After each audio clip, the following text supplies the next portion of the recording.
Amazing news! At Titans Debate League is now looking for interns. We are expanding our team and seeking driven individuals who are ready to make an impact. We're on the hunt for talented people to join our marketing team, a charismatic new host, and creative minds who can produce amazing content.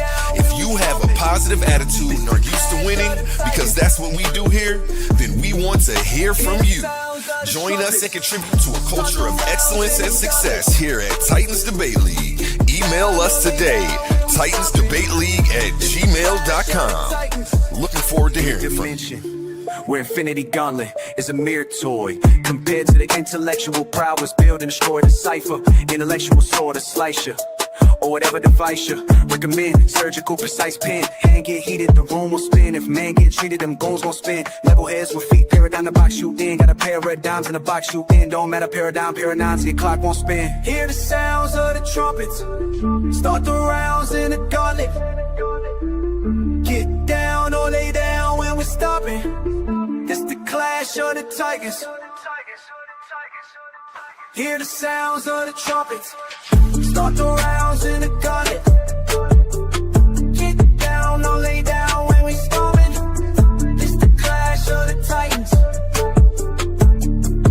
Hear the sounds of the trumpets, start the rounds in the gauntlet. Get down or lay down when we storming. It's the clash of the titans. It's the clash of the titans.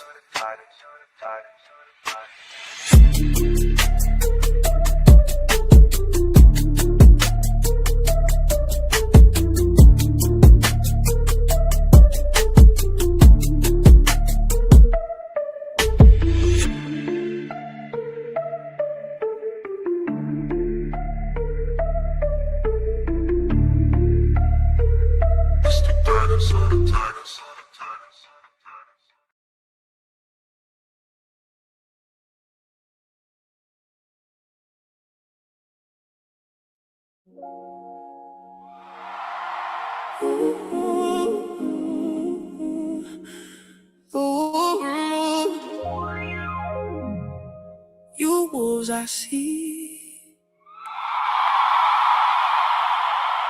no dogs, no snakes, it's feathers on me.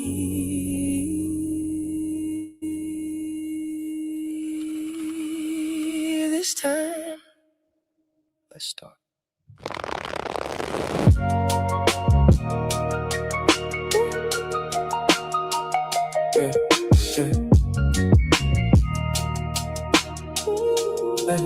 Yeah.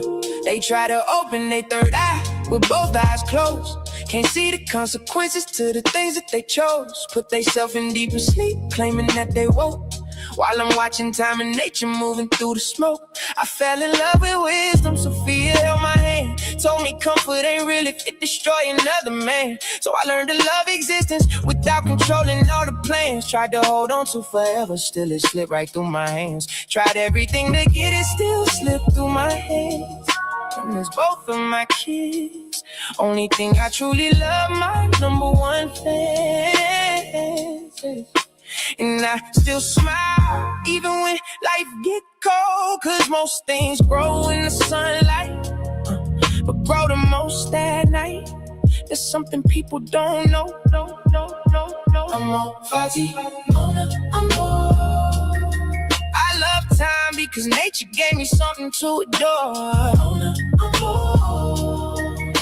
Forever be Father time and Mother Nature dancing endlessly. Open both eyes and you finally see. You get two eyes, but only one vision of reality. Love again, I guess I'll tell you about the secret to existence again. Feathers on me, stars above, everything alive because of love. The only time I fell in love, I was standing on a ledge. If I would've knew the ledge, I might've moved different instead. Thought I found forever in somebody else's head, but she just wanted friendship while I was thinking marriage bed. So here I go again, talking about love again, trying to explain existence through the pain again, trying to hold beauty still, but time don't ever stand. That's when Father Time whispers, son, that's just the plan. And Mother Nature touched my shoulder, said nothing blooms forever, but everything returns eventually. That's when I finally understood why heartbreak make us wiser, why loneliness get deeper when your thoughts become advisors. People fear the dark, but the stars only shine there. Flowers drink the sunlight, but roots grow where the night lives. That's why I stopped fearing pain and started reading signs there. Every scar another map showing me where life is.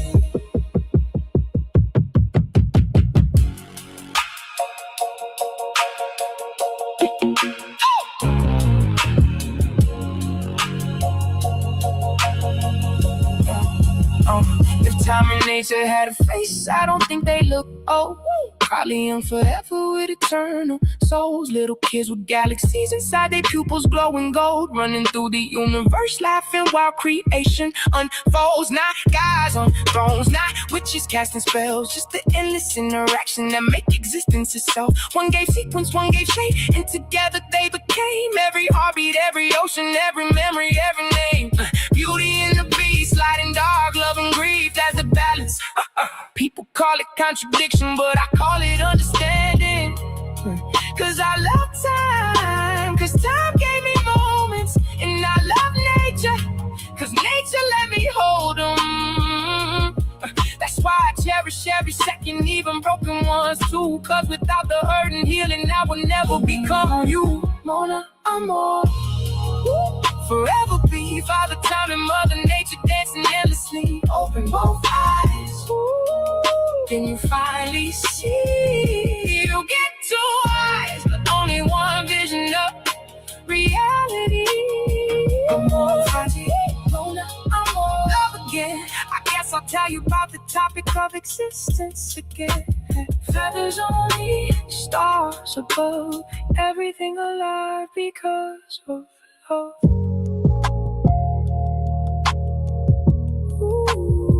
Amor fati, Mona, amor. This time I understand.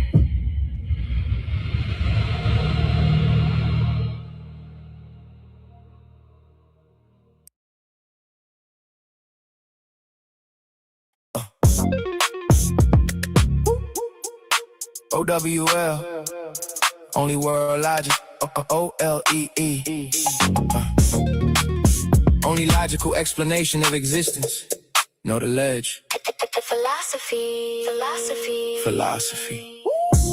I mess around and get your gaze with this one. Make 'em wanna party in outer space with this one. We slap these haters in their face with this one. Wait, I missed one. 2 times we on time. Every line of treasure you only find in my mind. And you know I work in the mines. I don't charge a dime for you to stay out of mind. Yeah. They fear as soon as they hear it. Smart minds salute it, the weak minds fear it. Like Aristotle, I question coherence through the eyes of a thinker. Truth become appearance. Only answers come from the questions you form with time and nature. Every question transformed. It's the mecca for the minds that was built to explore. Bird droppings on the way, not a game getting stormed. Yeah. OWL on the wall, OLE in position. Test every claim, then I check the condition. If it don't hold coherence, it don't earn recognition. That's why debate opponents keep socially distancing. See, they don't really want pressure. They just want applause. Till somebody asks questions, then the room get paused. I built this from the ground, y'all just copying saws. Different type of animal, different type of balls. Yeah. Can it be understood? Can it move without contradiction? Can the mind update when it finally see the friction? Yeah. I mess around and catch a case with this one. Make 'em wanna party in outer space with this one.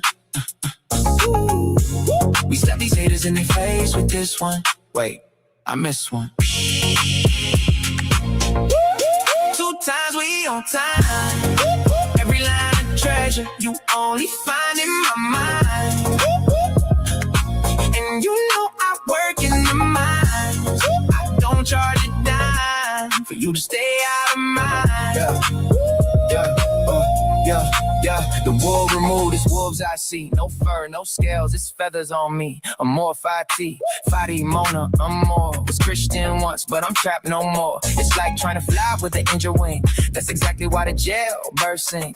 I flew to the top, left proof on things. Bird crumbs ain't enough when your appetite king. Mental worth, I done filled up the bank. You offer incoherent, so thanks. No thanks. Keep your mental brain, second form thoughts well. Still waiting on answers for Yahweh and El. And Satan too. If we telling the story, why blame a devil for what human choosing poorly? I move with my mind, I don't feel what's unseen. No ghost in the dark, get to hijack me.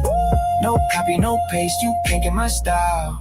Heart on my sleeve, still walk with a smile. Judge me by my past, take a look at me now. I ain't doing this for me, trying to make my mama proud. Quantum only isn't true, yeah, we bringing it out. While y'all watching me, better watch the crowd. Yeah, I'm from Oklahoma. No, I turn the crack into a feast, and I rarely ever get to sleep. Yeah, dreams right there, still feel out of reach. Lights up ahead, I just want a little piece. Still student of the game, though I'm qualified. Teach, learn lessons every day, so I evolve every week. Best philosopher since, never mind, let's chill. I just know the difference between truth and skill. Between fake deep talk and the money bill. Between people that repeat and the ones that reveal. I'm mess around and catch a case with this one. Make a whoop, wanna party in outer space with this one. We slap these haters in their face with this one. Wait, I missed one. 2 times we on time. Every line of treasure you only find in my mind. And you know I work in the mines. I don't charge a dime for you to stay out of mine. Philosophy. O-W-L-O-L-E-E. Know the ledge.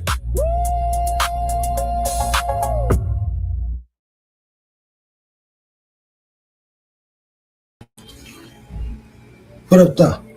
You know who it is. It's your boy Oli. I don't see nobody in the building yet. So this is for those who will watch later.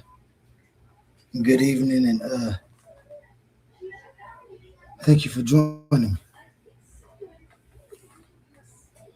This evening is about why you should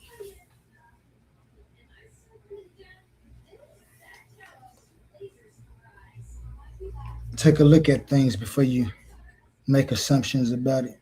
If we're talking about critiquing, first I want to give a shout out to Titans Debate League. Give a shout out to the Titans and everyone fighting to be enlightened. Give a shout out to my man A1 working. Everybody in the chat right now. We're gonna get started. We got time. This evening gonna be about my philosophical view, a little bit on it. I can't give y'all too much, because if I give y'all too much, then there'll be nothing to argue. And that's what this is here for.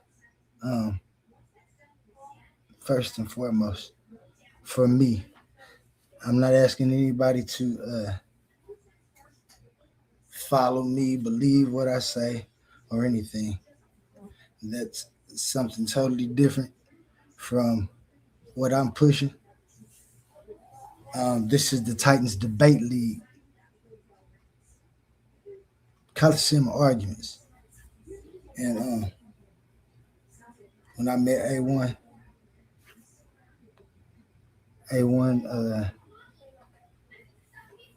told me that this is a place that was looking for arguments, new arguments. People were arguing the same thing about different topics.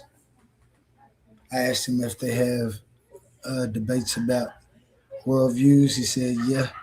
I said philosophical views. He said all kind of views, just bring it. He didn't ask me nothing about it. Um, right now, today, still, quantum onlyism is for me,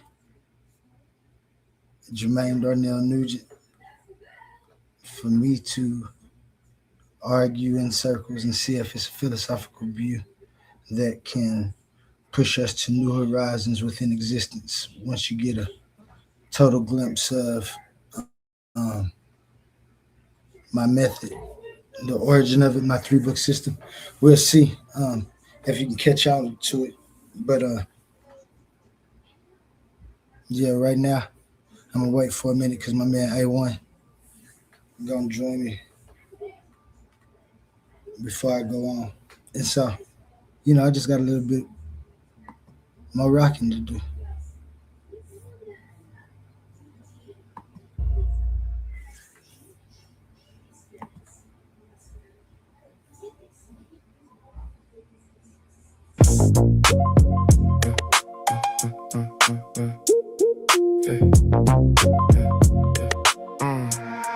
I just opened up my eyes, cause I heard the cries, filtered through the lies. Listen close, I don't believe in ghosts, even though I tried. I recognize the patterns when they form inside the mind. Ignorance ain't the crime, it's refusing truth when truth arrives. We got the topic, give the line, debate you anytime.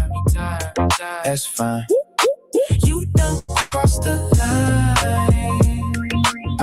Drop the claim without a spine. Bring your thoughts, I find the incoherence. Book you every time. Recognize I can see the fallacy before the sentence finished. You confuse a strong opinion with a reason proposition. You keep reaching for conclusions, but your premises are missing. Then you hide behind your feelings when the logic need a mission. I don't argue with a person, I examine what was stated, define the terms, expose assumptions, then determine what was weighted. Is it valid? Is it grounded? Can the structure be defended? Or you built a house of cards and got offended when it ended? I don't need to raise my voice, I let the contradiction speak. Every claim has got a burden, every burden got a receipt. You can decorate confusion, you can dress it up in pride, but a polished contradiction is a contradiction every time. I just opened up my eyes, cause I heard the cry, filtered through the lies. Listen close, I don't believe in ghosts, even though I tried. I recognize the patterns when they form inside the mind. Ignorance ain't the crime, it's refusing truth when truth arrives. We got the topic, give the line, debate you anytime. That's fine. You done crossed the line. Drop the claim without a spine. Bring your thoughts, I find the incoherence. Book you every time. I recognize the dodge when the question make you nervous. Changing subjects every minute doesn't make the answer surface. That's a straw man, that's a false choice. That's an argument from fear. That's a claim that keeps on shrinking every time the fact you're near. You can quote 100 scholars, still authority ain't proof. Tell me why the argument is sound. Take me underneath the roof. Show the beam, show the frame, show the function of the claim. If the meaning keeps on changing, then the word is just a game. Recognition over belief, coherence over applause. I don't need a crowd behind me when the reasoning is flaws. Time reveals what can I stand, nature limits what can be. If your worldview breaks beneath this weight, don't put the blame on me. I just opened up my eyes, cause I heard the cries, filtered through the lies. Listen close, I don't believe in ghosts, even though I tried. I recognize the patterns when they form inside the mind. Ignorance ain't the crime, it's refusing truth when truth arrives. We got the topic, give the line, debate you anytime. That's fine. You done crossed the line. Drop the claim without a spine. Bring your thoughts, I find the incoherence. Book you every time. They want mystery to rescue every gap that never filled. Then call questions disrespectful when their explanation gets grilled. But a question is a mirror, it reflects what you provide. If the answer disappears, there was nowhere left to hide. I recognize the pattern, first they claim and then retreat. First they speak in absolutes, then change the meaning when we meet. First they tell me it is certain, then they say it could be true. Then they say nobody knows, that's 3 positions, pick a view. I'm not chasing every bird just because it learned to chirp. Some ideas take a flight, some ideas hit the dirt. This is bird droppings, every record leaves a sign. I recognize the incoherence. Book you every time. I just opened up my eyes, cause I heard the cries, filtered through the lies. Listen close, I don't believe in ghosts, even though I tried. I recognize the patterns when they form inside the mind. Ignorance ain't the crime, it's refusing truth when truth arrives. We got the topic, give the line, debate you anytime. That's fine. You done crossed the line. Drop the plane without a spine. Bring your thoughts, I find the incoherence. Book you every time. Recognize them.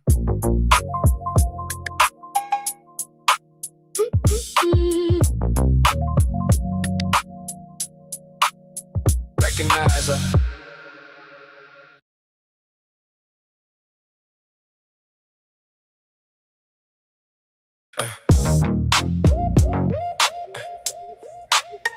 Yeah.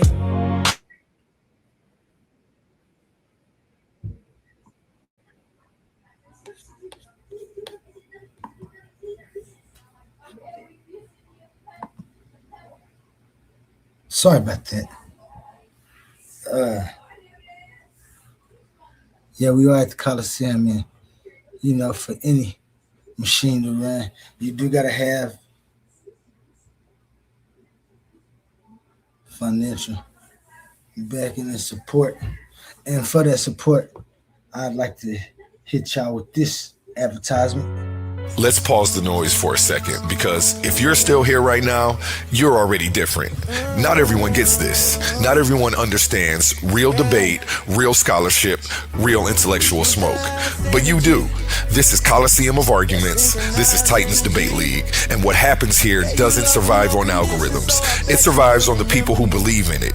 When you support through Cash App, you're not just donating. You're fueling the arena. You're the reason we can bring in high-level guests. You're the reason we keep unbiased judges. You're the reason these debates stay sharp, fair, and uncompromised. This platform is built by thinkers, sustained by supporters, protected by the ones who know value when they see it. If this show has ever sharpened your mind, has ever entertained you, or has ever challenged what you thought you knew, then Cash App is how you say, keep this going. Not everyone contributes, but the ones who do, they're part of what makes this real. Coliseum of Arguments, Titans Debate League, powered by the people who get it. My heart is bleeding in a pool of blood, I'm drowning. Yeah. My heart is bleeding in a pool of blood, I'm drowning. I look in the mirror now. Good evening. Welcome to Titans Debate League again. For those who may be watching for the first time, Titans Debate League, this is a platform where we hold formal debates, open panels, philosophical discussions, cultural conversations, and examinations of ideas that affect the way people understand reality. Tonight's presentation is called Before You Critique Quantum Onlyism. And I should have probably put anything else. The origin, method, 3-book system, and embodiment of Ole. O-L-E-E. This is just going to be a nice little, because it's such a robust philosophy that I'm going to just give y'all kind of what it all is without giving y'all too much when it comes to my argumentation. The argument is, however, in my books and things like that. And as far as books, while we are talking about books, let me hit you with this one. What happens when a Christian preacher's son starts asking questions nobody wants answered? What if faith and science were never supposed to be enemies? This isn't another religious book, and it's not another angry attack on belief. This is a wake-up call. The Agnostic Guide to Faith, Science, and Sanity by A1 Richardson takes you on a mind-bending journey through scripture, psychology, science, energy, cause and effect, vibration, polarity, rhythm, and the universal law shaping your everyday life. Why do people sabotage themselves and blame God? Why do we ignore patterns then act shocked by consequences? Why are so many trapped doing what we call crazy work? This book challenges everything you thought you knew about spirituality, reality, and yourself. No fake certainty, no church cliches, no blind obedience. Just raw honesty, deep reflection, and practical wisdom for people caught between the pulpit, the laboratory, and real life. Whether you're deconstructing your faith, spiritually curious, tired of shallow answers, or searching for sanity in a chaotic world, this book was written for you. Read it with an open mind, read it with courage, read it before life forces you to learn the hard way. The Agnostic Guide to Faith, Science, and Sanity. Stop doing crazy work and wake up to the patterns shaping your life now.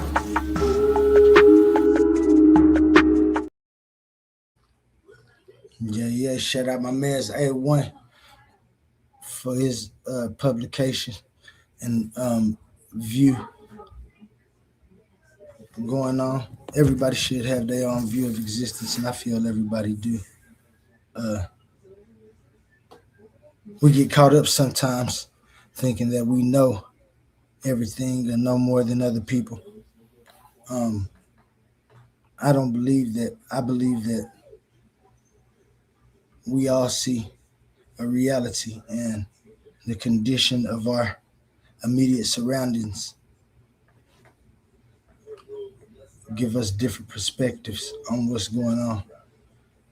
Some of us sit and think about things, ask different questions for different reasons. And the reason I'm doing this presentation is because I noticed that a lot of people attempt to classify quantum onlyism before understanding the whole system, which is fair to do because if you don't understand something, then you have the right to make your own assumptions. You could be wrong, however, and we all have the right to do that too. It's just being wrong and a jackass at the same time is what I take offense to. A lot of people criticize me from the moment I came in the debate league. My man Zay1 didn't. He kind of caught hold to it, but some people immediately started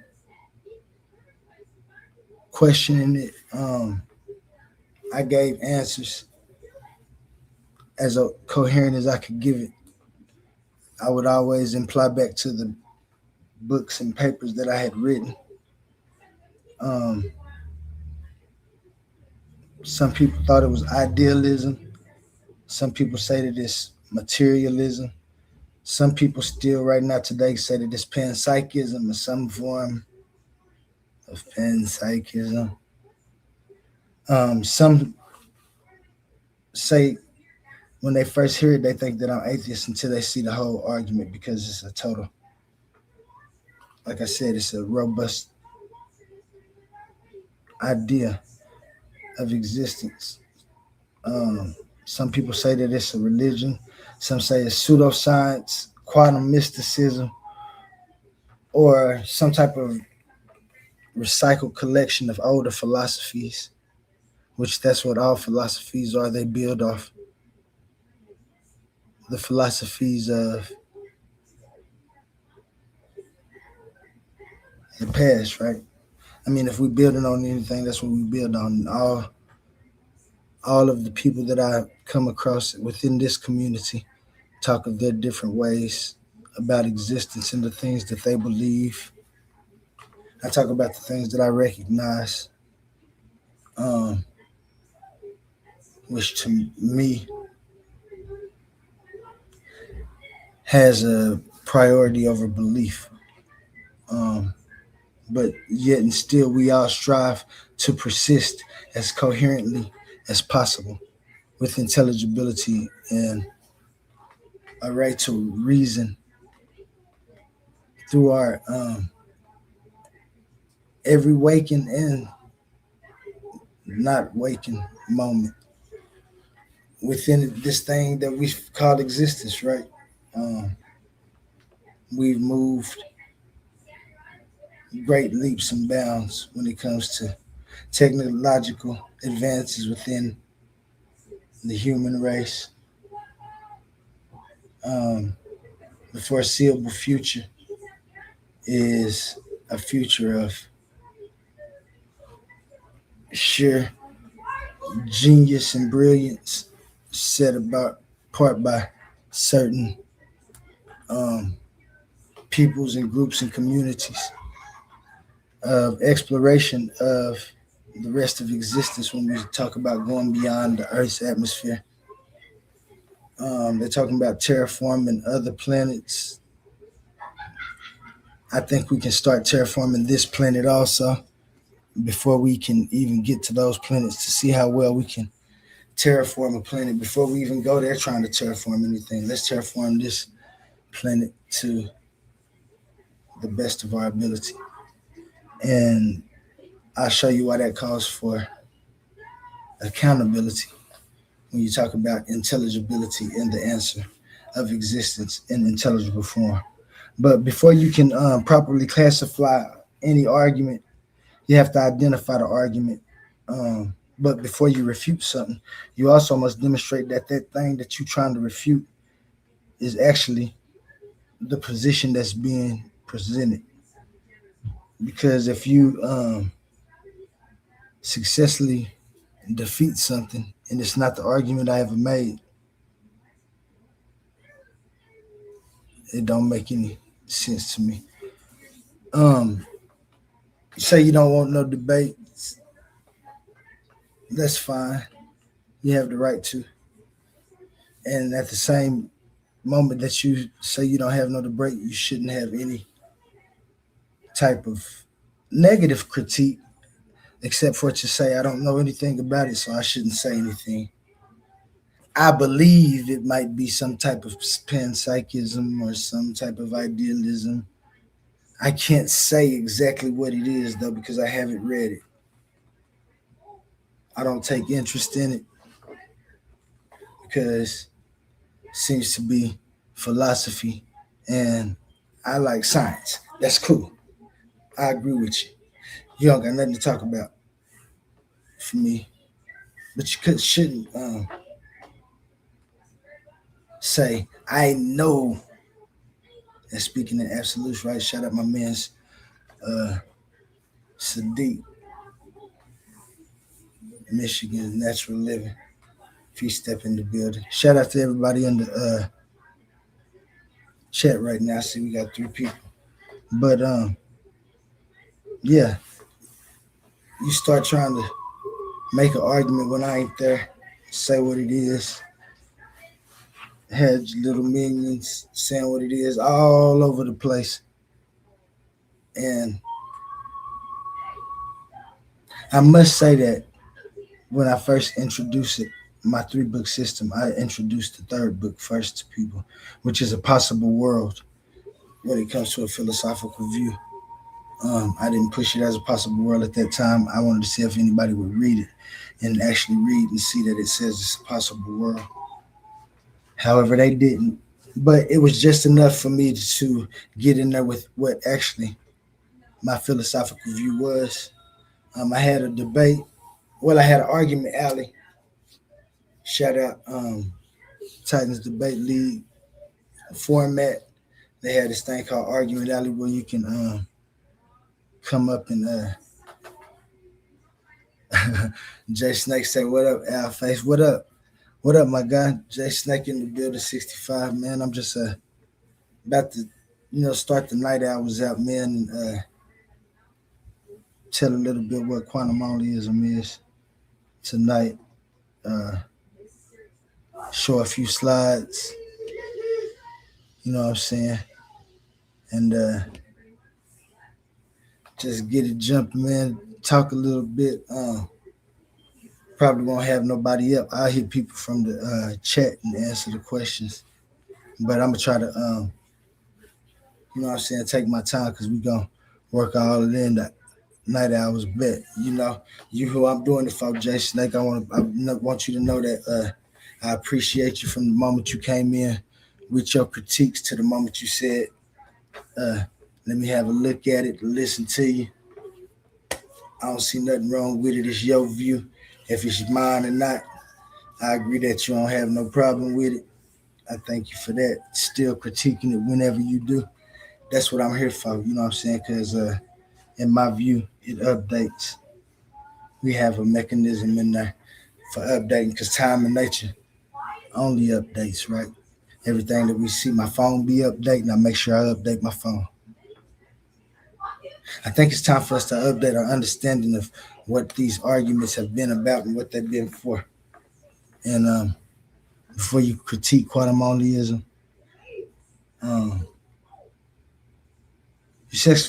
you have to successfully expose a contradiction in the position that I hold, not a position that I don't hold.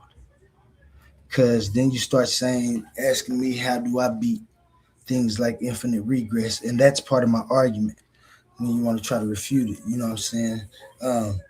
I be infinite regress because infinite regress doesn't have a place to enter if existence has always been. Um, Information is the answer to that. And these are logical proofs. This is a logical philosophical deduction system where I deduced existence to the highest power because to exist is the main thing you have to do to be efficacious within any type of situation, whether you're the cause of the situation or not. You still have to be within the boundaries of the conditions of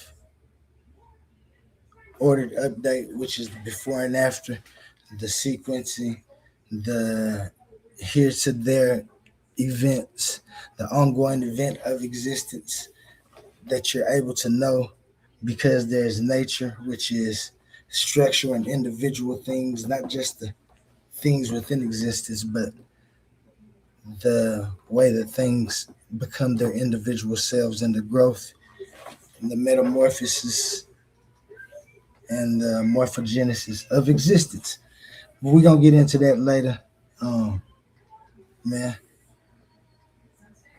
Yeah. What's up, my man? Natural Living. I knew he was in the building. What's up? Just to get it on, man. I'm just trying to get it started. But I was giving a rundown about how lately, since I have got into the conscious community and pushing Father Time and Mother Nature, because I see the aspects of both male and female in a way that obtains within existence that breaks down in a fractal form all the way to what we call experienced existence, that which we're doing right now. Um, but people been talking stuff, man, down talking, and I just wanted to take my time and do it right, and so I decided to do this presentation and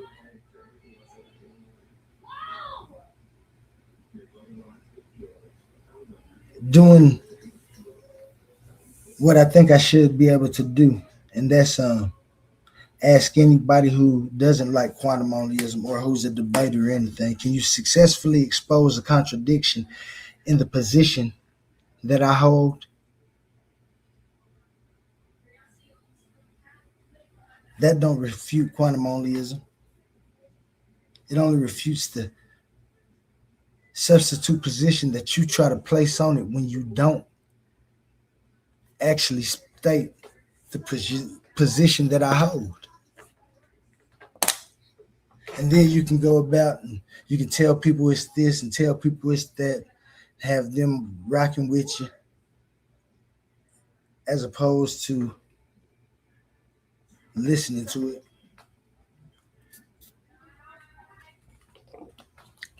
getting the papers like you do anybody else's and see if it is, and then come tell me why you think it's not a valid view. It isn't science. I'll show you the correlation to science in the 3-book form. Doesn't have anything to do with changing any science. The reason quantum is in the name is because I agree with the sciences and physics and mechanics that they call quantum physics. And so I thought that would be apparent somehow. People get the smart idea to say, because they see the word quantum immediately, that I'm going against quantum and I got something to change about subatomic particles and quarks and gluons and nuons and all of the rest of the small things, all the way up to the small life, like the tardigrades and how they resilient to the effects of life and death, yet they're still in the realm of time and nature. We won't get into that right now, but just drifting off into why you see a name and automatically believe that it goes against it. And if you see two names that you've never seen before, why would you say that it's quantum mysticism? Mysticism, when it says quantum only ism.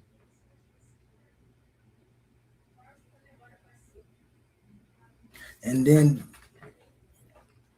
talk stuff about my system and tell me that I think the universe is a brain. Now, none of that. None of that is within this system. Nowhere close. But that's fine. Because like I said, everybody had the right to do what they do and believe what they believe. You're a naturalist. The closest thing you would be able to label quantum onlyism to when it comes to a professional view would be natural monism. But again, I told you it's quantum onlyism, so that makes it not natural monism. And I can tell you the difference in those and actually do within my writings and papers.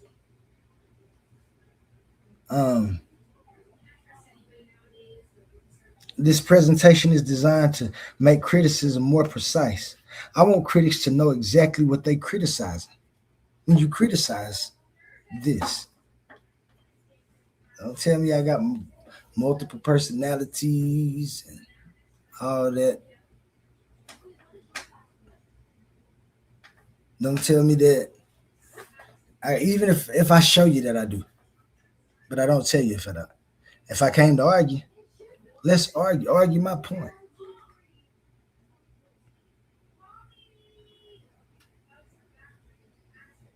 Don't talk about the ad hominems, how I got a mark on the side of my head. It looked like cancer. I remember Suave Boss said that. I remember that, man. For no reason. Just because he believed that,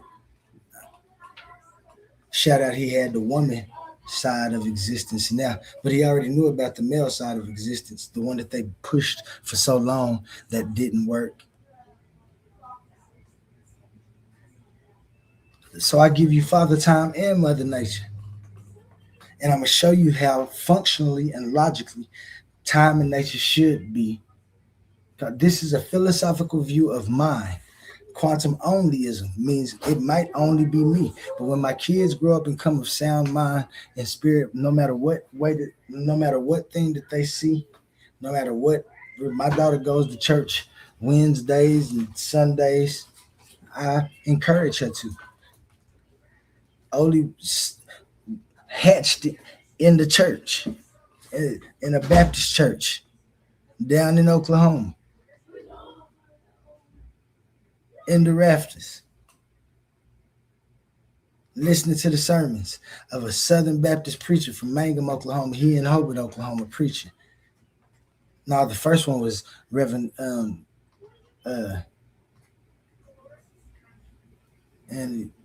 Andy. It wasn't Callens. Reverend Callens was our second preacher. It was started with a C2 though. But yeah, man. Shout out Reverend Overton. Shout out Reverend O'Neill. Shout out Reverend Jackson that's down there today. Shout out all of the Southwest Oklahoma Baptist preachers that I ever came across. Reverend Hunter, Reverend Dickey of Snyder, William Dickey. You know what I'm saying? I got a nice little Christian background. You can ask people the next church I went to, Church of Christ, from Mount Calvary Baptist to Church of Christ. You know, all the churches moved around and stuff. And when you moved, sometimes you would move and go to another church.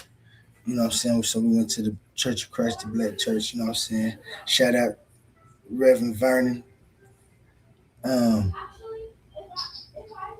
down there at the Church of Christ in Holy. Shout out Teddy. She was my Sunday school teacher. Rhonda Washington.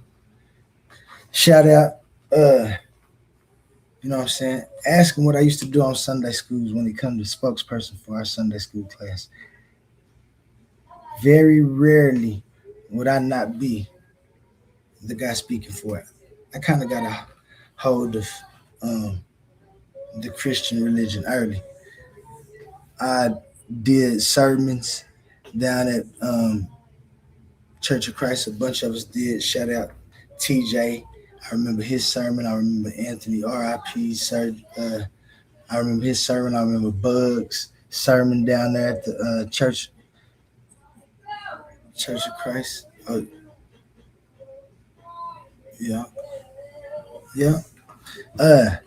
Yeah, we used to get it on down there in church. Uh, uh, choir.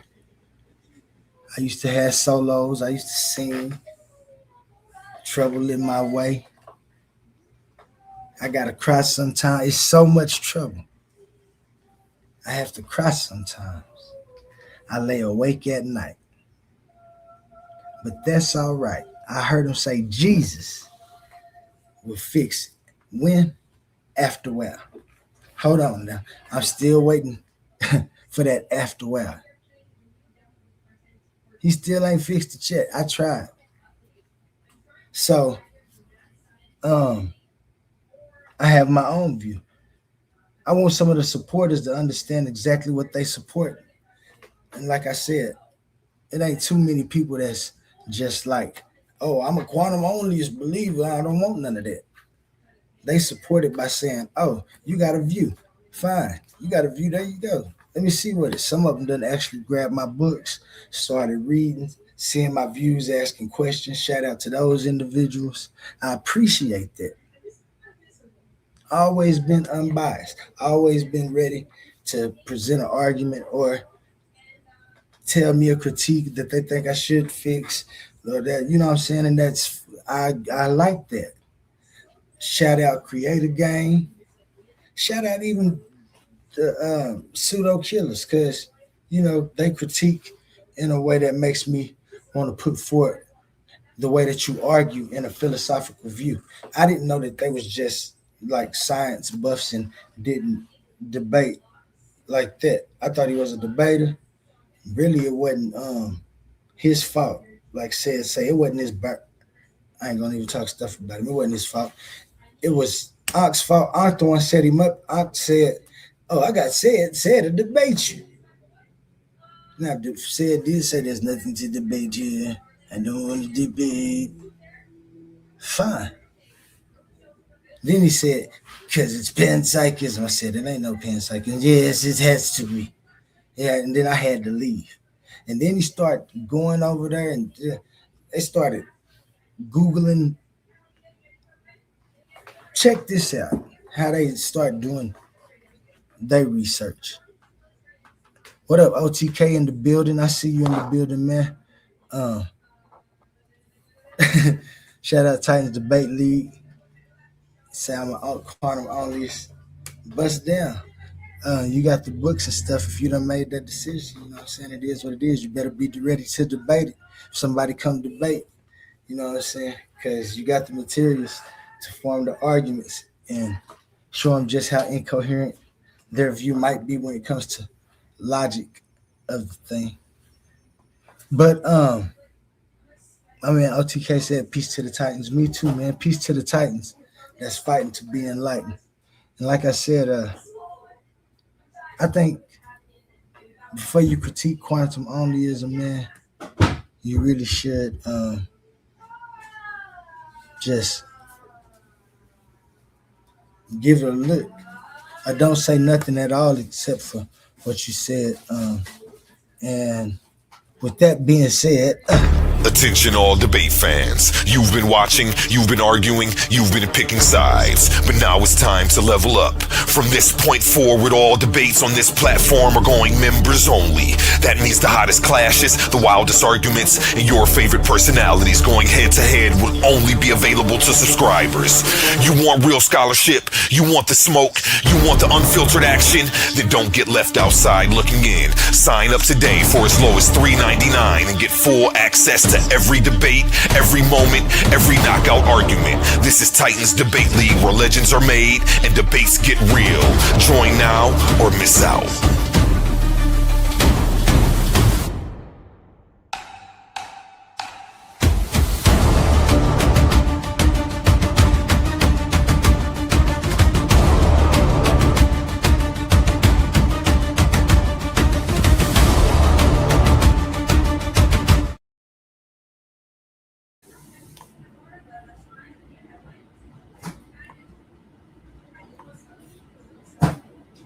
Before I continue, I need to suck. I need just a few minutes.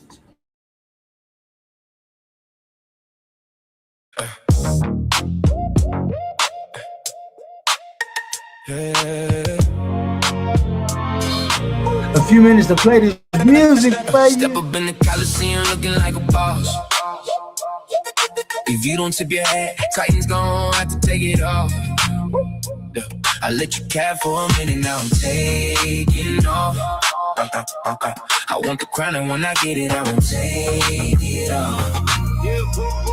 Yeah. Step up in the Coliseum looking like a boss.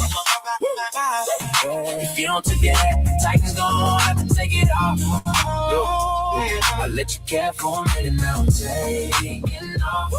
Yeah. I want the crown, and when I get it, I won't take it off. Yeah.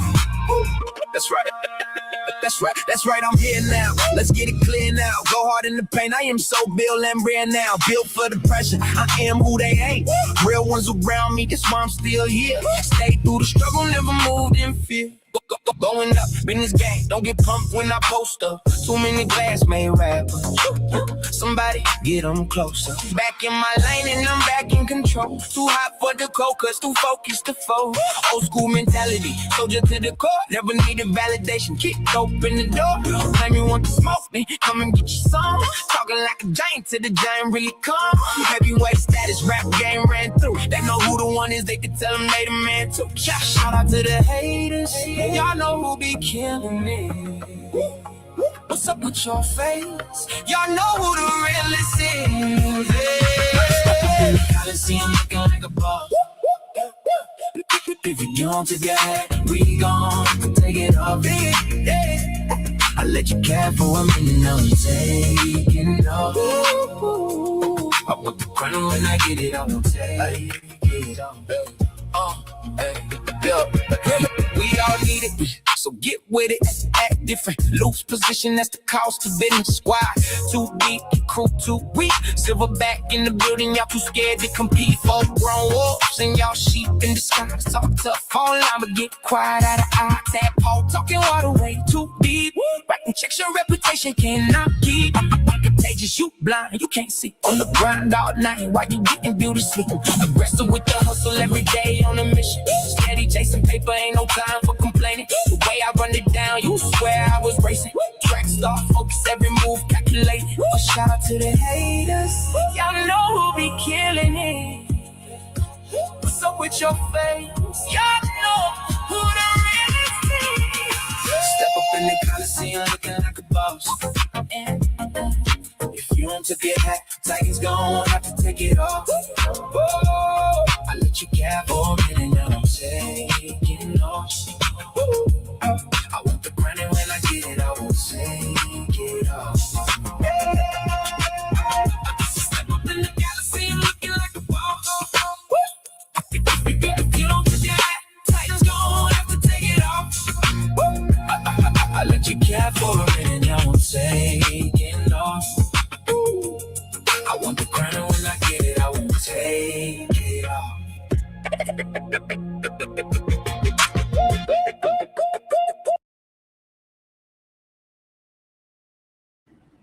Shout out Haru in the building. Haru say, is this a radio station? No, it ain't. But we can rock it like this one. This Titans Debate League. This is debate Coliseum, man, where you have your views. Haru, you been here. Clown TV. It's just different, man. I got to get my view out, you know what I'm saying, the way I get my view out. And I put in a lot of work and time, and we do push our views through music because the vibration is something that works in the favor of time and nature. You can be coordinated in different ways, not just music, but that's another story. Shout out to Creator Gang and Prince Cosmon was on the Titans Debate League the other night with some music. I think they're gonna be doing things, and they do things over there too on their own channels. Shout out Cosmon, KITV, and the Owaspy Creator Gang. Yeah, man, no, go and follow him, and shout out to my man OTK, Open the Knowledge. Y'all go follow that. Follow Titans Debate League, man. Go follow that sister channel over there at the Coliseum of Arguments. You know what I'm saying? And we'll just go ahead and get back to what I had at hand, man.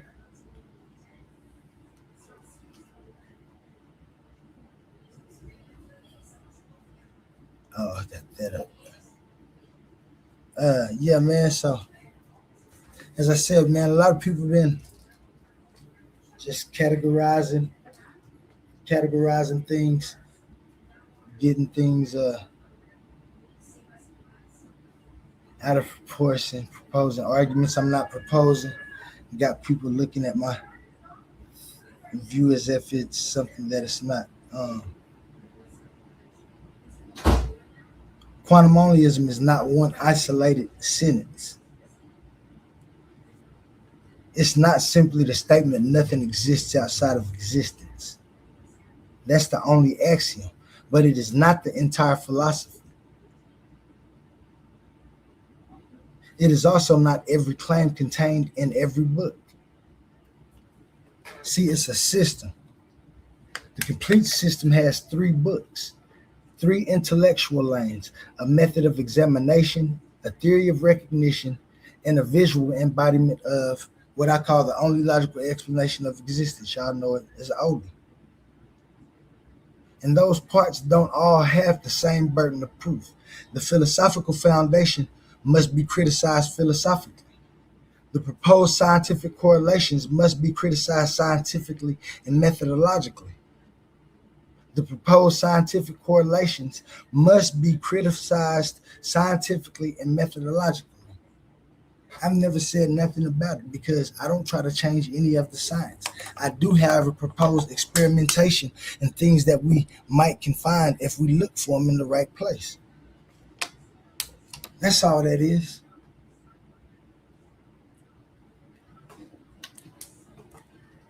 These are not proofs. The logical argument of the philosophy is what I argue, the foundational philosophy of it. The possible world reconstruction must be criticized through coherence, comparison, historical plausibility, and explanatory value. Because it's a possible world. And within philosophy, possible worlds are ways to deduct different information about the questions that you're asking. Is it possible that this could have happened rather than the thing that you're proposing? Which your proposal would also only be just that, a proposition of what you believe and what I call recognition. Then we go to the difference between belief and recognition. But that's a whole nother different point of my argument. If those areas are mixed together, then the discussion becomes confused before the debate even starts. So what I'm doing tonight is placing the actual system on the table, the whole 3-book system of quantum onlyism on the table for you. Not the whole thing, not the arguments, some of the information. You might can grab hold of it, but you can also contact me for material. There are sample books out. They don't have the entirety. There, I must confess that the PDFs that people got are not the final form of the books. However, they're the second to the final form, so they're good enough for people to have because the final form didn't do anything, hasn't updated in which what I should call the new edition. So it hasn't updated anything yet, but there's copies of it, of the PDF floating around. Get yours, learn the argument, see if you can't find the logical fallacies, if there's any, if you can't find any logical arguments to face it, and then we'll put it in the Coliseum and we'll argue it. But once the argument is on the table, that's when it'll stand or fall according to the real definitions, the premises, the conclusions, and the consequences. That's what the debate league is. Shout out Titans Debate League A1. Shout out the conscious community. All of the little places I done flew too. Shout out DMG over there. Um, at the rhetoric fight. First, shout out the Titans that's fighting to be enlightened. Shout out my man's Humble. Shout out my man's. I want to say I gotta say it, man. Even though he ain't here, might not never be here. Shout out my man Emmanuel. You know what I'm saying? Hey, one ain't here to say nothing right now. Can't stop me. So shout out Emmanuel. Shout out Jay Snake. Titans fighting to be enlightened. Shout out my man Sadiq. Titan fighting to be enlightened. There's a few other ones that I Ben Eaton, shout out my man Ben Eaton, the newest Titan that I know that officially said he a Titan. Shit, man, we getting deep. These people aren't followers of quantum onlyism, as I stated. They have their own views, and these are the people that we talk to and discuss as a think tank and try to, you know what I'm saying, find ways to move about in existence right now at this present moment in a mannerable way, while being scholarly and having decorum in discussions. If it ain't the argument alleys and the thing like that, sometimes it get a little rowdy, and it's all right because it's funny. But sometimes we have scholars and different people on who are not of that nature, and that's why I like Titans Debate League. You got a unbiased host. The judgments for debates have been unbiased, no matter what people claim they might haven't seen. I just know that they're unbiased because the judgments have gone plenty ways with more than one judge. One judge's opinion, however heavy it is, still has to weigh against other judges. If other judges agree with those, then you know what I'm saying, it's cool. Take the chat down off the screen. What chat? The chat is on the screen. I don't know how to hide the chat off the screen. Or is you talking about Haru's create a gang? I got to put that.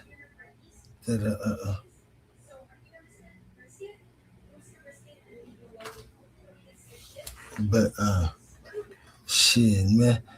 My bad. Back to what I'm talking about. I said I'm in the studio right now by myself. I'm gonna open the panel up in a little bit, man. We got all night. I'm just chatting. You know what I'm saying? Y'all gonna rock with me. We're gonna listen to a little bit of that Oli Bird Droppings CD. And I'm gonna keep on talking about what quantum onlyism is. And so let's begin where all this actually started at, man. That's what we got to do.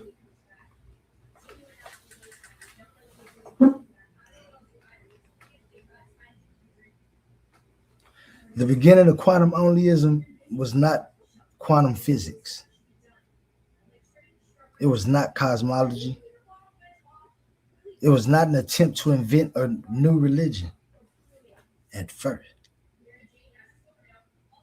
It was not me sitting down and deciding that the world needed another ism. The inquiry began because someone blamed me and some of my friends for something that we did not do. And they know we didn't do it.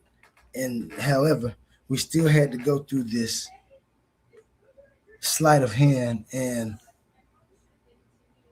to me, defecation of our character, as well as having any help about how to overcome such a situation when it comes to staining the person that you are. And it wasn't simply just a harmless misunderstanding in my eyes. When a person knowingly accuses somebody falsely, it can affect people's dignity, and it has affect people's dignity. It can affect reputations. It can affect people's individuality. It can affect their state of mind. And it can affect relationships, the way that they employ themselves or employment, the opportunities that they have, family, and how other people interpret the person's character. And so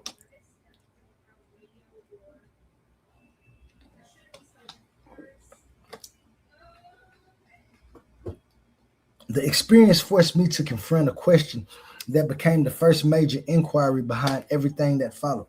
The question was, why do people knowingly do wrong? Notice what the question is asking. I was not asking why accidents happen. I was not asking why somebody makes an honest mistake. I was asking why a person who understands that an action is wrong and understands that it may injure another person or take away from another person's well-being, and they choose to do it anyway. Because I hadn't found it in myself to be able to do that. I was asking why a person who understands that something that they're doing is wrong and understands that it might do that to somebody and injure them, how could they not see that as wrong? Why do people lie when they know the lie may damage another person? Why do people knowingly accuse people of different things? Why do people exploit people? Why do people deceive people? Why do people dominate and manipulate others when they understand the consequences? And that was the beginning. My biography explains how I arrived at that question, but my biography does not prove the philosophy. That distinction is very important once you get into it. A person may be motivated to investigate medicine because they experienced illness. The illness does not prove their medical theory. It explains why they began asking the question. In the same way, the accusation did not prove quantum onlyism. It created the inquiry. At that point in my life, I had already moved through several different experiences. I'm talking about several. And then I ended college like later in life when I was like 28. I studied composition, public speaking, government, computers, history, and philosophy. And I do remember my philosophy professor telling me that if I continued developing my ideas, I could become something like a philosopher king. Not saying that this is something that was written or something. This is my personal recollection, because at this time I was still in the streets because I had already been incarcerated for so long for something that I hadn't did again.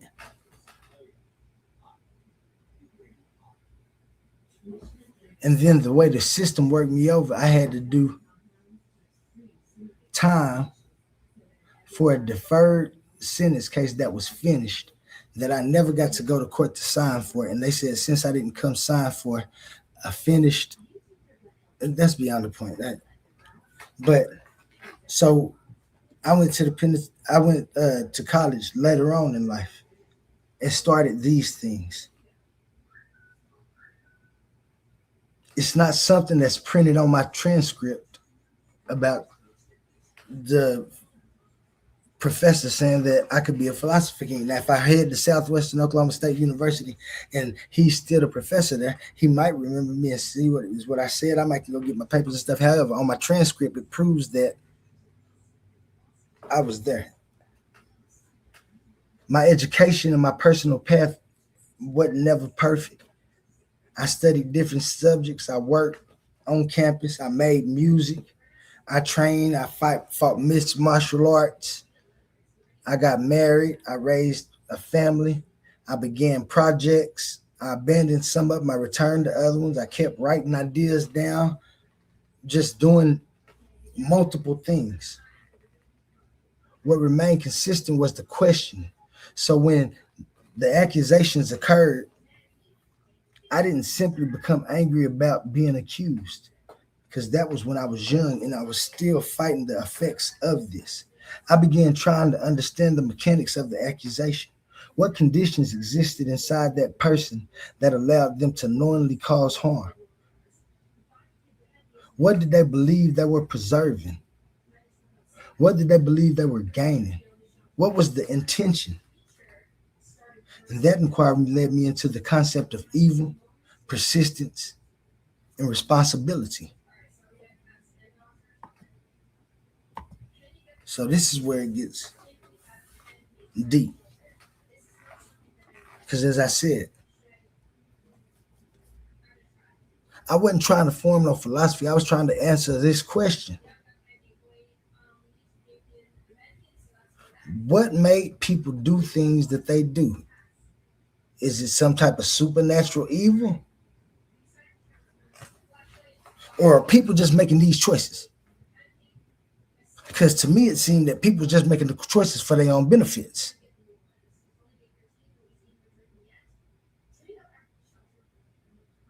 The first thing I began to recognize was that humans' wrongdoings does not require a supernatural evil for them to do it. Human intentions develops from the conditions of that human's life. Human beings experience fear, hunger, desire, jealousy, insecurity, ambition. We experience affection, anger. I'm talking about there's so many different things that we experience. Competition, social pressure, the need to survive. At a basic level, living systems attempt to persist. They attempt to remain. They attempt to continue functioning. Human beings protect their bodies. We protect our identity. We protect our families. We protect our social positions. We protect our comfort, our resources, our reputation, our understanding of ourselves. We protect these things. Persistence itself is not evil. Persistence is one of the basic conditions of life. The problem is that persistence can follow either a coherent path or an incoherent path. I'm going to let that settle in for a second. I said the problem is that persistence can follow either a coherent path or an incoherent path.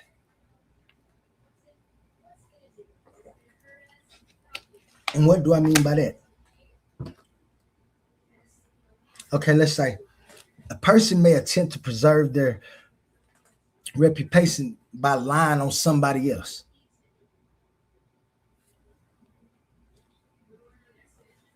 They may protect their power by restricting another person. They may pursue comfort through exploitation.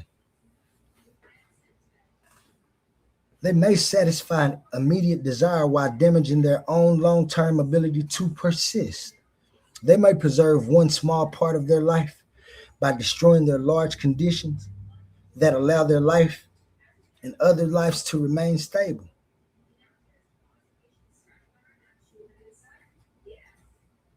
That's where I developed the idea that I call the vector to be. The vector to be is not a cosmic person. It's not a universe having human-like intentions. It's not a divine command coming from outside of reality. It's the functional direction toward continued formation, stability, adaptation, and persistence. Systems that remain coherent tend to preserve the conditions that allow them to persist or continue. This is what I observed. I observed systems that continuously undermine their own necessary conditions become unstable. Systems that continuously undermine their own necessary conditions become unstable.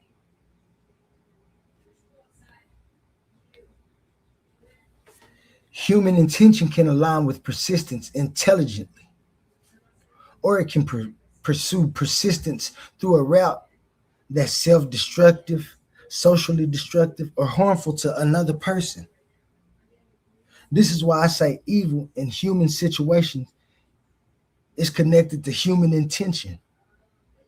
Always is, always have been. I don't believe in no ghosts. And this is what led to what I call the paradox of evil, or the temptation paradox. Many people say that the devil made someone do wrong, or that a demon caused that behavior, or that an outside evil force entered the person and produced the action. Y'all remember the exorcists and stuff that they used to have and stuff? But if an external being caused the act, then that being becomes the primary cause. And if the being is the primary cause, human responsibility is weakened. On the other hand, if the human being remains responsible, then the supernatural being is not necessary to explain the intention of what's going on when the evil is being done. You doing it, you know you're doing it. You're going to say the devil made you do it. Then temptation can be understood as a condition. It can be an opportunity. It can be pressure. It can be a desire. It can be fear, and it can be anger. It can be a situation in which a person must choose between their actions. But temptation does not need to be a supernatural person. So the paradox is this: if the devil literally makes a person perform the action, the devil is responsible. Period, point blank. That moves responsibility to the devil. Now, if the person performs the action, their own intention, then the devil is not required for an explanation. Why is we pulling the devil in?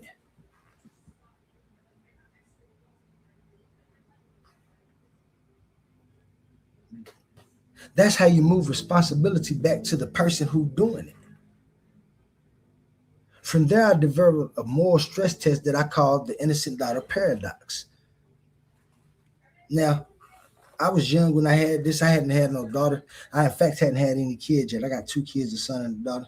They're my number one fans. Like I said, my little father time in Mother Nature's. My mom and my daddy, my big father time in Mother Nature's. Me and my wife, we father time in Mother Nature. You know what I'm saying? But that's another fractal form that we talk about later on. Right now, I'm just giving y'all some of the basics, because it needs to be known exactly what my argument is. But imagine a young Christian woman, fresh out of high school,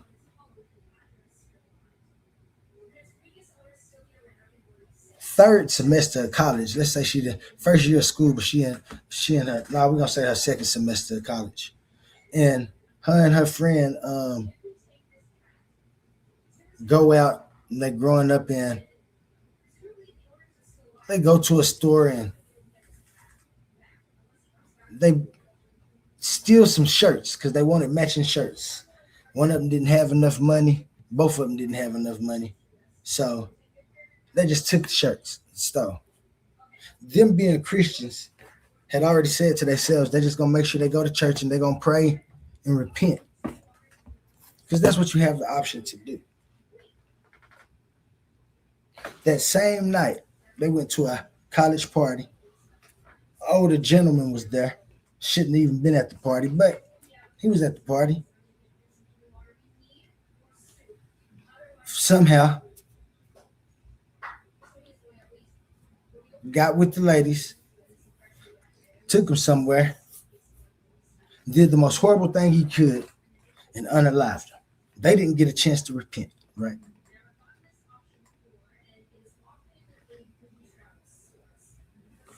Before she has the opportunity to repent, I'm gonna say they, because it was her and her friend. She is attacked, and like I said, they kill. Now the attacker survives. He goes to court, Years later, he repents, he accepts correct theological doctrine, he is forgiven for his sin. Under certain forms of salvation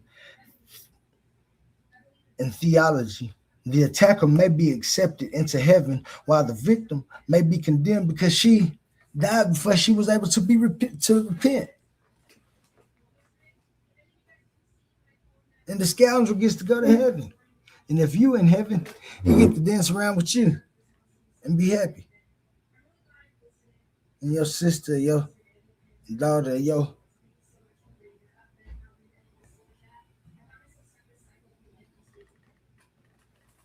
I'm not saying every Christian accepts that conclusion. No, I'm not. No, I'm not. I'm using this as a scenario test. Does the system evaluate intention, responsibility, harm, justice, and consequence?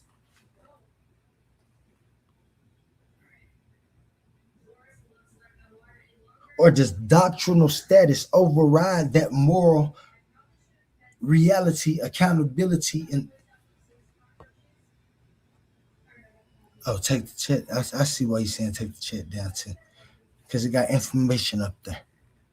My bad, OTK. I'm sorry, man. I apologize for that. I'm blocking the bottom of the slides and shit, just talking.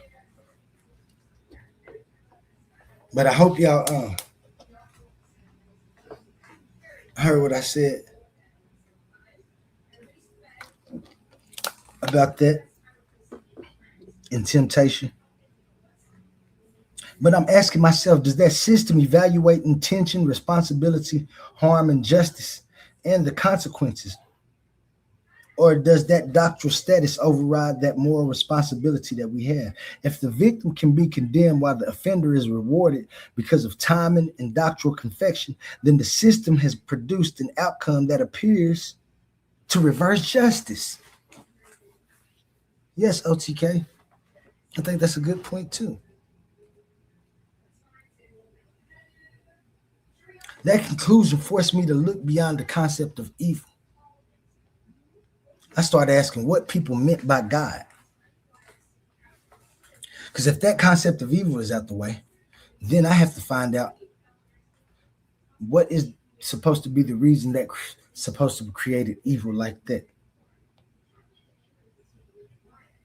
And that's where I had to adjust my targeting. I did. After examining evil and the human responsibility, I began examining the traditional concept of God. I was not simply asking whether I believed in the word. I was asking what function the word was performing inside the explanation. God is often described as eternal. He's described as uncreated. He's described as the ground of everything. God is described as necessary. God is described as existing before the universe. God is described as the cause of everything that exists. But when I examined those descriptions, I began recognizing that the role being assigned to God was actually the role of existence. What's up, Roy Chess? I see you in the building. Shout out to everybody in the building. Titans Debate League. You know who it is, man. It's your boy Oli. Just giving a little talk about what you should know before you critique quantum onlyism or want to debate it. Or you might just want to get the books and have a good time with a view that is new. If not to me, it is to you. But I don't know why it always rhymes, but it's on time when nature does her thing.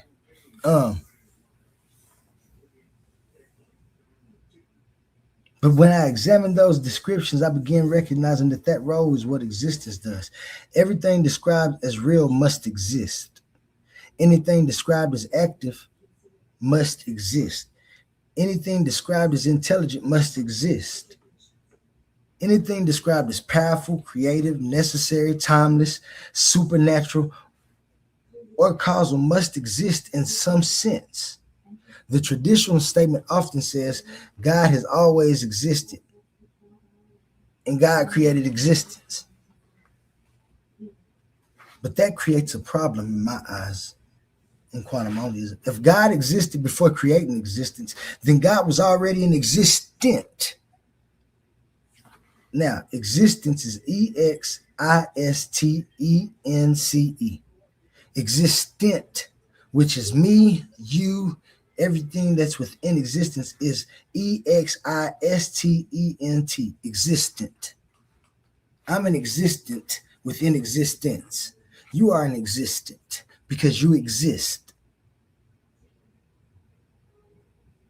If God can think, decide, act, choose, plan, create, then identity and order, activity already have to be present.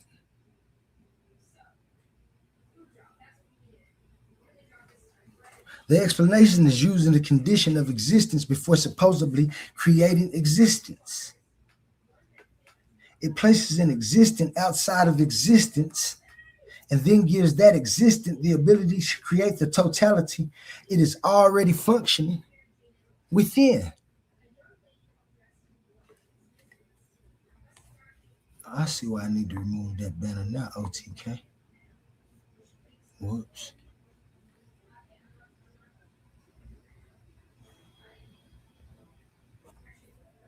Damn. Gotta remove everything, man, till we have a break. Shout out to the chat on the Titans Debate League. It ain't never whack. Where you at? Where you at? Shout out to all the Titans and everybody else that's fighting to be enlightened. I'm just giving y'all where I came up with my concepts, how I got Father Time and Mother Nature as my God and my goddess. But I ain't gonna get into all of that right now. I'm just supposed to explain to you how I came about my point of view within existence. That ain't nobody else's. It ain't no panpsychism or idealism or none of that. But if God can think and God can decide and act and choose, plan or create, then identity and ordered activity are already present. The explanation is using the conditions of existence before supposedly creating existence. It places an existent outside of existence. It places an existent outside of existence.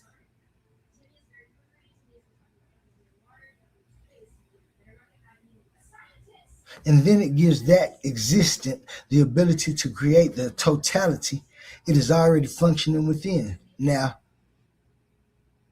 I know ways that they're trying to explain it, and I think people do too.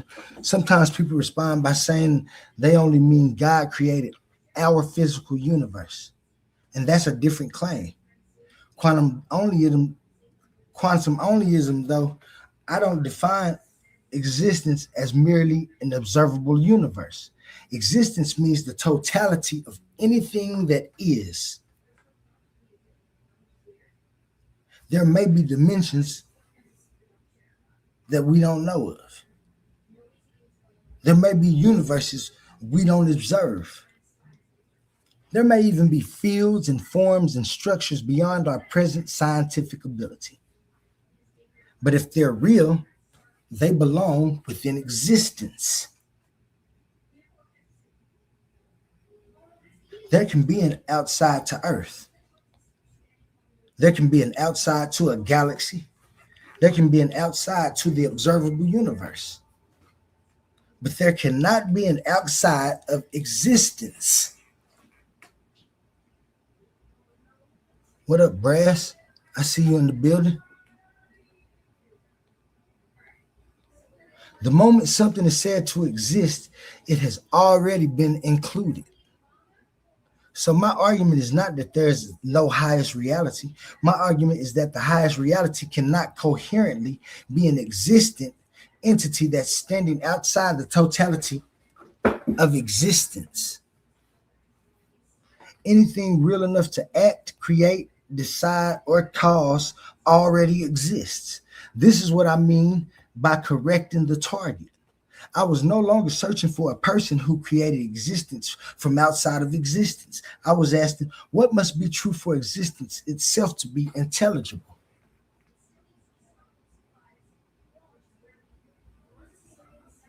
If the word existence means the totality of what is, then what does it mean for existence to be intelligible?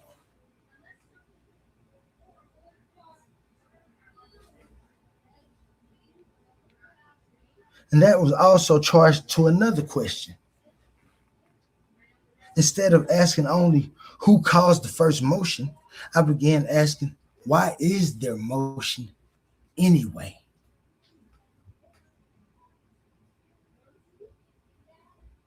And more carefully, what functions must be present whenever anything moves, changes, forms, persists, or can be identified? But before I could build that argument, I had to stop allowing inherited answers to receive special treatment simply because they were old, they were popular, religious, emotionally important. I had to stop insulting my own intelligence. And that's when I asked the only 6 questions that I needed to stop insulting my own intelligence. I shouldn't give y'all these right now, but y'all won't take heed of it, and I'll be able to answer y'all again. You just ain't gonna be happy when I ask them to you.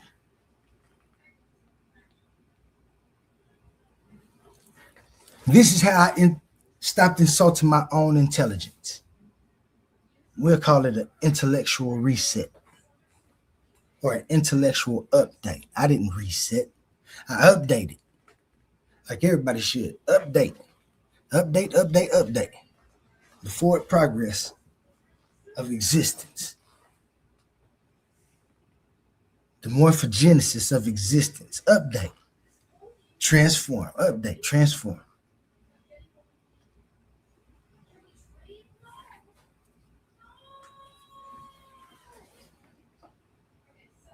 So here's the first 6 questions. My first update.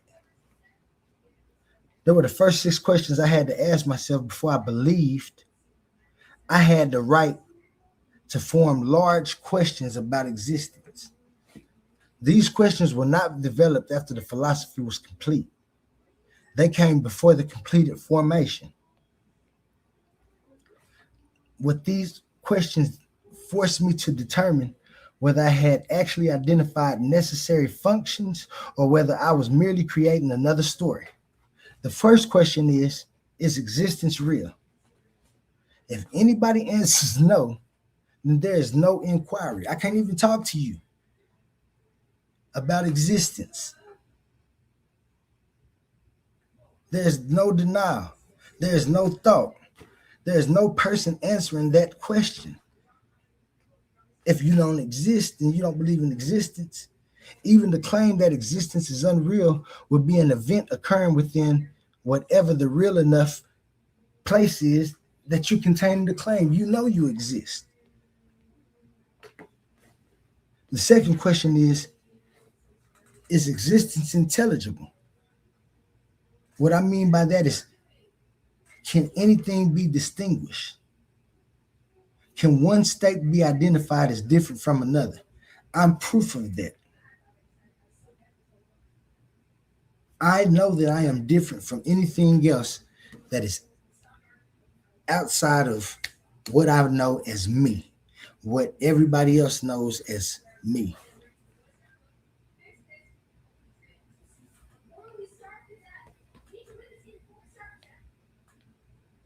Can one state be identified as a different from another?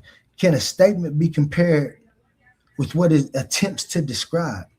If reality is completely unintelligible, then philosophy, theology, science, skepticism, and denial all collapse together.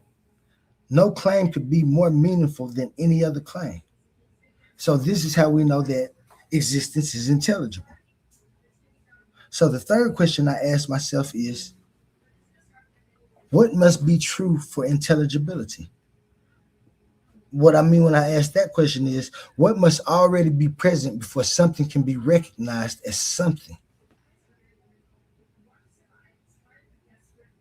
The fourth question is ordered update required? Can there be motion, change, process, cause, memory, thought, experience, or development without any sequence? Can there be a before and an after without some form of ordered relation? The fifth question is constraint or form required? Can anything have identity without boundary, relation, form, structure, or distinction? Can something be recognized without being constrained into some state rather than every other state?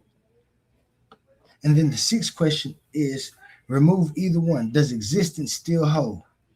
Which means if you remove ordered update, can anything occur? Can a thought proceed? Can a cause produce an effect?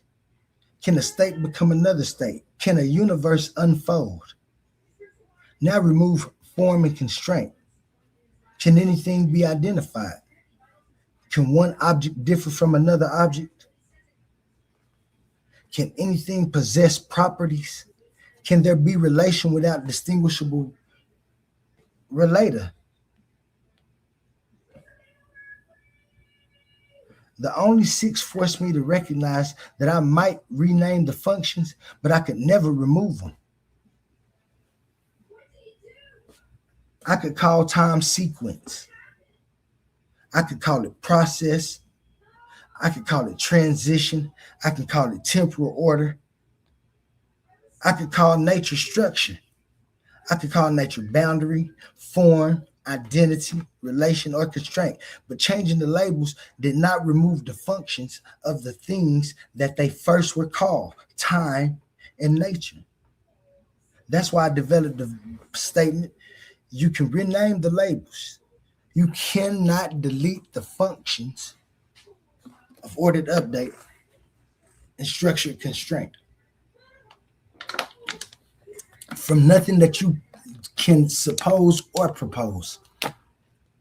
You'll try to sneak it in, or you'll be saying it without knowing because you haven't put yourself through the critical exercises that I put myself through. Now, if you keep verbs, you keep ordering. If you keep identity, you keep constraint. The only six did not finish quantum Onlyism. They convinced me that there was a real argument available to formulate. From there, I established the only axiom.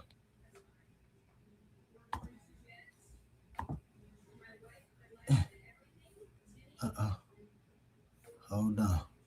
I don't know what happened right there.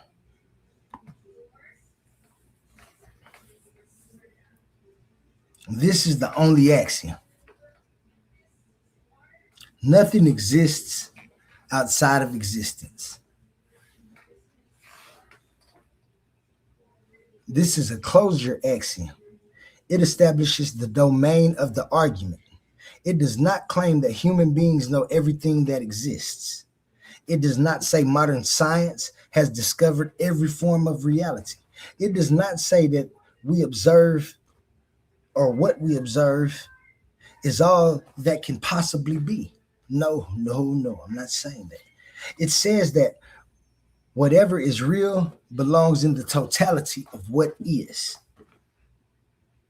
To understand the axiom, three words must remain distinct. The first is existence. Existence is the totality. It is the only of its kind.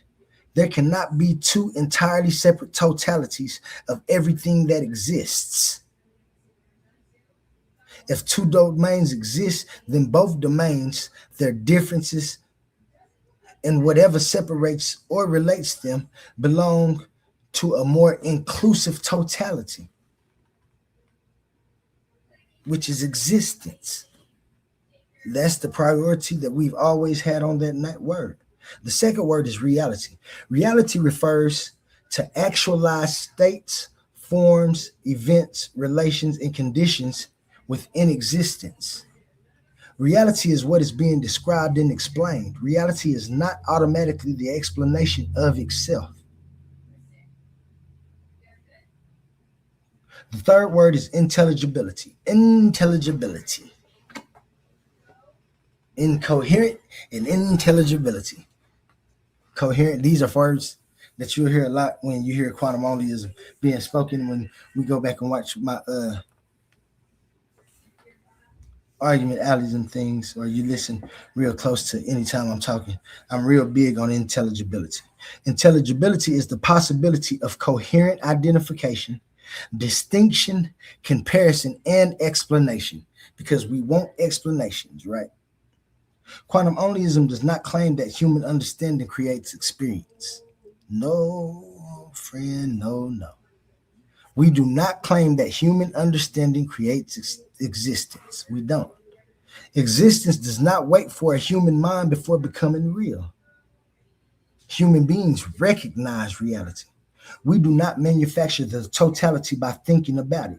For example, an imagined dragon exists as a mental event.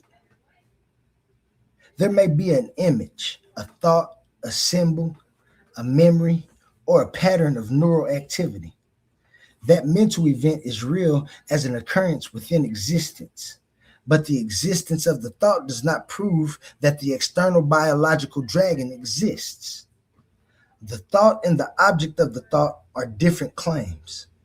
The only axiom prevents explanations from escaping the domain they are supposed to explain. If somebody places a proposed cause outside of existence, but gives that cause identity, power, intention, intelligence, or activity, then that cause has already been described as existent. It exists. I didn't do it. This is what it's always been. So the axiom closes that escape hatch. But the axiom is not the complete argument. It tells us there is no ontological outside. It does not yet explain what functions intelligibility, an intelligible reality, and intelligible existence requires. That is the purpose of the only argument. This is where it gets good. But before we get to the only argument, you know what I got to do, man. I got to give a shout out to my Titans that's fighting to be enlightened. Let's make sure we like, share, subscribe. Let everybody know about the Titans Debate League, man. Titans Debate League got some nice little views.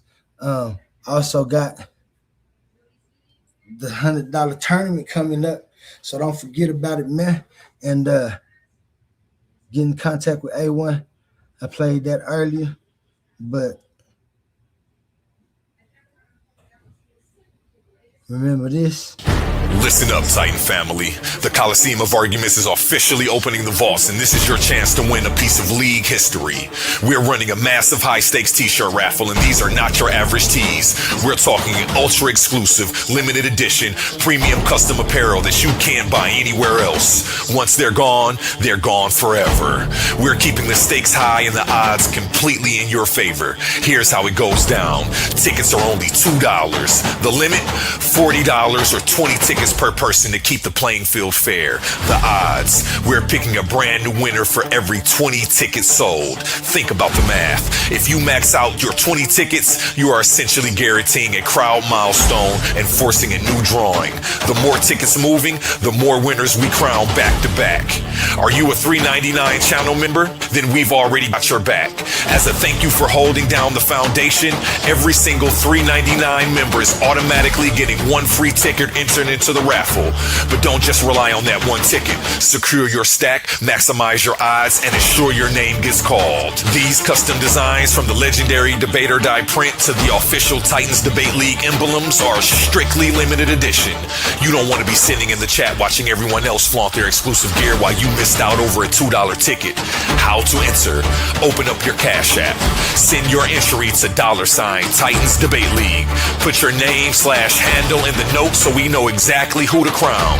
The clock is ticking, the tickets are moving, and the next 20 ticket milestone is closing fast. Lock your entries in now and claim your crown. Winners picked this Friday. Are you not entertained?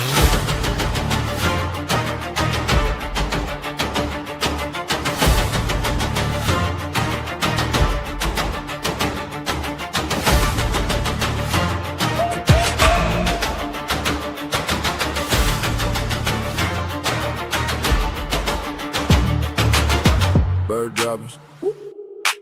Ooh. Yeah. It's for the thinkers and the ballers, the debaters, the philosophers, the ones they try to overlook. When I be philosophizing, I be doing my thing. Got the whole world screaming out the bird name. All white Air Force Ones looking like cocaine. Don't make me drop some knowledge, make your head go bow. When the bird talking, I be talking my slang. Old Coliseum echo in the bird name. I ain't seeing no challenges, I'm on my game. Don't make me drop this knowledge, make your head go bow. Yeah. Grab this beat, rip it up like Terry Cloth. Just be Virgin Mary, watch me knock the cherry off. Oklahoma raised me, pressure never scare me, dog. Bird droppings make a fake rapper, change is hard. You like the big man, I like the shooting guard. SGA energy, pulling up from way beyond. WWE flow, Undertaker aura, every beat I touch turn obituary form. Wavy it's around, better guard your whole boat from the deep end waters where the fish won't flow. Flying laps around these dudes, call me Usain Bolt. Only birds spitting crack cause the thoughts too dope. Nothing divine, but the union of nature and time. Philosophize at the same time I write rhymes. When I be philosophizing, I be doing my thing. Got the whole world screaming out the bird name. All white Air Force Ones looking like cocaine. Don't make me drop some knowledge, make your head go bow. When the bird talking, I be talking my slang. Whole Coliseum echo in the bird name. I ain't seeing no challenges, I'm on my game. Don't make me drop this knowledge, make your head go bow. This bird and me, I'm standing by that sentence. Sit back, lend me your ear, I'll make you a witness. Minutes of the game, swagger on Dennis. Won't hesitate to go inside your thoughts like a dentist. Busy little dudes don't wanna get on my list. Known for cooking world views till they crumble to bits. River flow cold, this bird the illest. Champ in the room, shot Gilgis Alexander with it. Super Saiyan money, your pockets krillin'. I'm on another level, y'all gotta be kidding. Hottest thing smoking, go check the philosophy. Waviest around to the highest degree. Flying to the top, never let nothing in between. Going till I'm out of legs, no centipede. Solid energy, pressure from the goddess. Lioness mindset, every move polished. Wisdom in the feathers, fire in the stare. Truth hit hard, not a whole one aware. Shot at the Titans. See them fighting, debating nightly, whole room igniting, sitting on the ledge, waiting down, watching the hate, looking now, watching the hate, looking now, watching the hate. You think you running? Ooh, please stop it. Seen your old videos, but I am not on topics. Pseudo killers commit suicide at the step to the different type animal. You can't move how I do, man. Maintenance, clean up on the aisle. You ain't heard thoughts like this in a while. Take a look. That's undercooked. Where you get them views from? Somebody else book. This worldview cooking up your mind with the rhymes. Got the heat on time, everything on prime. When I be philosophizing, I be doing my thing. Got the whole world screaming out the bird name. All white Air Force Ones looking like cocaine. Don't make me drop some knowledge, make your head go bow. When the bird talking, I be talking my slang. Whole Coliseum echo in the bird name. I ain't seeing no challenges, I'm on my game. Don't make me drop this knowledge, make your head go bow. Bird droppers. WWLOLEE. Know the ledge.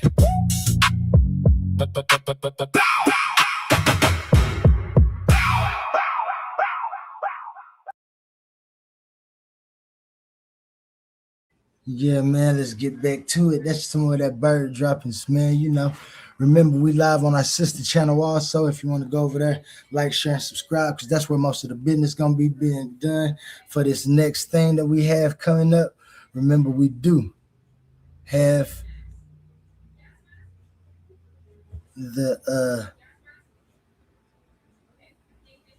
$1,000 tournament coming off of the $500 tournament. Clash of the Titans, season 1.0. Shout out to Pandemus, the African, Pan the man, and all the Babylonians.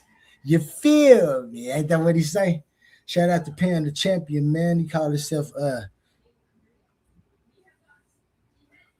Mancho Pan. WWE reference. We be having fun over here in the Coliseum of Debates, man. You know what I'm saying? Shout out to his opponent, wherever you may be. I hope you get a new ball of energy to come back with, you know what I'm saying? Because the Coliseum gonna be here, man.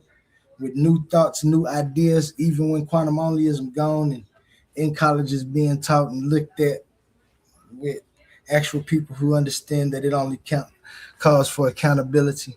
Man, the Titans Debate League still gonna be here presenting arguments, ideas, thoughts, uh, shows, and different things for different beings. Cause that's what it means when you're doing your thing, right? We right back at it, man. Let me see where we at. We on slide number 7. Cause this is the only argument. That's where we left off at, right? Everybody good? Can everybody hear me? I am. I got the microphone on. I ain't been having too many technical difficulties tonight because this is something that I really want to get out. Now I got to pull out my real analyst book. Yes, Hurt, you do.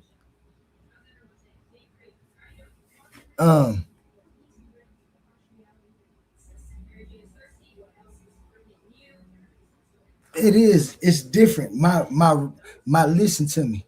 The way I write and the way that I talk and tell my ideas when I'm just in argument alley and stuff, it's different.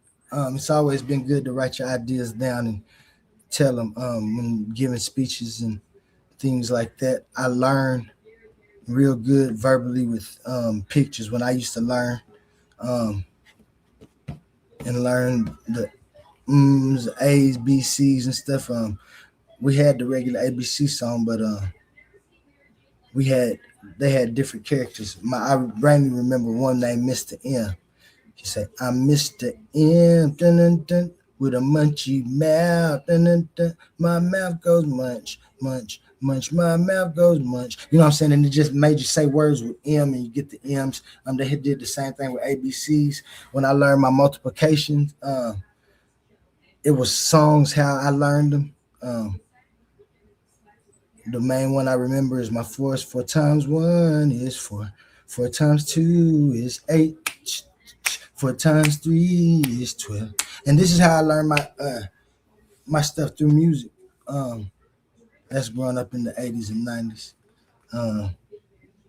But yeah, I'm older now. Not just older, even when I was in school and things, I wrote different. I've always written different than I speak.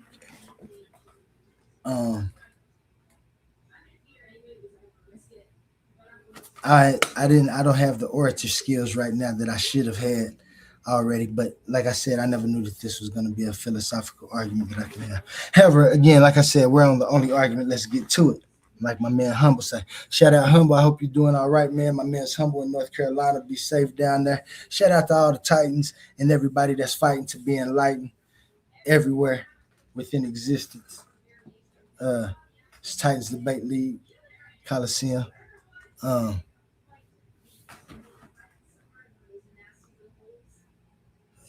That still won't work. But I guess the superset. Well, the superset is. Oh yeah, well he answered it. But we'll get to that. Hold on, Hurt. I'm gonna open the panel. That is why. But we're gonna get to it. I'm gonna open the panel, y'all. I only got a few more slides, a couple more songs. But let's get to the intelligibility of existence. The only argument begins with 2 functions. The first function is Father Time, or Fati. Father Time is a functional title for ordered update. It includes sequence, duration, change, process, transition, before and after, and the possibility that one condition can become another. Time is not merely like a clock time or the measurement that we use with clock. A clock is a physical device that measures ordered change. The device is not the function. Even if no human being existed to count seconds, processes could still occur in ordered relation. The second function is Mother Nature, or Mona. Mother Nature is the functional title for the structure of constraint. It includes form, identity, boundary, relation, lawful stability, and the conditions that allow anything to be recognized as something rather than everything else. Nature is not simply trees and rivers and animals and landscape. Those are particular formations within nature.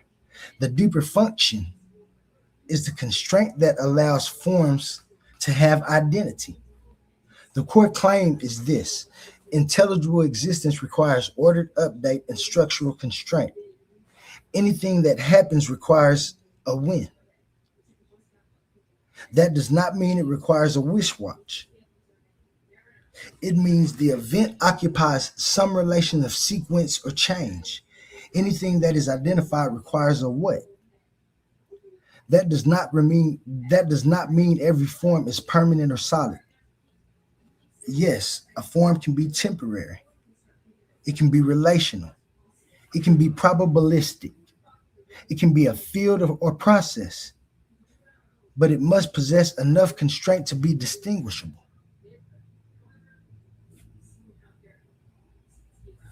That is what this slide represents with the two supporting pillars. One pillar is time, one pillar is nature. Remove time, and there is no unfolding. There is no process, there is no development, there is no transition. Remove nature, and there is no identifiable form. There is no distinction. There is no stable relation. There is no recognizable state. This does not mean that time and nature explain every detail of reality by themselves. They are proposed as the minimum constitutive conditions required for an intelligible existence. Where you going, Hurt? You going to get your Onlyism shirt?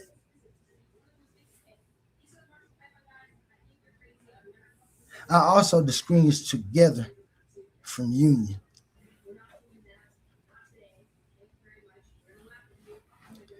Time and nature are together because ordered, update, and constraint are co-present throughout intelligible reality.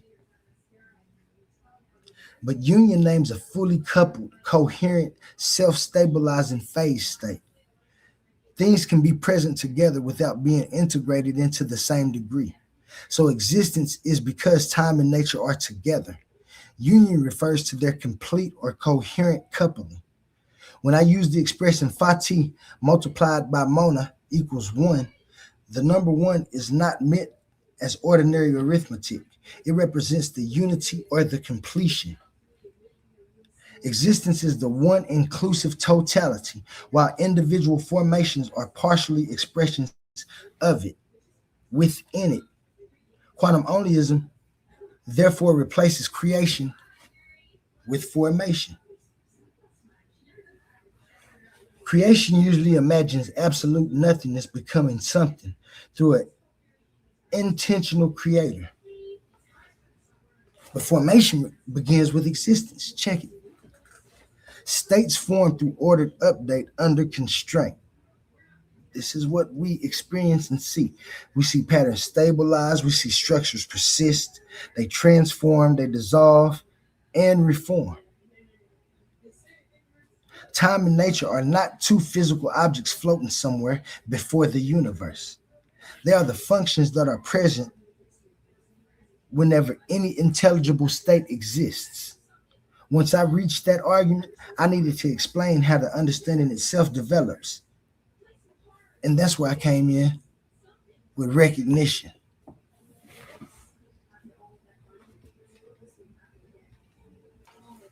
See, I don't begin by telling people to believe.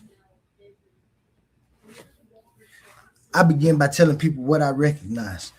Recognition is the process by which a system identifies difference, relation, pattern, and condition. At the human level, recognition includes the ability to update our understanding when experience conflicts with what we previously believed. This is why I compare recognition with Bayesian updating. You begin with a prior understanding. Evidence enters, the understanding is revised, the revised model influences action. The action produces consequences. Those consequences provide feedback. That feedback produces further recognition. The cycle shown on this slide is your prior understanding, finding evidence, updating your understanding because we have to update. You make an action about it. You see feedback. Then you have further recognition, which repeated. What was your understanding then? Did you find any new evidence? If so, do you update? Action.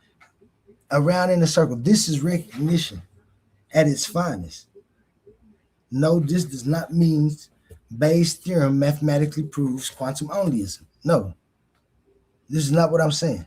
This model right here is a discipline of updating.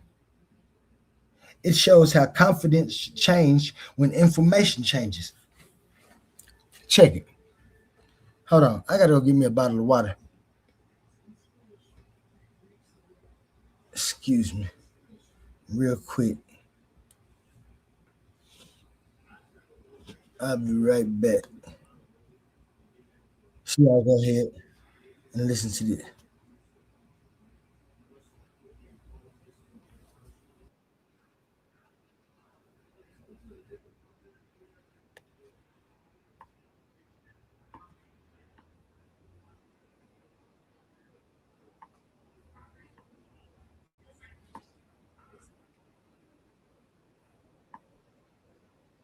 Are you done yet? Is it my turn? I let you cook, you let it all burn. Are you done yet? Is it my turn? You didn't know, you were about to learn. Take a look, that's undercooked. Where you get them views from somebody else, but this world view cooking up your mind with the rhymes, got the heat on time, everything on prime.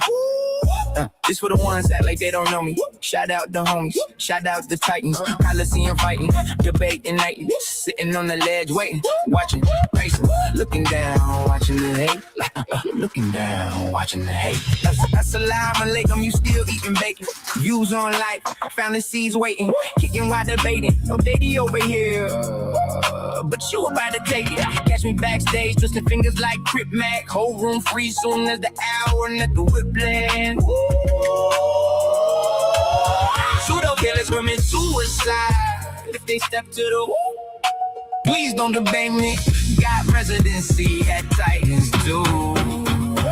Are you done yet? Is it my turn?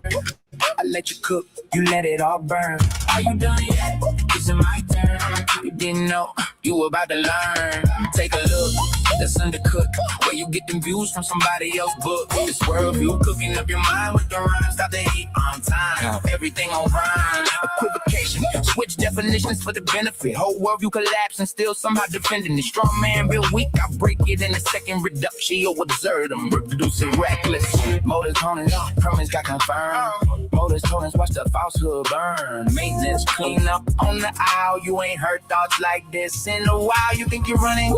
Please stop it. Seen your old videos, but I am not them topics. You might have got old dude that won't work now. Bird droppings on the way, watch the whole room bounce. Nothing divine, but the union of nature and time. Philosophize at the same time. I write rhymes. Nothing divine, but the union of nature and time. Philosophize at the same time. I write rhymes. Pick color, skin color, shoes, flat earth, round earth, pick you. Everything debatable. Welcome to the league. Different type animal, a different breed. I remember every one of you, everything you said. Talking like the air was floating under you instead. Whole strategy, blunders to every move. Sloppy, not the whole crowd yelling. Oh, Ellie got them copy. Flew high above, look down, then I do. Don't two dudes and whoever hanging with you. Different type animal, you can't move how I do. Pseudo killers commit suicide if they step to the hole. Are you done yet? Is it my turn? I let you cook, you let it all burn. Are you done yet? Is it my turn? You didn't know, you were about to learn. Take a look, it's undercooked. Where you get them views from somebody else's book. This world view, cooking up your mind with the rounds. Drop the heat on time, everything on prime. Bird droppers. Go, be down. L-E-E, know the ledge.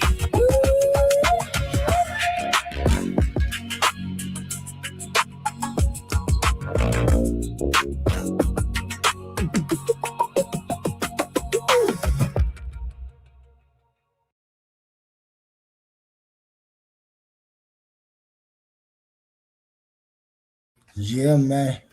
That's bird droppers. Remember what we got coming up? Starting this July. We already in July. No, not yet. Another day.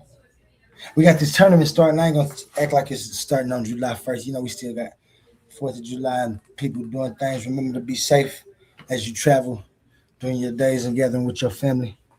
Um, doing whatever it is that you do.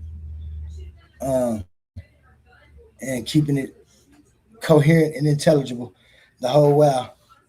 There's no reason to be incoherent with any of your dealings. Won't get you nowhere. But one of the dealings that you can get in on is this $1,000 grand prize. Let me remove this, man. I forgot that was out there. And you get a $50 for each round that you win. So see how many rounds is that? 1, 2, 3, 4. It's a 16-man crew. So shit. I feel that's $200. 300 for the finals plus the 1,000. Shit. 1,300. Titans Debate League. Shout out Titans Debate League 1.0 over and done with. You can go check that out on some of the live if you're a member. Go rewatch it, relive it. I believe we're gonna be doing some review shows heading into the new uh, championship. I'm gonna get to go review my argument that I had. It wasn't part of the tournament. However, it took place during the time of the tournament. It was just a little exhibition sparring, trying to see what quantum onlyism was. It was about Father Time and Mother Nature. They unknowingly put my man Suave Boss in there. Suave Boss still had PTSD. I know he hated that he lost the pen. But he left on good measures, didn't say a word, walked out, head down as every loser should. This Titans Debate League, y'all know I'm just joshing. We ain't playing. Shout out Suave Boss. Shout out the Black Woman. Shout out Black Power. That's what he preaching. You know what I'm saying? And that's for him. I don't necessarily go by it, but shout out my man Suave Boss and Black Power. Y'all know what he mean. The Black woman is God, he say. I believe all women are goddess and fractals of Mother Nature. And all men are time. In fact, fractals of Father Time. But that's in the books. And that's what we're here for tonight, right? That what I was doing? I forgot I was doing something. Because I was about to start rocking because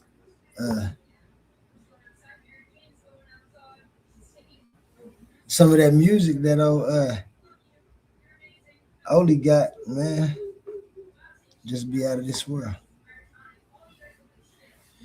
Let me see. We on slide number 8. Yeah, man, we was talking about recognition before I left. And recognition is recursive. Recognition can be compatible with recognizing itself. A system may identify its environment. A more complex system may identify its own internal conditions. A still more complex system may compare its current recognition with previous recognition and alter its behavior accordingly. This is the recursiveness of awareness, and this is how awareness originally develops. When recursive recognition becomes integrated, self-referential, and sufficiently complex, we describe it as consciousness. When recursive recognition becomes integrated, self-referential, and sufficiently complex, that's what we call consciousness. In quantum onlyism, consciousness is not a supernatural ghost inserted into the body. No. I'll talk a little bit on it. I really don't like to, because like I said, it's part of my debate package. But it's also not treated as meaningless. It is a highly developed form of recursive recognition within a structured and updating system. I'll give you that. This also explains why correction is part of the method. When I reclassified book 3, I did not conclude that every ideal in the project had failed. I recognized that one category had been confused with another one. A projected belief says, I must preserve the conclusion no matter what happens. Recognition asks, what does the evidence now require me to change? That's what recognition means. Say I see a snake. I approach the snake a certain way. The snake bigger than what I thought. I recognize that this snake is bigger than what I thought. I update so I can take him down still. But I update how I'm going to take him down.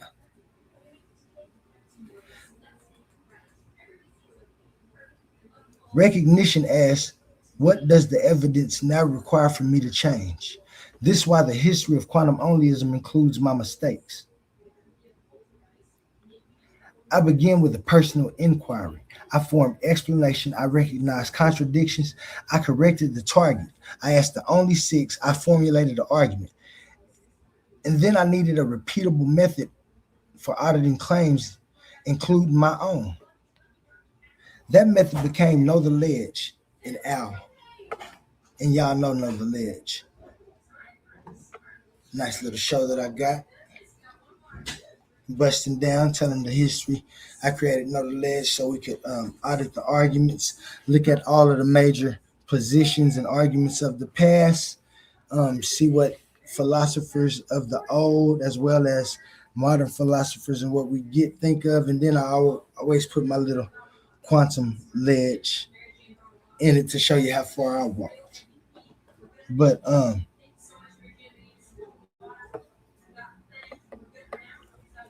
to get to the knowledge, you have to get to know the ledge. That's my motto in this part of the argument. Because know the ledge is the boundary where a claim stops holding together. Know the ledge is not simply just the name of a program. Know the ledge is the audit method. The first stage is define the terms. Many debates continue for hours because both sides are using the same word differently. One person uses time to mean clock measurement. Another uses time to mean sequence. One person uses God to mean a conscious creator. Another uses God to mean the highest reality. If the terms are not identified or defined, the participants always seem to appear to disagree while discussing completely different claims. Right, Roy Chess. Roy Chess can tell you more. I don't know if Roy Chess is still in here. Oh yeah. I'm definitely gonna drop the J. I see Jeremy, my man Yehuda, Wide Ben Yokahanan in the building. Shout out. Yeah, I'm gonna drop the link after this. I don't know. You never came up for the face off. I don't know if we got pictures and everything. We'll talk about that in a minute. Let me get back to this cooking. Make sure I season everything real well. But we get to the second stage. The second stage is to expose the assumptions. What must already be true for the argument to begin? Has the conclusion been placed inside the premises? Has the speaker assumed that very thing they claim to demonstrate? Has a concept been granted the exact functions it's supposed to explain? The third stage is to check the argument form. Do the premises support the conclusion? Has a word changed meaning? Is the claim contradicting itself? Is there a logical gap between what is stated and what is concluded? The fourth stage is to run the collapse test. I have a collapse test where I remove the proposed primitive. Does the system remain intelligible? If someone says time is not real, but continues to use sequence, change, memory, cause, process, development, then they have removed the label while retaining the function. If someone denies nature but continues to refer to identity, fields, laws, objects, distinction, or relation, then they have rejected the word while borrowing the structure. And the fifth stage of this is to cash the claim out in reality. What does the claim actually require? What difference does it make? What would reality look like if the claim were true? What would count against it? OWL means the only world logic. It's the logical operating method for examining claims within the one exclusive world of existence. This does not mean one planet. It means every claim, possibility, every object, every thought, every universe. Any proposed realm belongs to the one inclusive domain of what is. If it exists, it's within existence. The owl watches for equivocations. It watches for contradictions. It watches for the premise smuggling. It watches for rescue drift, where a claim treats into metaphor or retreats into metaphor whenever pressure is applied. It watches for empty labeling, where a mystery is renamed instead of explained. This is what the owl and know the ledge method does. See, the only six came first. The only six is asked what I had to recognize. Know the ledge became the method for testing whether what I recognized could survive examination. So yes, I ran the ledge on quantum onlyism. Imagine that. You want to know how I know my idea is intelligible and coherent, valid and sound? Because I ran it on the ledge. What said the pseudo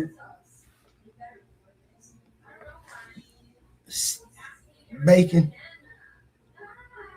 I just figured that out. Cosmon, shout out Cosmon, Cal, Cosmon TV, and all of the Waspy Forget gang. Let me call them gang. Is Cedric's lips pseudo bacon? Is that pseudo? Is Ortega bacon pseudo bacon? If you ever see this Cosmon, man, I hope you answer that. I wish you was in the who in the chat? Can anybody in the chat answer that? Answer that for me. Put a one if Ortega bacon is pseudo bacon. And put a two if you think Ortega bacon is real bacon that you'll fry in a skillet. And either way it go, I'm going to fry it. But do you think it's real as pork bacon? Is his lips pork bacon?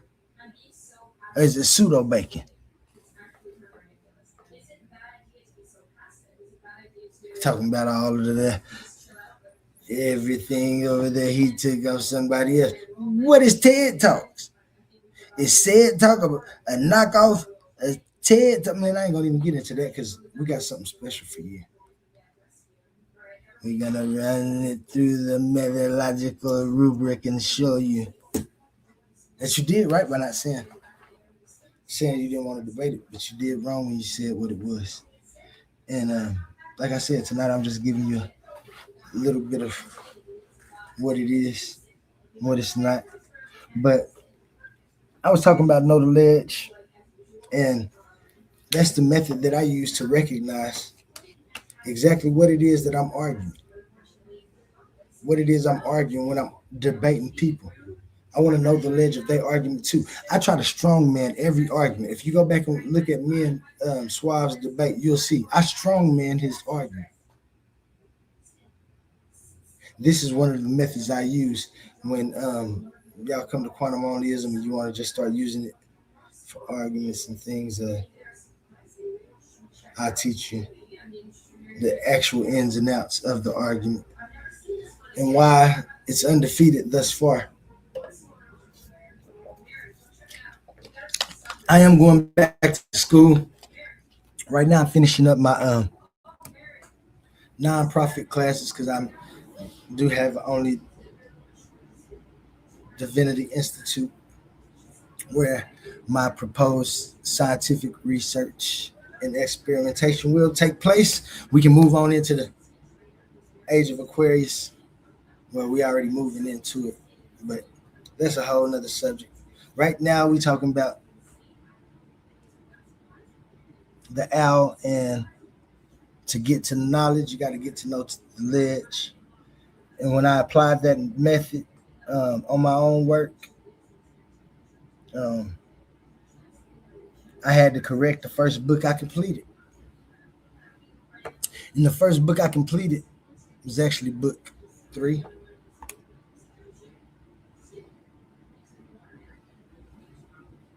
So let me tell y'all a little bit about this book.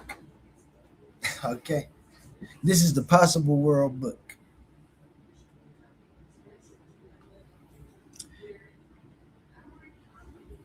This is now book 3.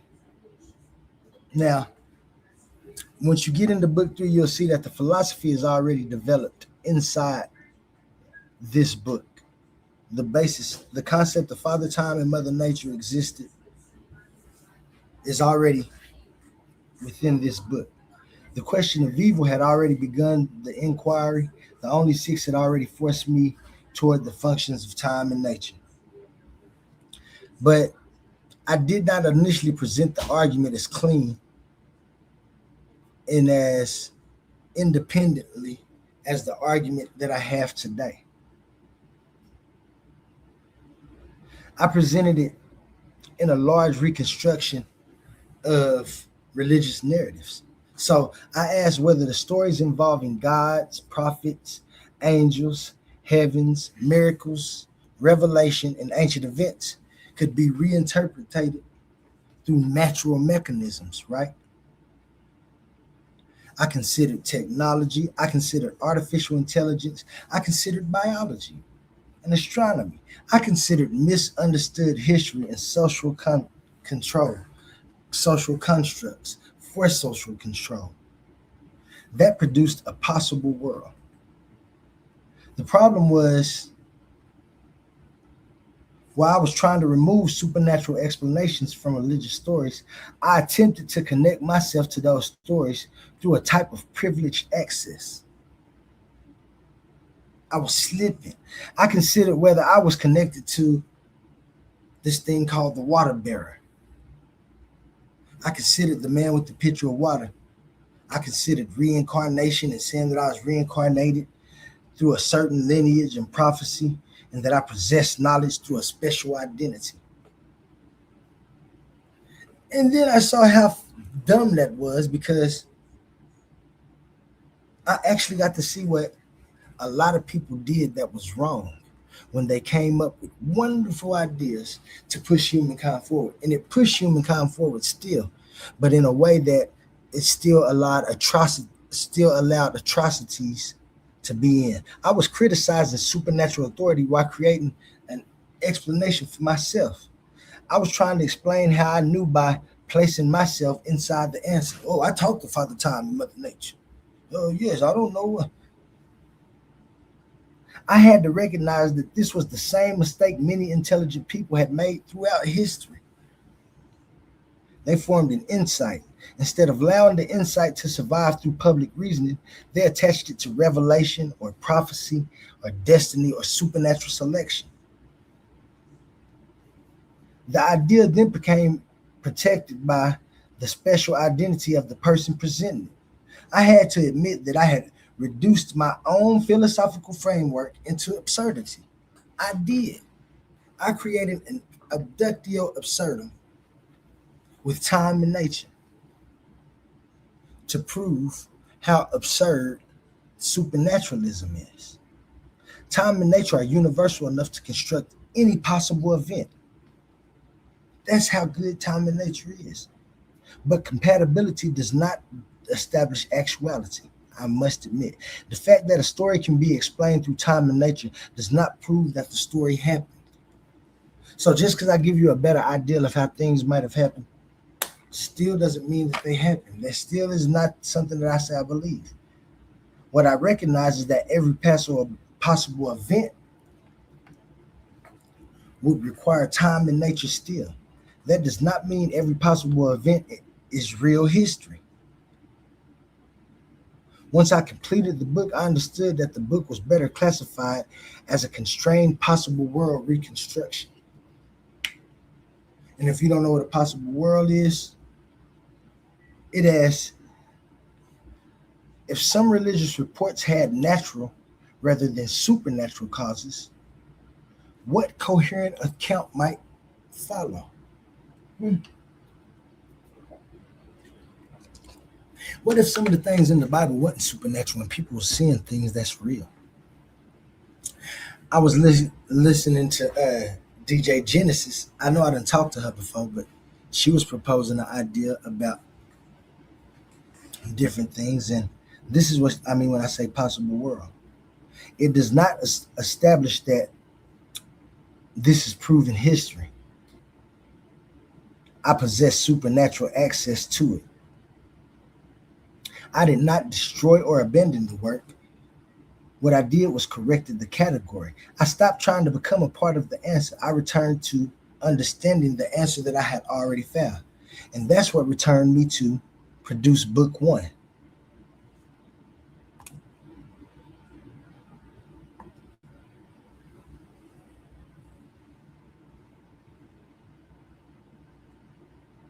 Now, this is the foundation. After I completed book three and recognized the folly inside its presentation, I returned to the philosophy itself, the philosophical side of my view. I said, why? No. This is part of the theory of, I do got the logical format within that book, Rochester, but it's a logical deduction. It's in the book, Rochester. You get me all right. What up, Ben Eaton? I see Ben Eaton in the building. Let me see if I missed anybody else. I've been talking, getting it going. But shout out to all the Titans that's fighting to be enlightened. You know what it is over here, man. Just getting some ideas out. Whether you believe it or not, you can look at it as entertainment. Go to bed and pray to whatever, or I ain't gonna say pray to, and do whatever worship that makes you comfortable and makes you better than what you was. Let me get to one of these commercials. It's one we already played, but we got to play it because we do need them sponsors. And they pay. What happens when a Christian preacher's son starts asking questions nobody wants answered? What if faith and science were never supposed to be enemies? This isn't another religious book, and it's not another angry attack on belief. This is a wake-up call. The Agnostic Guide to Faith, Science, and Sanity by A1 Richardson takes you on a mind-bending journey through scripture, psychology, science, energy, cause and effect, vibration, polarity, rhythm, and the universal law shaping your everyday life. Why do people sabotage themselves and blame God?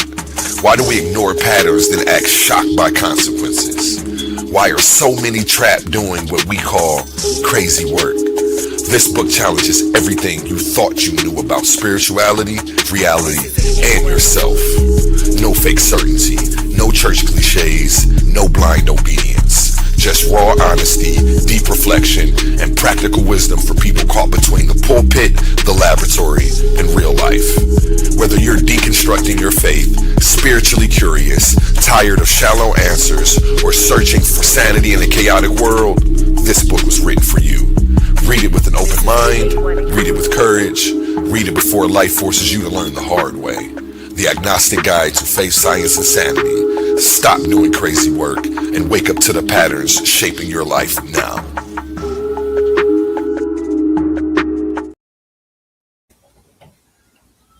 Yeah. Shout out my man A1. That's one of his books he dropped. I helped him get it published and placed on Amazon.com through Only Divinity Publishing. That's my publishing company that I had to publish my books. And before we left, Excuse me. Shout out Humble. I see you in the building. Yeah, Humble. I'll be dropping. I got 4 more slides, man, and I'm gonna drop that link. You know, I want to come up and talk about it. Try not to give too much of my information, but I know I gave a lot.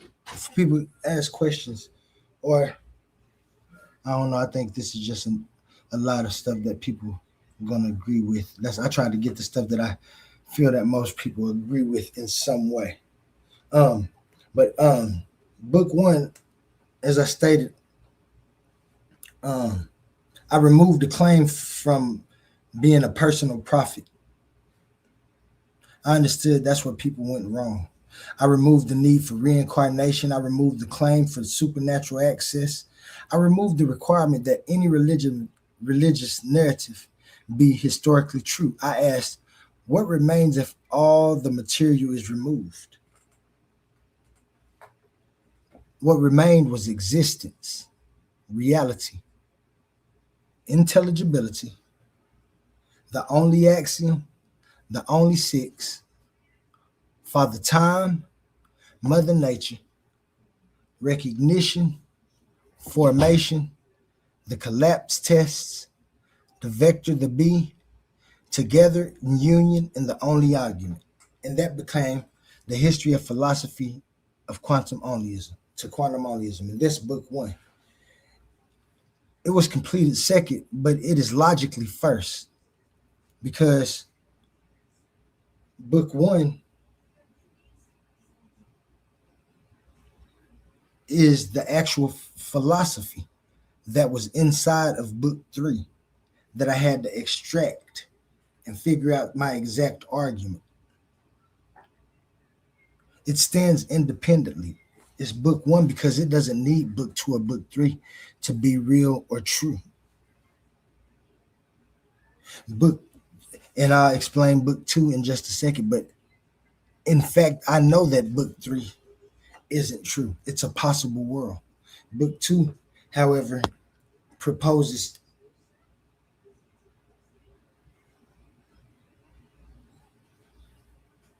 scientific experimentation.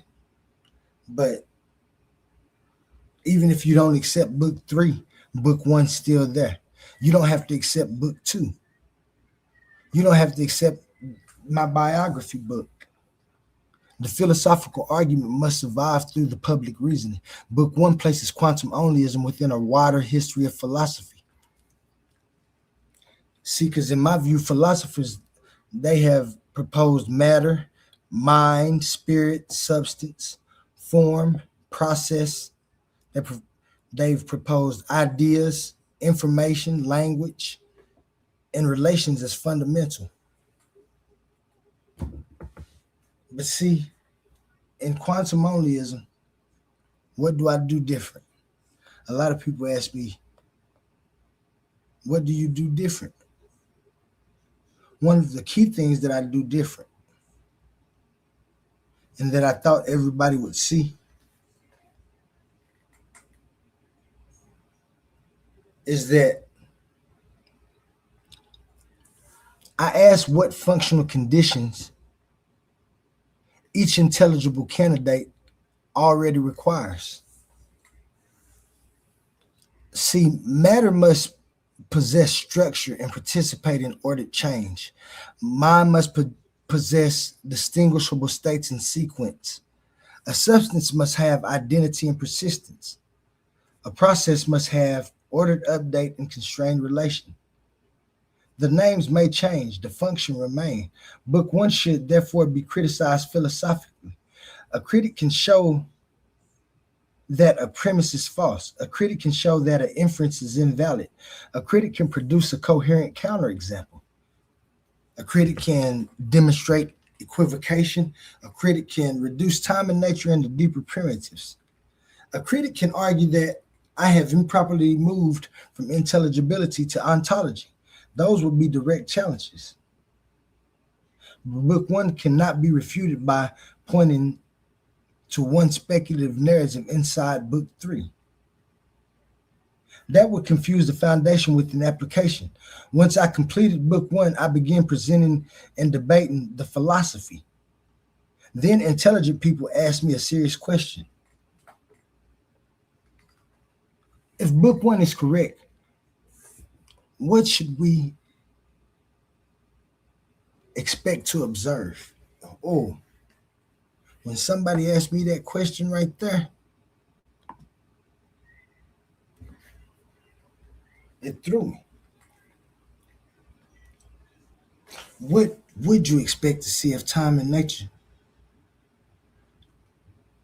are what has always been in some phase or form? And that's why book two is the divine mechanics. Now, a lot of people see divine, especially the pseudo killers, and they look past the word mechanics. They don't put them together and see that it has some type of different meaning. Like, you can put two words together and keep the meanings of both of those words. And so, yeah, what I developed because people began asking what physical, biological, informational, and conscious patterns might follow if philosophical framework were correct. They were not asking whether book three was established history. They were asking if ordered update and structural constraint are fundamental to intelligible existence, what should we expect to observe? What might we see in physics? What might we see in biology? Right? What might we see in consciousness? What might we see in information systems?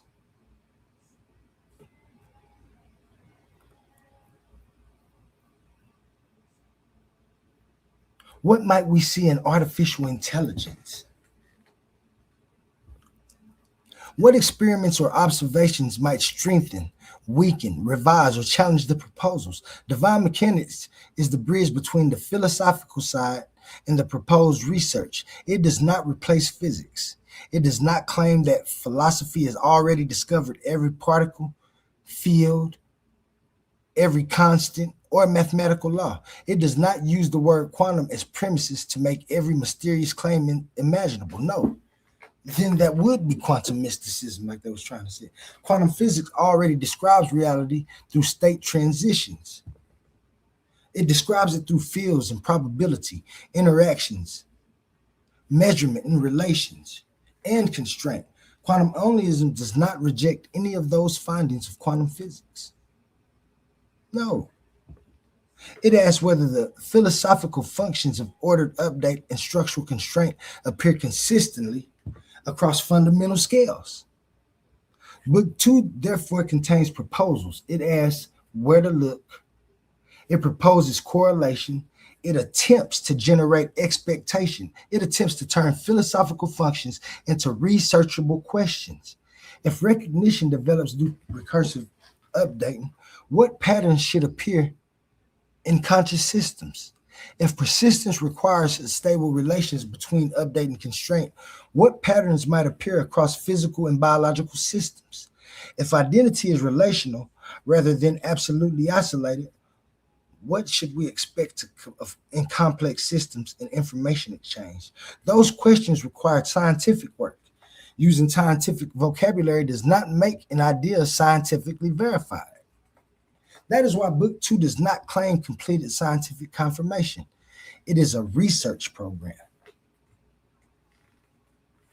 It should be judged by the mechanisms, models, predictions, and proposed experiments, correlations, and willingness to be corrected.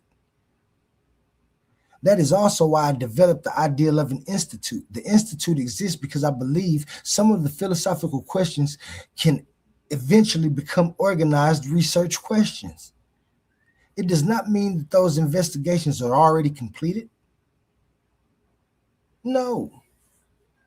Now that we have the three books distinguished, the three different orders in the three different lanes, I must teach you. I got a couple more slides.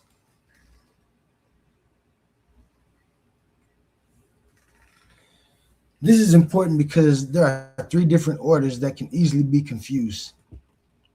Now, the first is intellectual. Why is everybody calling me now? No, I don't want to talk. Stop. Okay. So the first is my intellectual development and how I intellectually developed this. The inquiry began with evil. That led to the question of human intention and responsibility.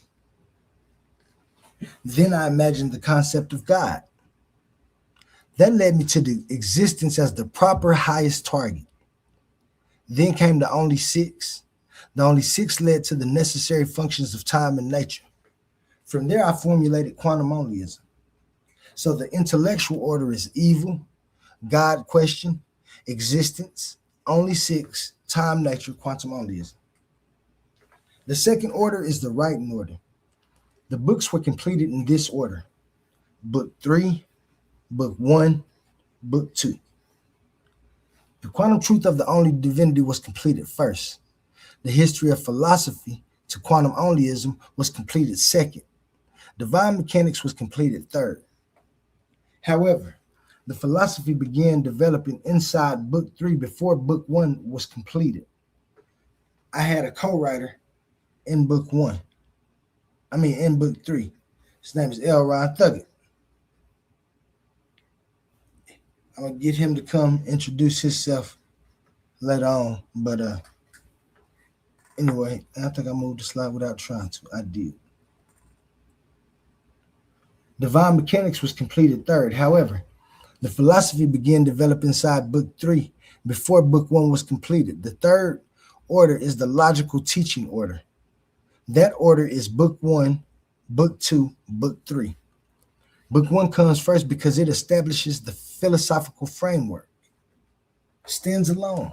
This is the philosophical framework. Book 2 comes second because it asks what research directions might follow from the framework.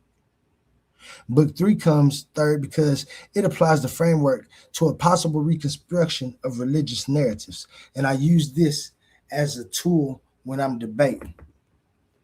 But more on that. I can't really just tell y'all too much about that. Because like I said, it's a reductio, and I reduce supernaturalism as well as this into absurd ideas that are intelligible though, just not coherent. So that's the three lanes. The first lane is philosophy. It includes the standalone argument, the metaphysical foundation, the logical deduction, and the rejection of privileged supernatural access. The second lane is science correlation. Correlation. That's a big word when you're talking science. One of the arguments or one of the discussions I was having with the pseudo killers, me and Ron Birkin. Shout out Ron Birkins. He had a show. If you ain't catch that, you get your membership. You can see that about the correlation of brain and mind and electrical signals firing through neurons. But yeah, science correlation. That includes research programs, predicted observations, possible hypotheses, scientific comparison, and possible testing. Now, I need to make one verbal correction to the third box shown on this slide now that I'm looking at it.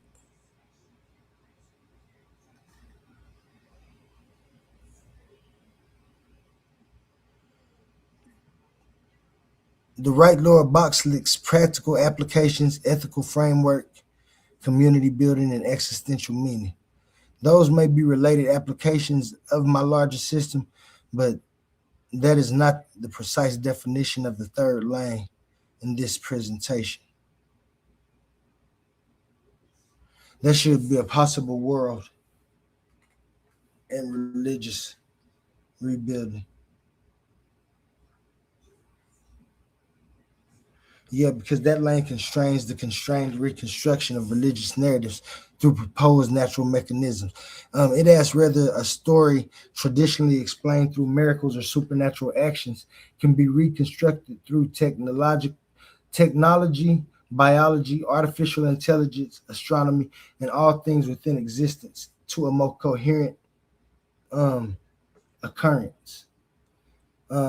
It's not established history. It's not the philosophical foundation.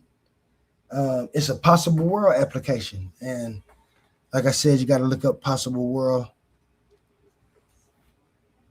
I can explain it. It's just when I say, is it possible that this could be the deal? I'll just say, I'm thirsty. I go to A1's store. He say, yeah, I got strawberry, orange, and grape Fanta back there. I say, strawberry, is it possible you got some cherry? He say, no, I don't got no cherry. Why? Oh, because I'm allergic to cherry. But it was possible that it could have been. But he let me know that it isn't. But the color of it being red and it being possible, not saying that it happened, just possible that somehow a cherry could have got amongst the strawberry drinks. Maybe he had cherry and somebody took all the cherries and the last cherry that was left, and they looked and said, oh, this ain't strawberry. I want strawberry. And they put the cherry back in the strawberry and didn't know it. Possibilities. This is a possible world scenario. And so you'll get more on that if you ever debate me. So I can bust your head. But anyway, yeah, the lanes communicate with one another. They do. Book one may inspire the questions in book two. Book two may produce mechanisms relevant to book three. They do. Book three may provide imaginative examples, but their burdens of proof must be mixed. A failed scientific proposal in book two may require revision of that proposal without automatically disproving book one. An incoherent story in book three may fail without demonstrating that ordered update and structural constraint are unnecessary. But if the foundation in book one fails logically, then everything depends upon that. And that's what I'm here to debate. Book one. That's why book one is logically first, because book one is where my argument is at. Book two and book three are used within my arguments of different levels. That's why it's three books. But you get me to my boy. This is my Al. This is my knowledge. This is how I know the ledge. This is my environment of quantum onlyism. Oli. Pronounced O-Lee. Not Ali, not Owly. Oli. My name is Oli. The letters mean only logical explanation of existence. The name represents my conclusion that quantum onlyism, in my explanation, is the only logical explanation of existence that I've recognized that survives my complete audit. That statement does not mean I'm incapable of error. No. It does not mean popularity proves the philosophy. No. It means I have not yet recognized another explanation that removes ordered update and structural constraint while preserving intelligible existence. Oli is not merely a mascot. Oli is the embodiment representation of the whole philosophy. The owl represents wisdom, observation, and patience. The owl watches, it studies. It recognizes what may not be immediately visible. And the male peacock represents individuality, vivid color, expression, distinction, and the refusal to disappear into the sameness of every other owl that you see, the combat of every other knowledge that you done seen. Mine is different. My owl is the combined form represents different functions, fitting together without losing the individuality of the meaning of what this stands for. Quantum onlyism is expressed through human recognition. That's why Oli got a human body. Responsibility, creativity, language, and from Oli's perspective, the right eye is gold. That's the time eye. It represents Fati. It represents the ordered update, the sequence, the duration, and the change. The left eye is blue, green, and represents by the earth. You see the earth in his eye. That's the nature eye. It represents Mona. It represents structure, form, boundary, identity, and constraint. The two eyes represent the two function ways through which intelligible existence are recognized. Open both your eyes. People always talking about you got to open your eye. You have to open your third eye. No, you don't. You got to open your eyes. And if you mean opening your mind when you say open your third eye, I give that to you. But you first have to open both of your eyes and recognize what you're seeing is immediate, what contradictions you see and what people told you. And you have the right to try to fix it into an intelligible answer if the answers that have been given to you are not intelligible. And everybody has the right to do that, whether you want to form your own ideas or not. If it causes you to be well without and persist in a manner that is not contradictory to anybody else's persistence, then you go on pushing and arguing what you believe. I'm going to argue what I recognize. We'll see if belief stands up under recognition. We can see if you can find some inconsistencies in Father Time and Mother Nature from the way I propose them. We can see if I can find some inconsistencies into whatever you might propose. We don't even have to do those type of debates. We can do any other kind of debates because, like I said, I like to research and learn new views because a lot of the views I have come from studying as well as participating in other religious views to get a total glimpse of what it is I was trying to find when I was trying to find my answer to evil. So Oli embodies the complete philosophy. He ain't no deity. He's not a prophet. He's not a supernatural being.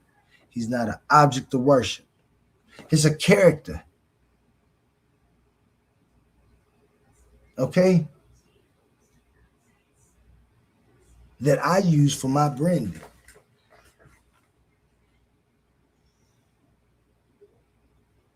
It represents CRISPR.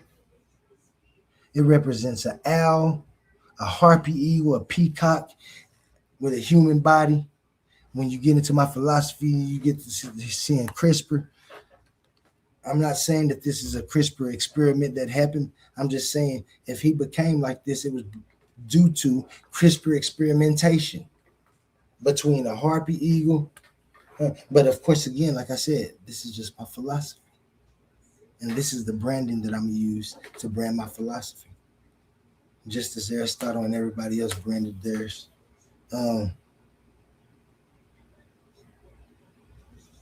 This is not evidence that book one is real. No. I developed only because the system needed a recognizable voice. I didn't form it in the scholarly lane like you.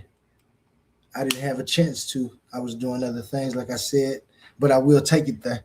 But with branding, so my philosophy won't be ever mixed and changed as some people's have. People know my views. And so that's my knowledge. That's my out. That's old. You know what I'm saying?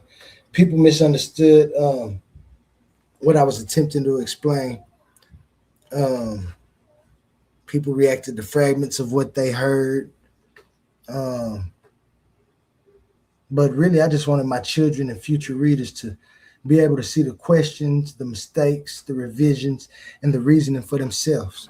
Because a lot of people will say stuff about you, that says stuff about you, might question your reasoning and how you logically come up with things or do things in a certain manner. Like I said, when you get into the whole philosophy, you'll see it just counts for accountability in an intelligible way. Um, I didn't want my kids to inherit rumors. I'm not hiding the corrections within my life. I'm not hiding that book three came first. I'm not hiding that I attempted to connect myself with some type of special access. But that showed the redundancy of what everybody else had already done. I don't have any special access. Even when I was doing that, I knew that I hadn't come up with anything that anybody else hadn't recognized if they just put the right places and the right meanings on words and stop special pleading and equivocating and all types of other fallacies just to put a view out. Let's debate it. I debate atheism too, because I give you exactly what they was looking for when they was looking for the word God. Not only do I take the devil out of the equation, I give you a God, a goddess, and the highest power because I recognize the same thing that y'all recognize. I just might be saying it different. It ain't nothing that y'all don't know though. Recognition without correction is merely just protected belief. Now,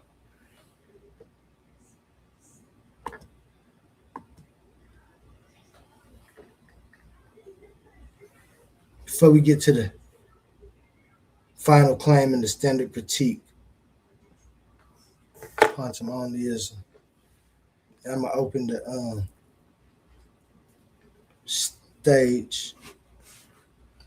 See, I can come up and let's discourse about anything. It don't even have to be about quantum onlyism. I hope there's some questions that I can answer for you. Right now I'm really on get the book. Shout out Daryl Cosma. He was the first person to pay for it. And so now I feel like everybody else should pay for it. So I haven't been giving it away. People got it in the community. I'm sure they've been sharing it. Of course, hating is a broke man's sport. That's why it's free. So all the people that's hating on it ain't gonna be able to buy it if I was selling it. So because they broke. And how do we know that? Because they hating, and hating is free. And that's why it's a broke man's sport. Shout out my man's A1. Treat your smile like your money, he say. And I say treat your mind like it's divine. Shout out all the titans that's fighting to be enlightened. And before we get to this last slide, man, and open the panel,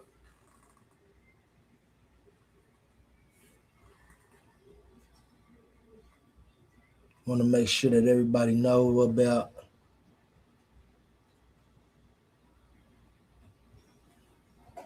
what the Coliseum and Titans Debate League have coming.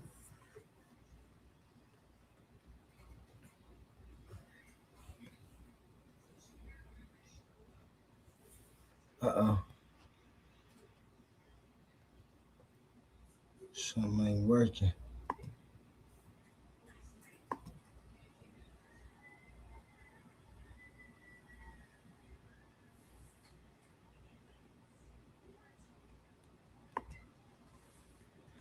I can't get it.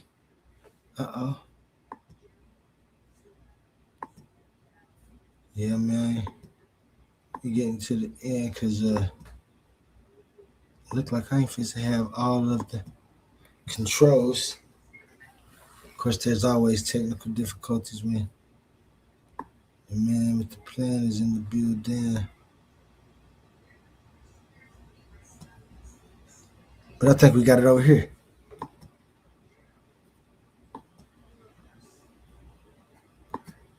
Oh man, it ain't gonna let me remove nothing either.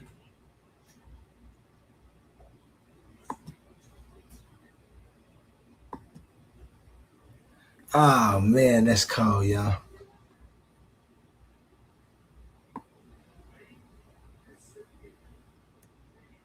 Well,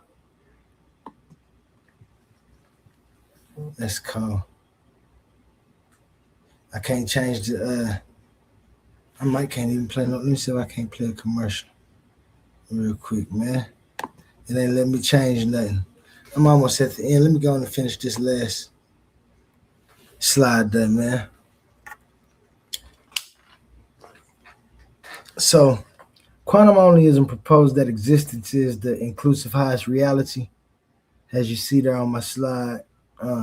It proposes that ordered update and structural constraint are necessary constitutive conditions of intelligibility. It names those functions as Father Time and Mother Nature. It does not claim that a supernatural creator stands outside of existence and creates the totality from beyond it. It is not absolute idealism. It does not claim that human consciousness creates all reality. It is not materialism. Matter already possesses structure and undergoes ordered change. It is not panpsychism. It does not claim that every physical particle possesses a human-like mind or that the universe is one big brain. It is not substance dualism. It does not treat mind and body as two different, completely distinct, disconnected kinds of reality. It's not merely atheism.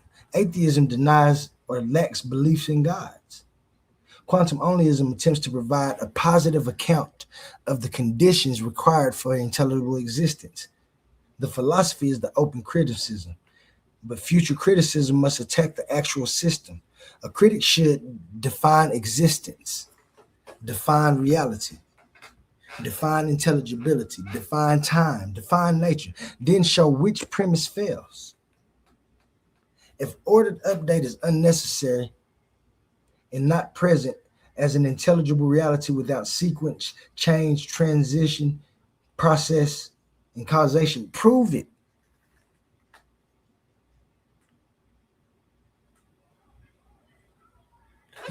Give us one. Give us an example of one. If structure constraint is unnecessary, present an intelligible reality without identity, distinction, boundary, relation, or form. This is what I come to do. If time and nature can be reduced to deeper primitives, identify those primitives and demonstrate that they are not simply renamed versions of update and constraint. If the argument moves improperly from intelligibility to ontology, identify the exact point where the inference fails. Those are serious criticisms. Calling it strange is not a criticism. Calling it new is not a criticism. Calling it similar to something else is not a refutation. Pointing to book 3 does not automatically defeat book 1. Quantum onlyism does not ask to be protected from criticism. It asks to be criticized accurately. I want the debates. I want to hear people's points of view. See if we can't update something. Book 1 is what I want you to use, and it faces philosophical criticism. Book 2 can't be refuted. It's only proposed experimentation. We can find out if we can experiment and use comparative coherence and empirical critiques to see if the experiments work. Some of them gonna fail, some of them gonna succeed. I know they are. But I'm not saying that any of these things are true. These are proposed scientific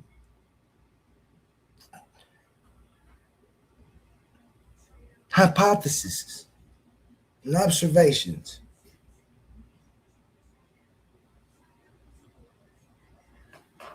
Whatever reality ultimately contains, it must contain some form of ordered update and some form of structure.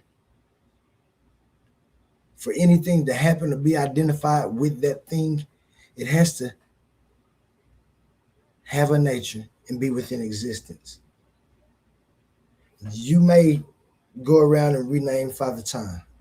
You may rename Mother Nature. You may reject the symbolism. You may dislike my terminology. But if you keep verbs, you keep an ordering. If you keep an identity, you keep constraint. So before you critique quantum onlyism,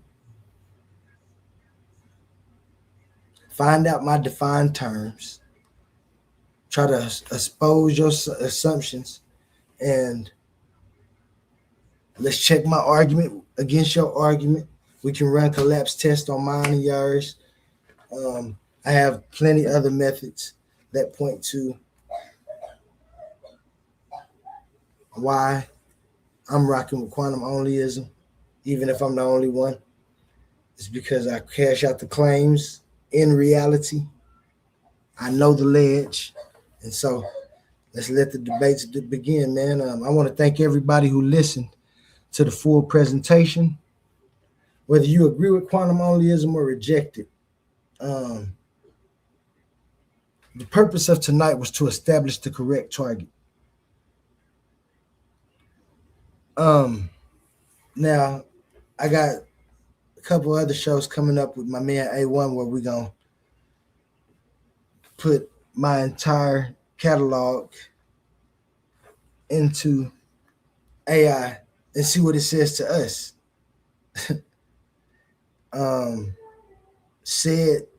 Shout out Sid, he was trying so hard. Put a video of me talking and let his AI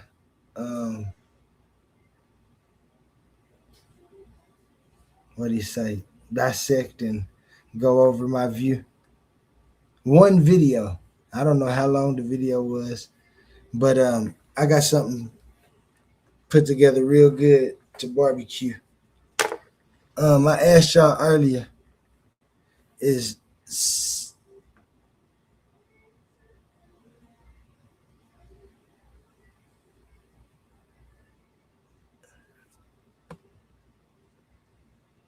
I went up in this thing. I wonder if he already went on break.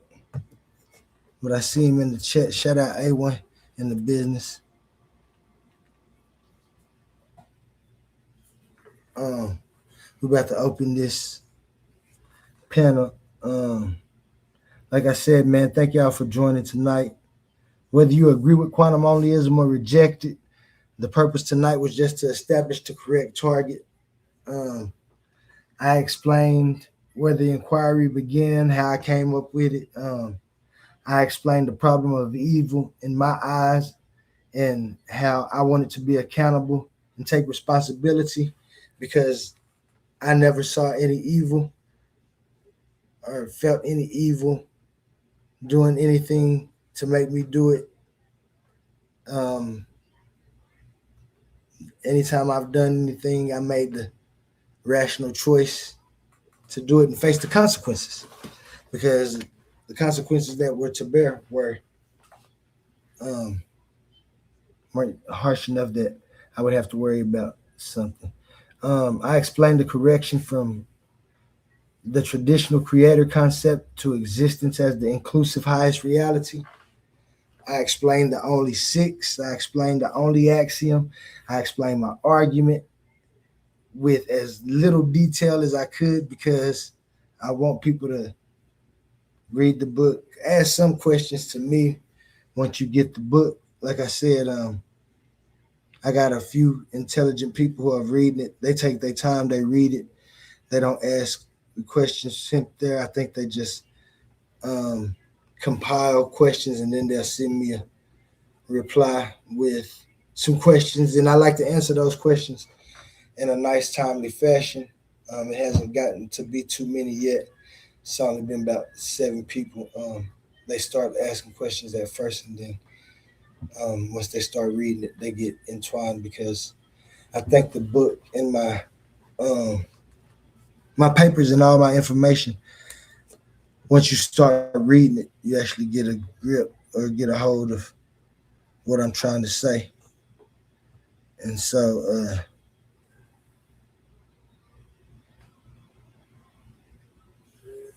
I explained all of those things. The presentation portion is complete.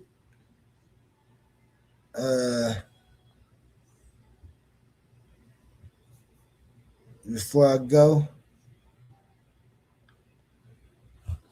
and open the panel, I'm gonna just go ahead and make sure I got everything ready for y'all. Yeah, that's to each and every one of you who came in, and I want you to know that I appreciate it so much. And here's one of my sponsors. Oh, I can't even play that. We might be in trouble, guys. I hope y'all can still hear me. Let me see if this works. Different type of hell. Yeah, that's still working. Different type of hell. Yeah. Different type of animal. Now everybody better listen up. For my people in the struggle who never gave a what. Even when life try to press you down, turn your frown to a smile. I make styles just to lift you up. I'm a different type of animal. Way different type of animal. To the succeed, easy to see. I'm a different type of animal. Different type of animal. No fur, no scales, just feathers on me. Different type of animal. Steady hustling, steady grinding. Getting money every time I put my time in. When they ask what I got up under my sleeve, they never gon' believe when I tell them it's all timing. Everybody want a real life attitude. Incoherent, now they mad at you. Some people can't get it, now they laugh at you. Till they see the glow, now they copying the altitude. I never was the type, it was handed to. Had to put it together like mechanics do. Now you see I got the tools to succeed. Different mindset, different breed, different view every time I play or breathe. Quantum thoughts, I evolve every week. Young Al, been wild since a young child. Still fresh to the death, no funeral style. How could you walk in my shoes? We run the town. Big shoes to fill. Never been a clown. I'm a different type of animal. Way different type of animal. To the succeed, easy to see. I'm a different type of animal.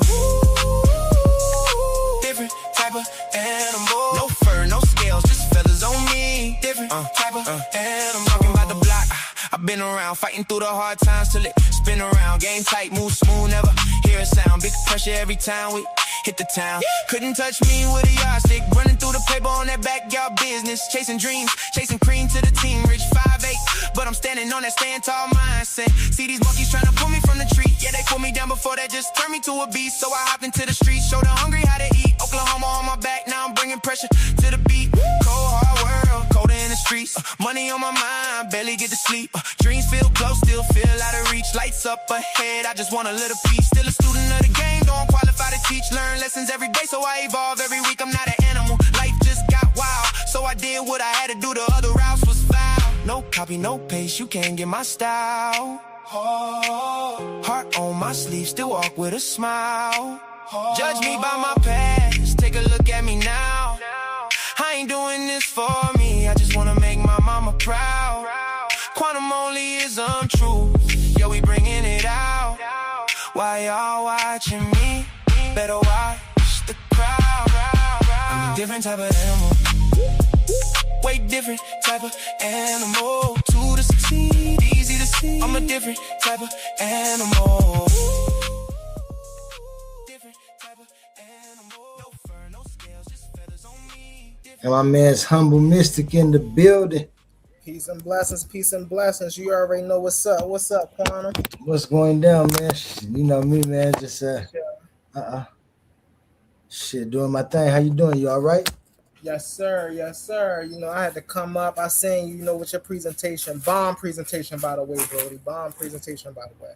Thank you, man. You know, go ahead and get it out there. I got a question for you, Brody. Yeah. When you look at existence, can you break down existence for me? Just in a, you know, you ain't got to give me no long dissertation. Just, you know, a sentence or two. like what existence is to me, Mm-hmm. in my view. Oh yeah, existence in my view, man, is the total set of anything that obtains. Um, in fact, I got a message today about that and about what I mean when I say existence. Mm-hmm. Because when I do say existence, I use the word obtains. And I simply mean that something is present or that, like, that is the case for sure. For example, if I say that certain conditions obtain, I mean that the conditions is there. Mm-hmm. It actually holds. And so I would say that existence is the main subject of what I'm talking about. I'm asking what existence must already be like, um, for anything in it to be known, separated, identified, changed, explained. So existence is what we actually trying to understand when I say existence. Right. I asked that question because I have a concept of existence, Mm-hmm. and when I sit and I think of the concept of existence, I look at existence as a broad stroke of things. Right. I look at it as anything that can be experienced, referenced, coherently imagined, and all of these things must exist within some layer of reality. Right. And so that's what I think existence is. And I asked you that question because you were speaking about and your presentation. You were showing, how you got to your framework. And your first two questions, you were asking, is existence real? And even that first question, Yeah. right? There's a lot to unpack even in that first question, because what we have to do is we have to take existence and we have to take reality, and we have to actually ask, what are these things, right? Because Right. some people look at existence and reality and think they're the same thing. In my worldview, I just explained existence as a broader stroke. When we talk about reality, reality is more narrow to me, right? Reality only deals with the physical layer that of what we call existence, right? Right. So it's the things that are measurable, it's the things that are detectable, it's the things that are independent of belief. Right. This is what's real. And existence is anything that can be experienced, referenced, or coherently imagined.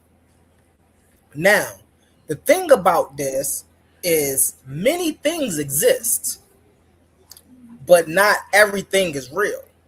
Right. And that's a brain buster to some people because they say, well, how can something exist and not be real? When we deal with existence, we have to understand that existence is layered ontology. There's many different layers to existence. There's physical existence, there's mental existence, right?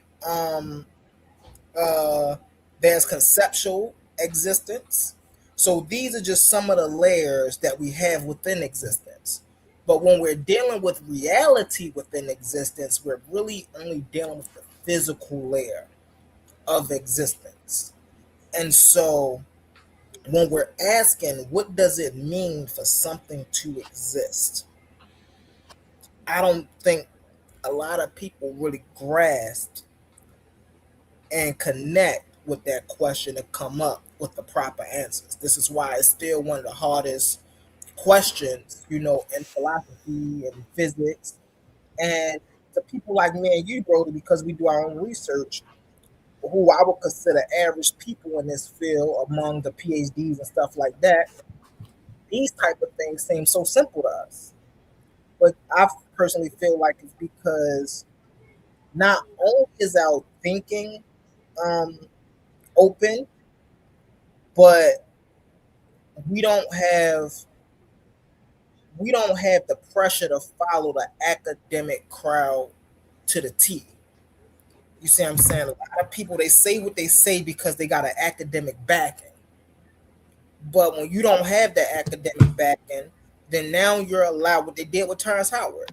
Now you're allowed to explore and say, wait a minute, this makes sense. And if this makes sense, then that makes sense. Then I can connect these two and then this makes sense. Now, what the higher echelons do is they say, well, wait a minute, you ain't a part of our circle, so you can't make those conclusions. But then what they'll do is they'll take what that person who's not in the community and they'll pass it off as their own. Again, what they did with Terrence Howard, right? With his patents and things of that nature. So when we're coming up with these things and we're having these deep conversations, I think it's really important that we break these things down to the most graspable, fundamental levels that we can, so people can really understand what's going on. And another thing, I'm gonna land my plane right here. Oftentimes, people keep these concepts up in the air, and so because they keep them up in the air, they don't actually dive deep into them because they feel like it can get messy. So they just bunch everything together. We think existence is reality and reality is existence, and then they mash it together. Then they forget the coherence part about it. You feel me? And so that's why I wanted to start off with those two questions about reality and existence, because I think a lot of people hear what we say, and instead of separating the two, they come in at the situation with the two group being one and the same. All right. And I agree with you that much. We got Tiffany to the stage, to the panel. Shout What's up? out Tiffany. How you doing, Tiffany? Peace, peace. How you doing, brother? I'm doing fine. I'm doing fine. Okay. All right. So I have a question now. This is my first time hearing about quantum onlyism, and just out of curiosity, the first question is, what books do you have, or what book recommendation that deals with this subject matter? What books do you recommend that focus on this subject? Well, that focus directly on this subject would only be my books. Now, other philosophical views and as well as other isms have their own philosophy. So to get any type of information about the structure of my view, you would only have to Mhm. research. You'd only have to research the history of philosophy. Okay, okay, that's cool. That's pretty dope. So basically, like under quantum philosophy, things like that. Basically. Well, yeah, under quantum. I put quantum in my book because I thought it would show correlation and show people that I don't disagree with anything quantum physics, quantum mechanics, and the things that have Mm-hmm. already been researched and found. Uh-huh. And so, but when I started my second book, and I exposed experimentation, that experimentation Mm-hmm. will go through regular scientific methods and those things, and so that's why that name is actually in the title. It isn't to refute or say that I came up with some new type of thing that's going against quantum physics or quantum Okay. mechanics or anything. No, no. Can Okay. I Okay. actually Okay. piggyback on for you right there, Quantum? Um, I do want it to be said that uh, Quantum's worldview is not a is not a excuse me, a unique perspective about the world. Um, when you study quantum physics, just regular quantum physics, when you study entanglement, particle entanglement, when you study um, geometric dimensions, right, such as figures like E8 and things of that nature, um, you start to gather a lot of this information that Brother Quantum is speaking about. Now, the language may be a little different, but the philosophical worldview overlaps beautifully. You see what I'm saying? So, Sister Tiffany, I said that just to say, so Sister Tiffany, if you really want to understand, Mhm. the quantum's worldview without, getting the books, or, even when the books come out, if you don't have access, if you just, do your little due diligence and go research, quantum physics and what is this and what is that. Oh yeah, I mean, I'm familiar with quantum physics or whatnot. I'm not familiar with the concept that he's talking about, the quantum onlyism. Hmm. Yeah, So I yeah. just wanted him to elaborate more into that. So I just wanted to see like what books speaks on quantum onlyism. That's the only reason why I was asking. Yeah. Oh yeah. Also, yeah. So also the next question I wanted to ask is, do you talk about or do you discuss quantum chromodynamics and uh quant, quantum electrodynamics? Those things are interesting, yet they have no interest in part of my philosophy. Now, as I stated, it's a Why is that? philosophy, it's a philosophical view, and so when science is brought into it, um, I can speak on it and things, but like I said, quantum onlyism doesn't disagree with anything that any quantum physics or mechanics or science has already set forth as precedent and empirical Okay, evidence. so okay, so I just need for clarity why you don't really like, or why you don't speak on the quantum chromodynamics and the quantum electrodynamics in your book, just Well, for clarity. in book two, it actually does speak on it. Hmm. Um, I don't speak on it when I'm talking about debates and things because, like I said, it's uninteresting to my argument and it Okay, wouldn't have any bearing because it's a philosophy. Now, when we start talking, I will have discussions about um, those things, and if ever any of my experimentation proposals come up, it will show those things. But I just it's a philosophy and not a science. okay, okay. I respect that. All right, so I want to also ask you, what is your thought on consciousness? Does consciousness tie into the concept of quantum onlyism? Yes, it does. Okay, in what way? Um, well, as I stated, if my philosophy is sound and valid and correct, then we should be able to put forth proposals on where we will be able to see um, certain types of things that we propose.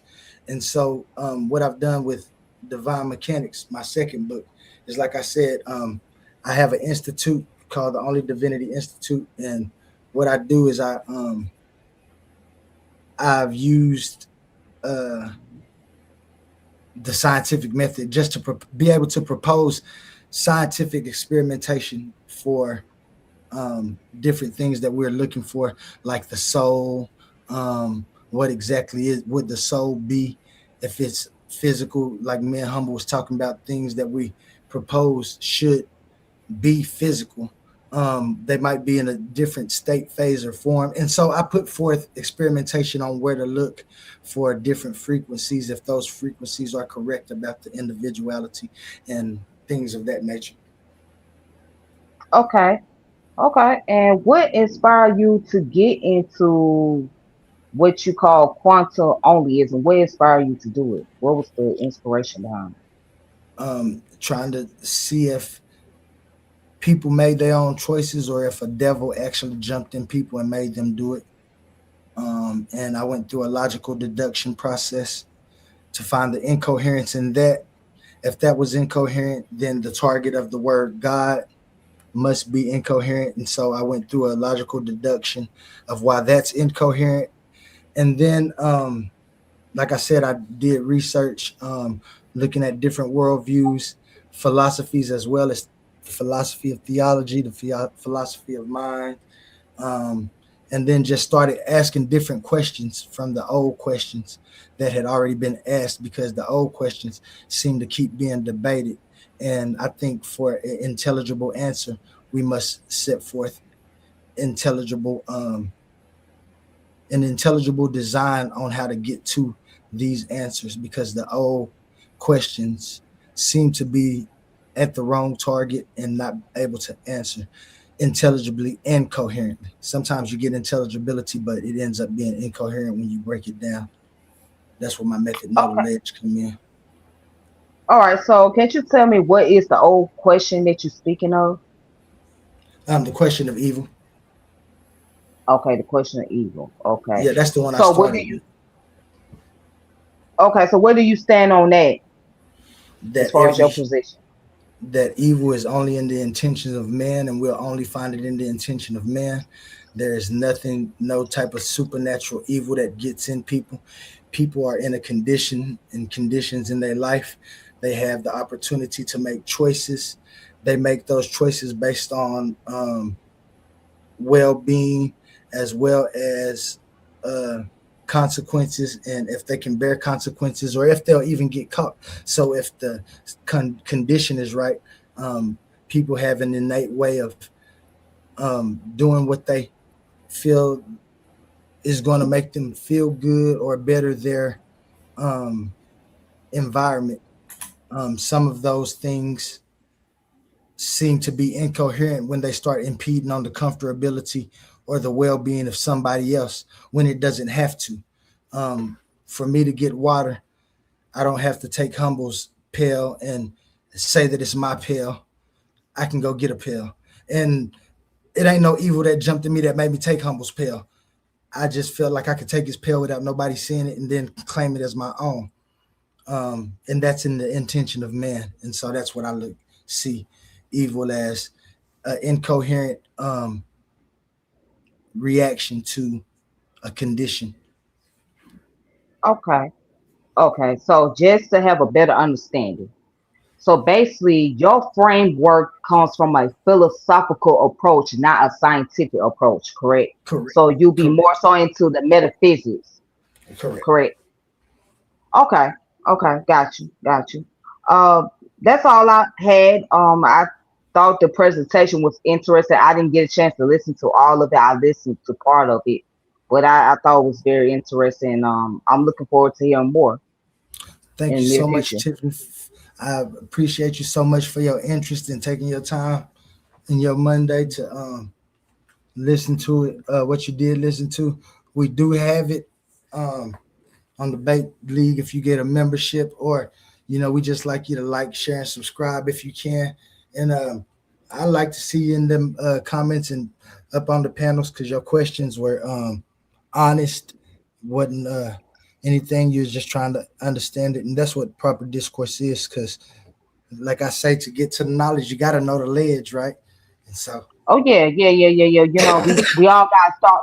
We all have to start from a beginning point, and once we start from the beginning or from the rudimentary form of knowledge, then that's how we able to progress and advance to the next level. So we all got to have a beginning. definitely, definitely. And You I know, thank you again. this is a yeah. So my saying is this: a baby does not learn how to walk overnight. Mm, Yeah, see, babies don't walk overnight. In other words, a baby will have to learn how to crawl before they get a chance to walk. And so we just have to look at it like we are babies when it comes to the form of knowledge. So we have to take little steps by step, and then we can get to the higher level or get to the advanced level. So, right. Thank you for your insight, and I appreciate you again. you're welcome, and thank you for having me up here. Yes, yes. Do you have a particular view of your own before you leave? Well, Pick your mind real quick. oh, okay, yeah. Well, lately I've been studying a lot on science. My thing is I'm more into like psychology and sociology type of stuff, but I do have a philosophical point of view. Um, I have a point of view dealing with consciousness, and I believe that consciousness does exist, and I don't think it just exists within us as far as humans are concerned, but also beyond the physical as well, as far as like when I say beyond the physical, I mean like it also exists within the universe. Um, also in the cosmos, etc. So that's where I stand. That's what I believe. So I believe that consciousness is everywhere around us. I have a pantheistic point of view, which means that I do see the universe as being God, as being one with God. So I do stand on that position. Um, yeah, so yeah, and then also I kind of get into the concept about the yin and the yang, Taoism. So I follow that too, and I study various different type of information or whatnot. But that's just a few things. So, but yeah, my thing as far as philosophy is concerned will be more of consciousness. So I'm very intrigued about the subject of consciousness and trying to understand it. So yeah, that's where I stand on my position. Can I ask you a question, sister? If I was Yes, to ask you, um, what is consciousness to you? If you can that's define a, it for. that's a great question. Consciousness to me means to have some form of awareness, to or to be awakened, Mm-hmm. right? Yeah, so yeah, but it's to deal with some form of awareness, and having a sense of awareness not only of your surroundings but awareness of self, or awareness of your movement and things of that nature. So that's how I would define consciousness, as awareness. Most definitely, I appreciate that definition. That's pretty spot on to my own definition, right? My definition of consciousness is awareness itself, right? Hmm. When you look at, we were just talking about existence and reality. When you look at existence and reality, you see that awareness, everything is always in a state of a certain awareness. Awareness is always Ah. there. When you say like consciousness Mhm. is everywhere and is in the universe, is of course consciousness is always there. The thing that we measure is the state of awareness, the state Right. of consciousness. And so, um, I asked you your definition to see how close it would be to my definition, because people have different definitions, for different words. And I used to, Mhm. for a long time, I used to think my definition of consciousness was wrong. Like, because I'm a practitioner, I meditate, life, things of that nature. So I deals with this. And so even when I meditate, I ask that question like, what's happening right now? You see what I'm saying? What's going on? And then that's when we Mhm. learn about the states, right? The beta wave or the beta state, the alpha state, the theta state. And then when you study that, you realize, oh, all of this is about a state of being. A state Mhm. of being. What Mhm. state are you in at this point? This is why we're called human beings. Because at every point in every moment of existence, we're always being something. Our awareness is always being tailored to something. You see what I'm saying? Focus, awareness, and consciousness is all linked. And that's what separates the successful people from the failures. Sister Tiffany was talking about, she dived into psychology and sociology of things, right? And this is how Mhm. we take quote unquote the metaphysics and bring it down to reality. When we realize that everything that is a thing is always in a state of being, is never in a state of becoming, and is never in a state of was. It's always in a state of being. And once we learn how to optimize that within reality, then I think that Mhm. when it come to nature and it come to existence and it come to reality, we can align our frequencies with that, because we know that everything vibrates, nothing rests. Mhm. Everything is just a frequency. Color. It's so funny when you study colors, shapes, and Mhm. colors, shapes, and frequencies for the harmonics. You realize they all have an interconnectedness. Every color have a geometric pattern attached to it, which also have a certain frequency attached to that geometric pattern, which is attached to that color. If you change the color, you change the pattern, means you change the frequency. If you change the frequency, you change the pattern, which means you change the color. And when you study it like that and you get into it and you understand it like that, then when you look at life, you see this is all life is doing. Life is just changing the frequency, the color, and the pattern. I land my plane. Okay. Thank you for that, Sister Tiffany. Thank you for that. All right. You welcome. You welcome. Yeah. I want to say something real quick. Going back to what you said, state of being. Now in philosophy, that is called ontology. Yeah, Hmm. that's dealing with ontology because ontology deals with the state of being. But all right then. But thank you, gentlemen, so much. I will let you guys go back to the program. So But thank you. make sure you stay in touch too, because if you ever want to put your views out there or give any presentations, we definitely do that here at Titans Debate League. We like to hear different views, put them to the test, and see if we can't learn something that we haven't looked Mhm. at before. Or see, and I definitely Yeah. Oh like yeah, to I've been on this talk. platform before with A1. Oh, okay, okay. Yeah. And yeah, it's just been a while. But I appreciate it though. Yeah, But nice to have you back then, and we'll see you in due time. right, All right right. then, thank you. All right Definitely. then. Peace.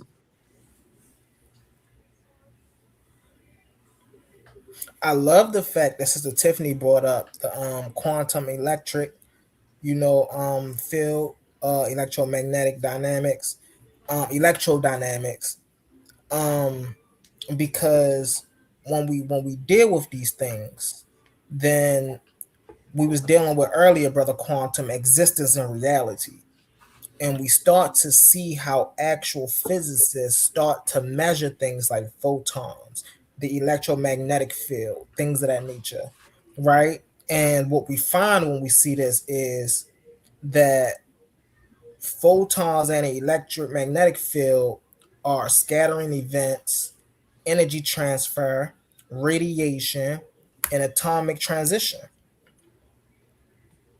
So it is the same thing as I was just, it's so funny that I just can't remember it, but it's the same thing that I was just breaking down with the frequency, the shape, and the color.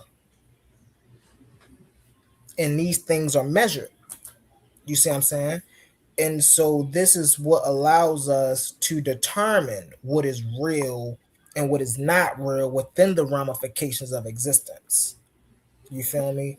And this is what allow us to have the conversations such as, do God exist? Is God real? Is what about religion? What about philosophy? What about the social economics of things? Because once we can put them and we can identify these as something that exists and that's actually having an effect on our reality, then we can do something about it. Right. If only our people had this concept when it came to oppression, even in today's time.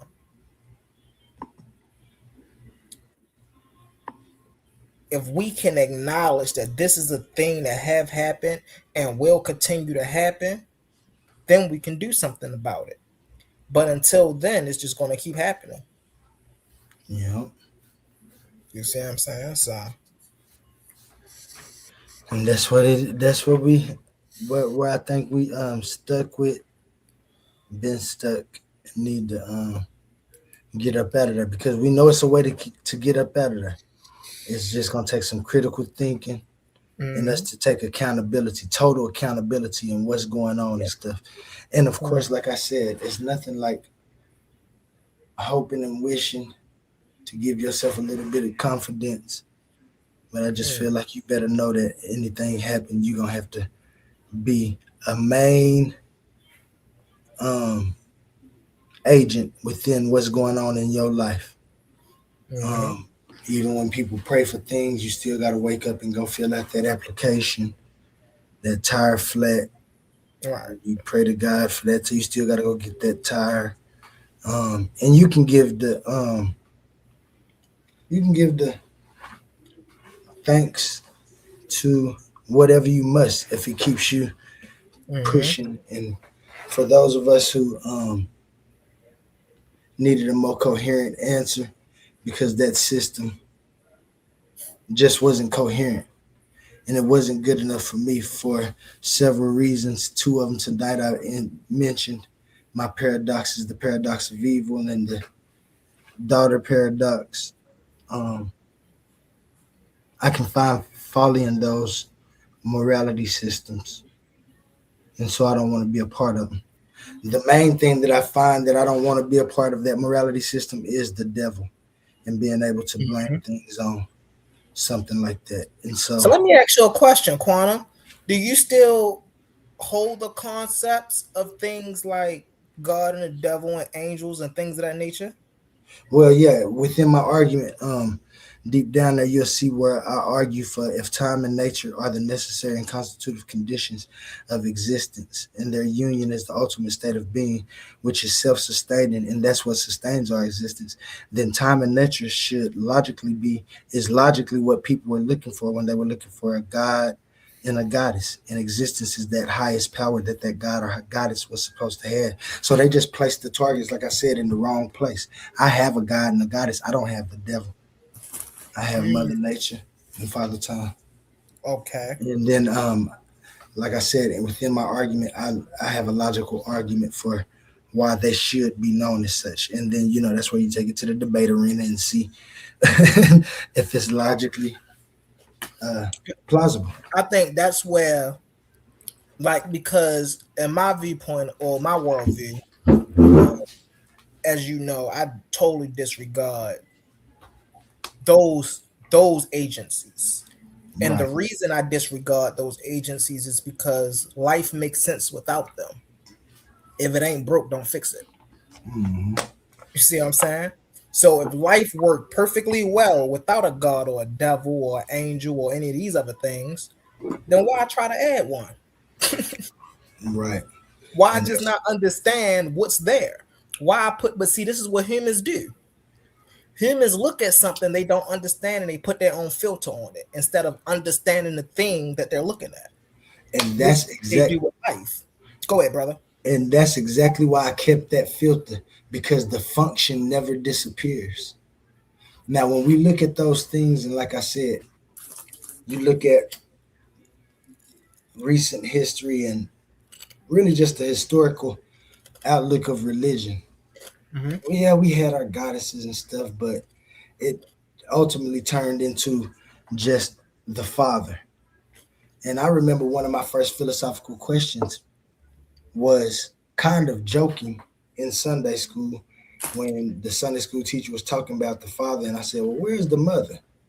Now that I'm Mm, older, I know I was asking that question gen, gen, genuinely. And when I found the concept of wisdom and I understood how they couldn't take the mother aspect out of existence, they had to put that woman in there somewhere. You know why? Because it's there. They right. they they took her, they put her in a different box than what they Now you know made. what wisdom is, right? In the Bible, Mm-hmm. Yeah. you know she's Wisdom known is as Sophia. But when right, you do your research on Sophia and wisdom, you know that that's just a reinvention of Asherah. right. All of it is. And see, and I Mm-hmm. believe that Asherah is just, and I ain't gonna say reinvention. Asherah and Yahweh, or was it No, it's Yahweh, right? Ain't that Yahweh. Asherah? Yeah, Mhm. yeah. That was somebody's first depiction of time and nature. They just didn't understand the totality of what they was trying to put forth. A whole bunch Well, of them was, you even when know, people, the thing about that would be when we dealing with the Canaanite pantheon, because it's a pantheon there, right? we're dealing with El, Yahweh, Asherah. Well, not Yahweh. Yahweh came much, much later when we're talking about the Canaanite pantheon. Because it was L and it was It was El and L and Asherah. Asherah, right? Yes. Okay, But okay, so we got Bayal, we got all of these characters. And for me personally, what I think they sought to do is to just make sense of things around them. You see what I'm saying? When you look at, even when we go beyond the Bible and we look at the history of these things, when you look at the history of Yahweh, Yahweh is a mountain deity. When you look at El is a bull god. When you look at Baal, that's a storm god. You see what I'm saying? So they were describing these forces, but they Right. were putting the agent behind the force. And this is where I think we start seeing the transition behind the force itself to the agent behind the force. Because when we go to older cultures like Samaria, Kemet, right, we clearly see when they are making reference to these things, Tiamat, right, to Absu. We know that when we look at the definition, like when you look at the definition for Tiamat, it don't say that Tiamat was a god or a goddess. Tiamat is literally salt water or fresh water. I apologize. Tiamat is literally fresh water. And so when you think about that, then you say, okay, well, when I go and I get a cup of water, it's not talking to me. It's not moving around me. It's not doing all of these things. But if I want my children and my clans people to understand or grasp the concept, the principalization of water, then I have to put it in a format that they can grasp. So I'm going to tell this story of Tiamat. So when you hear the story of Tiamat, you think about the operation of water. This is the same thing that the Commissions did with Ray when they were talking about you can find them soaring across the sky in a solar boat, right? What they were doing, they were just talking about the what the sister Tiffany say, the ontology. You're right. They was just talking about the ontology of the sun. They understood there was no man in the sun driving the sun across the sky. That was just a story they were telling to conceptualize the movements, the cycles of the sun in our universe. And so I think the issue becomes when religious people see these stories, and it started back with the people who first started trying to discover this stuff. You know, they were all religious. When they first came in contact with these stories, they approached these stories with a religious mindset, with a literalist mindset. So instead of these things staying concepts, they became literal. So this is where we get people going around talking about, oh well, Asar was a man walking around with an animal on his head. You know, Jehudi walking around with a ibis head, and he really used his nose as a pen. Like, nah, man, these are stories.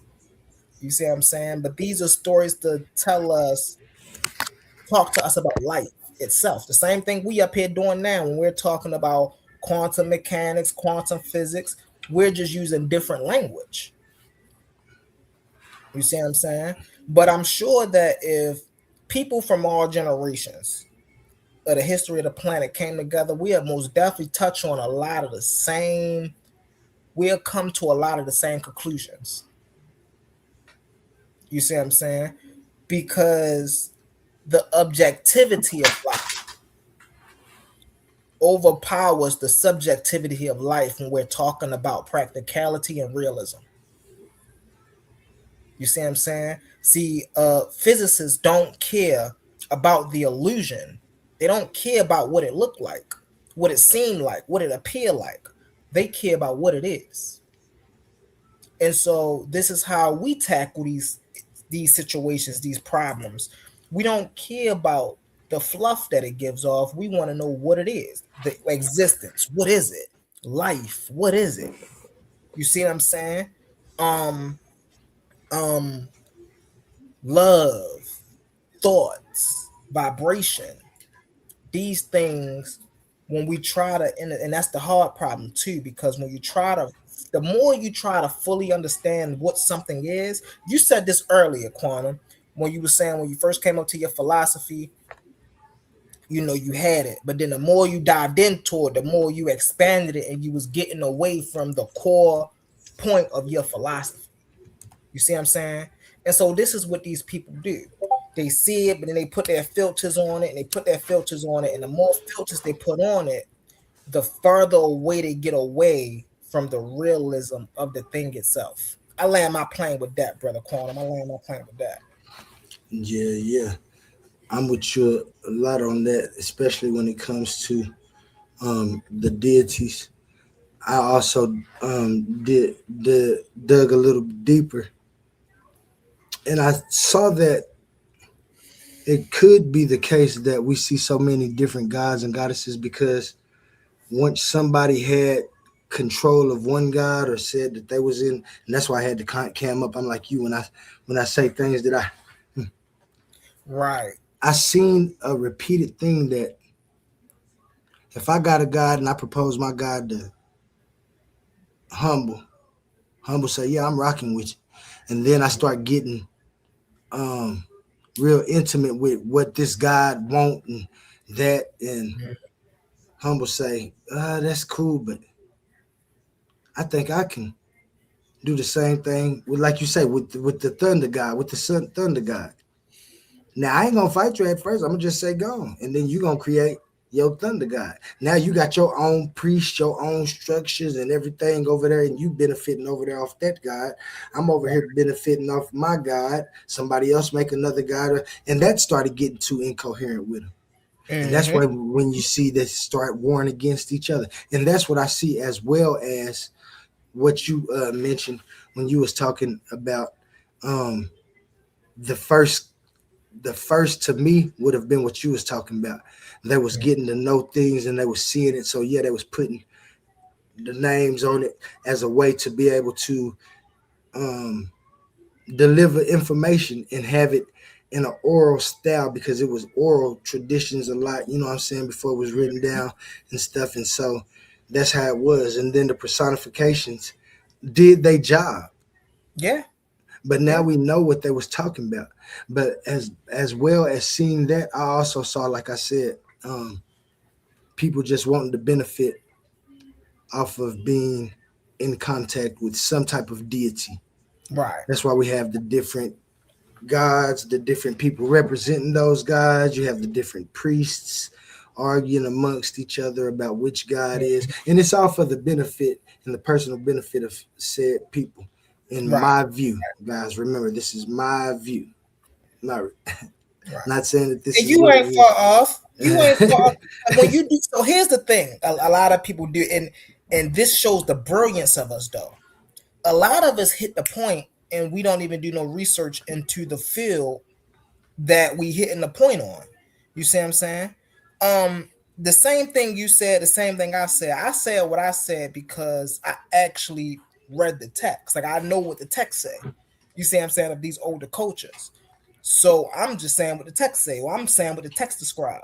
Right. But even you, without even reading the text, you come to that same conclusion, and you're like, "Wow, that is how it really is." Yeah, because Hmm. it, like you said earlier, if you just apply logic, you can figure it out.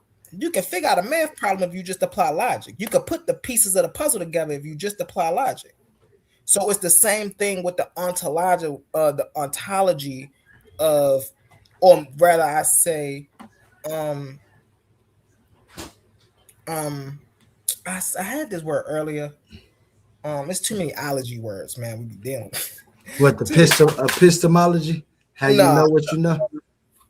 the I get back to that word, but just the history. It'll come back to him. But just the history of the culture of these things. You see what I'm saying? The anthropology. I told you to come back to me. Oh The yeah. anthropology of these things. You see what I'm saying? And so when you just look at the anthropology of these things, you can see it. But even if you don't, and you're working off of logic, you can still come to that same conclusion because it's the most logical. What you say, what OWL stand for? The only reasonable explanation. Right. Only world logic, or Mm-hmm. and only stands for only logical explanation for existence for me. And like you said, once you start logically deducing things, then that's what we're using as proof, the logical proofs. Mm-hmm. And some of those things, like you said, you don't necessarily not, like you said, I ain't studied in Kemet traditions or nothing like you. I had to do my due diligence research to come up with the conclusions that I come up with. And it seems that we come up with the same answers, just like you said. I could see the traces of people personifying these forces that we now can scientifically explain for the same reason that we name them, for explanation. And now that we know what it is, they don't take nothing from them. I don't say that they was stupid. I just say that they was brilliant at their own time and being able to have a record of what they was doing and how they was getting by. But then you also see different beliefs and, like you said, different gods joining the picture for different reasons. Different people representing these gods, different people representing this god. People fighting, taking control of gods. People keeping their gods, but putting him on somebody else's god's identity because that identity was better. Um, you know what I'm saying? And like I said, when I was searching and doing my search, it was for intention. And so that's one of the intentions that I saw when it comes to those beliefs and those systems. Not saying all of them was like that. And like I said, I do believe that beliefs always start genuine when somebody trying to answer a question. Oh, that's God. Oh, we got to give praise to him and thank him. You talk to God? Huh, you can't be the only one talking to God. I'm finna go talk to God. God talked to me and told me that you was wrong. Right, Yeah. right, You know what right. I'm saying? So, man, it's hard to get around that. That's why I went the philosophical view and kept my thing philosophical because, like I Hmm. said, I almost slipped into that same redundancy. But it Right. was just to when I did it, it let me know that it's a lot of people who had brilliant ideas and was right on it Hmm. and chose to say that they had some type of supernatural something, and that might be the cause. I ain't saying that is the cause. That could certainly be one of the reasons, though. That Right. so, and I'm big on that. Possibilities, possible worlds, possible scenarios, Hmm. possible outcomes and causes, and then trying to actualize those to see which one is more coherent, because that's what we're looking for. Right. Have you ever heard of Deepak Chopra, Brother Quantum? Not until the day that uh what's his name said in the Sabio, you Mr. Quantum Onlyism is super Deepak Chopra, and then I don't know no fucking Deepak Chopra. I Hey, only know Tupac listen, Shakur. man. Listen. Study. Look that man Deepak Chopra up, bro. He's serious. He's serious with this information.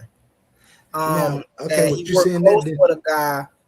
He worked What, close with a guy by the name of Segaru, who's also serious with this information. You feel me? What's up, Brody? That's also serious with this information. You feel me? Go ahead. What question you was going to ask, Quantum? My bad. I was about to say, have you done some research on Deepak? Yeah. Oh, that's one of my teachers. Oh yeah. Why they was saying that he quantum mysticism?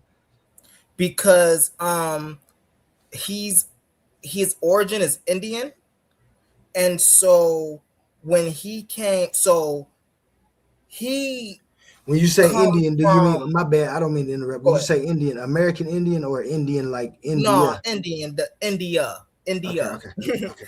And so he wasn't so caught up into the India culture. So he went to school. You know, as often do they bring him over here, they go to school. So he went to school to be a physicist. And one thing he found was a lot of work he was doing in physics was matching up to what they were talking about in the Vedas. Yeah, And he was like, wait a minute now, it's something to this.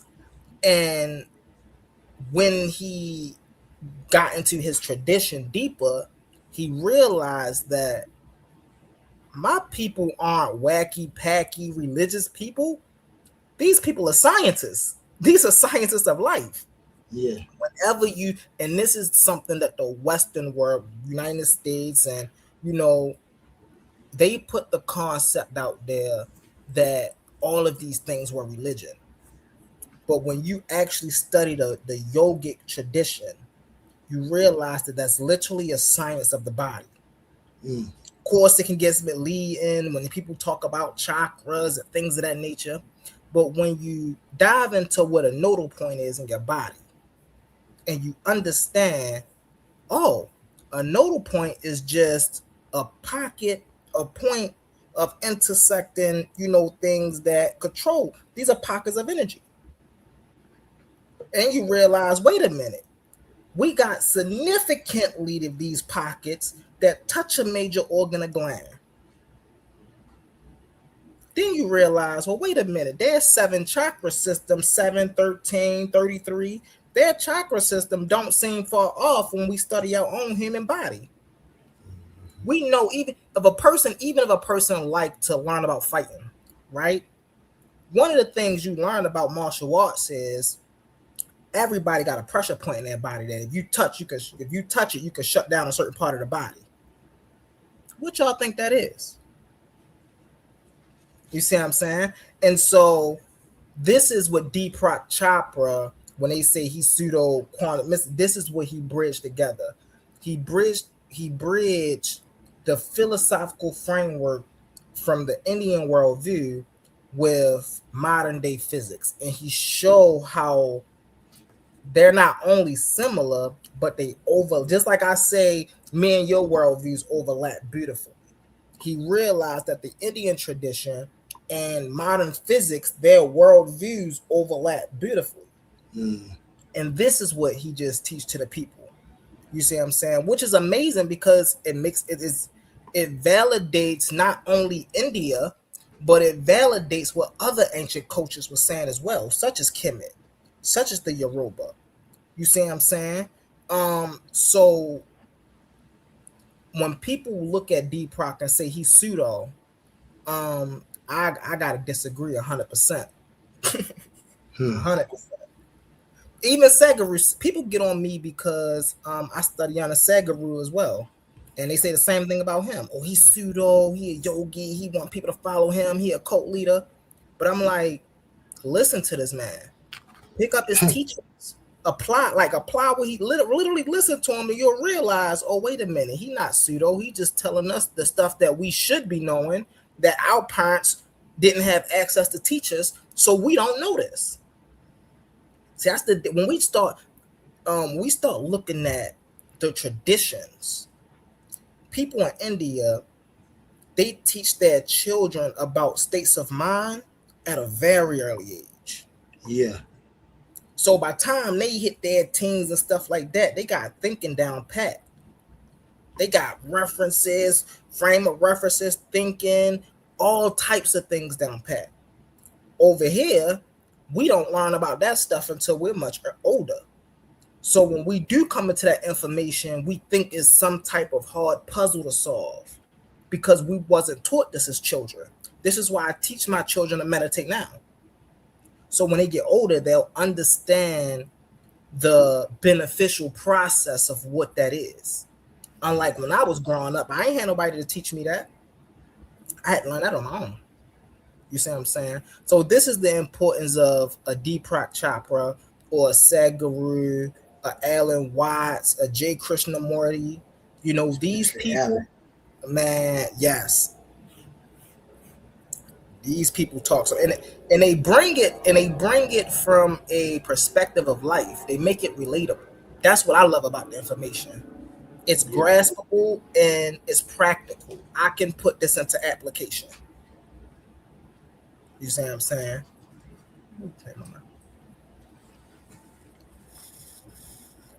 Who are some people you look at when dealing with quantum physics, philosophy, things of that nature, other people in that field? Who are some of the people that you do look at? Well, I ain't gonna even lie. Here lately, man, I just been I've been going back because I found one of Aristotle's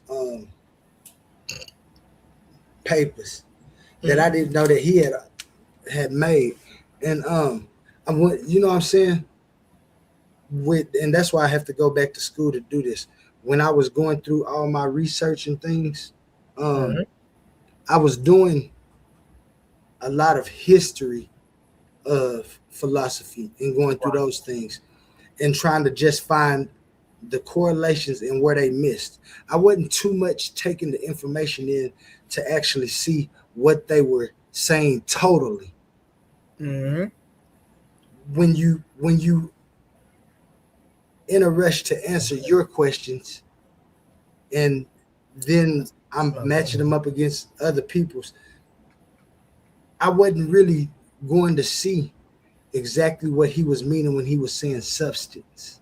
I Mm. wasn't I wasn't I wasn't looking to see exactly. I had an idea, but when Mm-hmm. you go back and you look at their papers and not what somebody else said about them, and of course Right. you get a totally different understanding of what they was trying to say. And Mm-hmm. so here lately, I just been going back and really seeing how my view is its own. Mm-hmm. Everybody's is its own. Like, and the things that we describing when I was talking about the function, Mm-hmm. a lot of people, a lot of people weren't talking about function, but a lot of people were. A lot of people that I didn't know were actually talking about function. It's just the Right. substance and then the way that they form their arguments and what they have to answer for, where mine Right. get theirs. And so really, you know what I'm saying? It's just always been the same people. I'm real big though on Heidegger, Kant with the Kant with the transcendental argument really Mm-hmm. helped my view, because you know what I'm saying, when you look at my total argument, you'll see that it's a transcendental argument for Mm. necessity of existence. Mm-hmm. Um, Walter Russell is another good name to put out there, y'all. Just in case y'all listening. My bad, brother Quantum. My apologies. I know you good, but then you got the people like the Carl Sagans and Mm-hmm. you got people who weren't so much as philosophers, but it's a guy named Paul Harvey I used to listen to on the Yep. radio, and they just give different views, not per se like philosophical views. Mm. I'm more of a person who, I ain't gonna say shop around, but I get interested in different things. Like you was just talking about Right. India and Hinduism. I read the Mahabharata and the Bhagavad Gita and Bhagavad Gita. Bhagavad Gita, yeah, and got a you know, a glimpse into that world with the Yep. Vedas and with Krishna, who Krishna actually was, Yep. what Yep. Brahma was, what Shiva was, what Vishnu, you know what I'm saying? To Mm-hmm. and able to describe them, learned about Balarama, Krishna's brother, Yep. um, and just different aspects of Arjuna, or different aspects of Krishna, who was really just the embodiment of A um, reincarnation of Shiva. Mm-hmm. sheep. Yeah, Yep. and so those things, you know what I'm saying, I had to get a glimpse of them so I can actually see what they were talking about. Right. And so like when you talk about people who like interest me in that caliber, like when you talk about physics now, like I said, it was uninteresting to my view as so far as forming my philosophy. And so I would always just do what everybody else was doing. I'm watching most of the internet and YouTube personalities, but they're real physicists. What's Right. his name? Damn, I just had his name on my tongue. I see his big ass face right now. Neil deGrasse Tyson. Neil deGrasse Tyson, the Chinese Cuico, Makito. Yep. Makito. Yep. You know what I'm saying? And I listen to them as well as do my own like little research. And when I do my research, I'm not like looking for who wrote this, who I'm reading it and Exactly. saying this is what people say.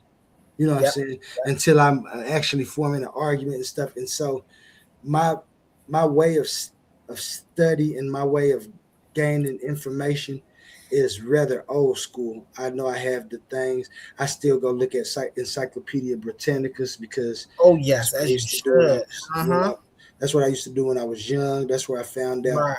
um, things like Abraham Lincoln owned slaves, George Mm-hmm. Washington. I found all that out in the encyclopedia and stuff like that. So Mm-hmm. um, the way that like I said, of course, when I was in philosophy and I had to do research papers and stuff, it was years ago. But I remember doing um, sourcing Heidegger. I remember sourcing Kant and Spinoza. I remember Mm-hmm. just doing, you know what I'm saying, just different things that pop up now. Right. Now in my older age, since I have my own philosophy, I don't too much just look at them. I go back and just replay. I Oh go yeah. to replay what they were saying and make sure I keep them fresh because a lot of people when they ask questions, that's where they go to. Yeah. Some of the newer philosophers within philosophy, I just started looking them up. Pam Thomason, Yeah. uh, Brian Cox. Brian, yeah, and then it'd be people you be coming across that you don't even know they're philosophers until you actually look and see Yep. them. Oh, this Yep. is Yep. and so yeah, man, and then a lot of street talk with different Mm-hmm. minds And and you different. know what I do when I research these people? I just it's because what I like to do is I like to answer hard. I like to answer unanswerable questions. It's crazy. This is why I love philosophy because there's so many hard problems in philosophy that philosophers think is hard. And I'm like, wait a minute, let me try. Let me get a Don't crack. say that. Don't No, say that. Don't say that, humble. just listen. I found myself feeling that same way, but I remembered in philosophy, this is just my opinion and my perspective.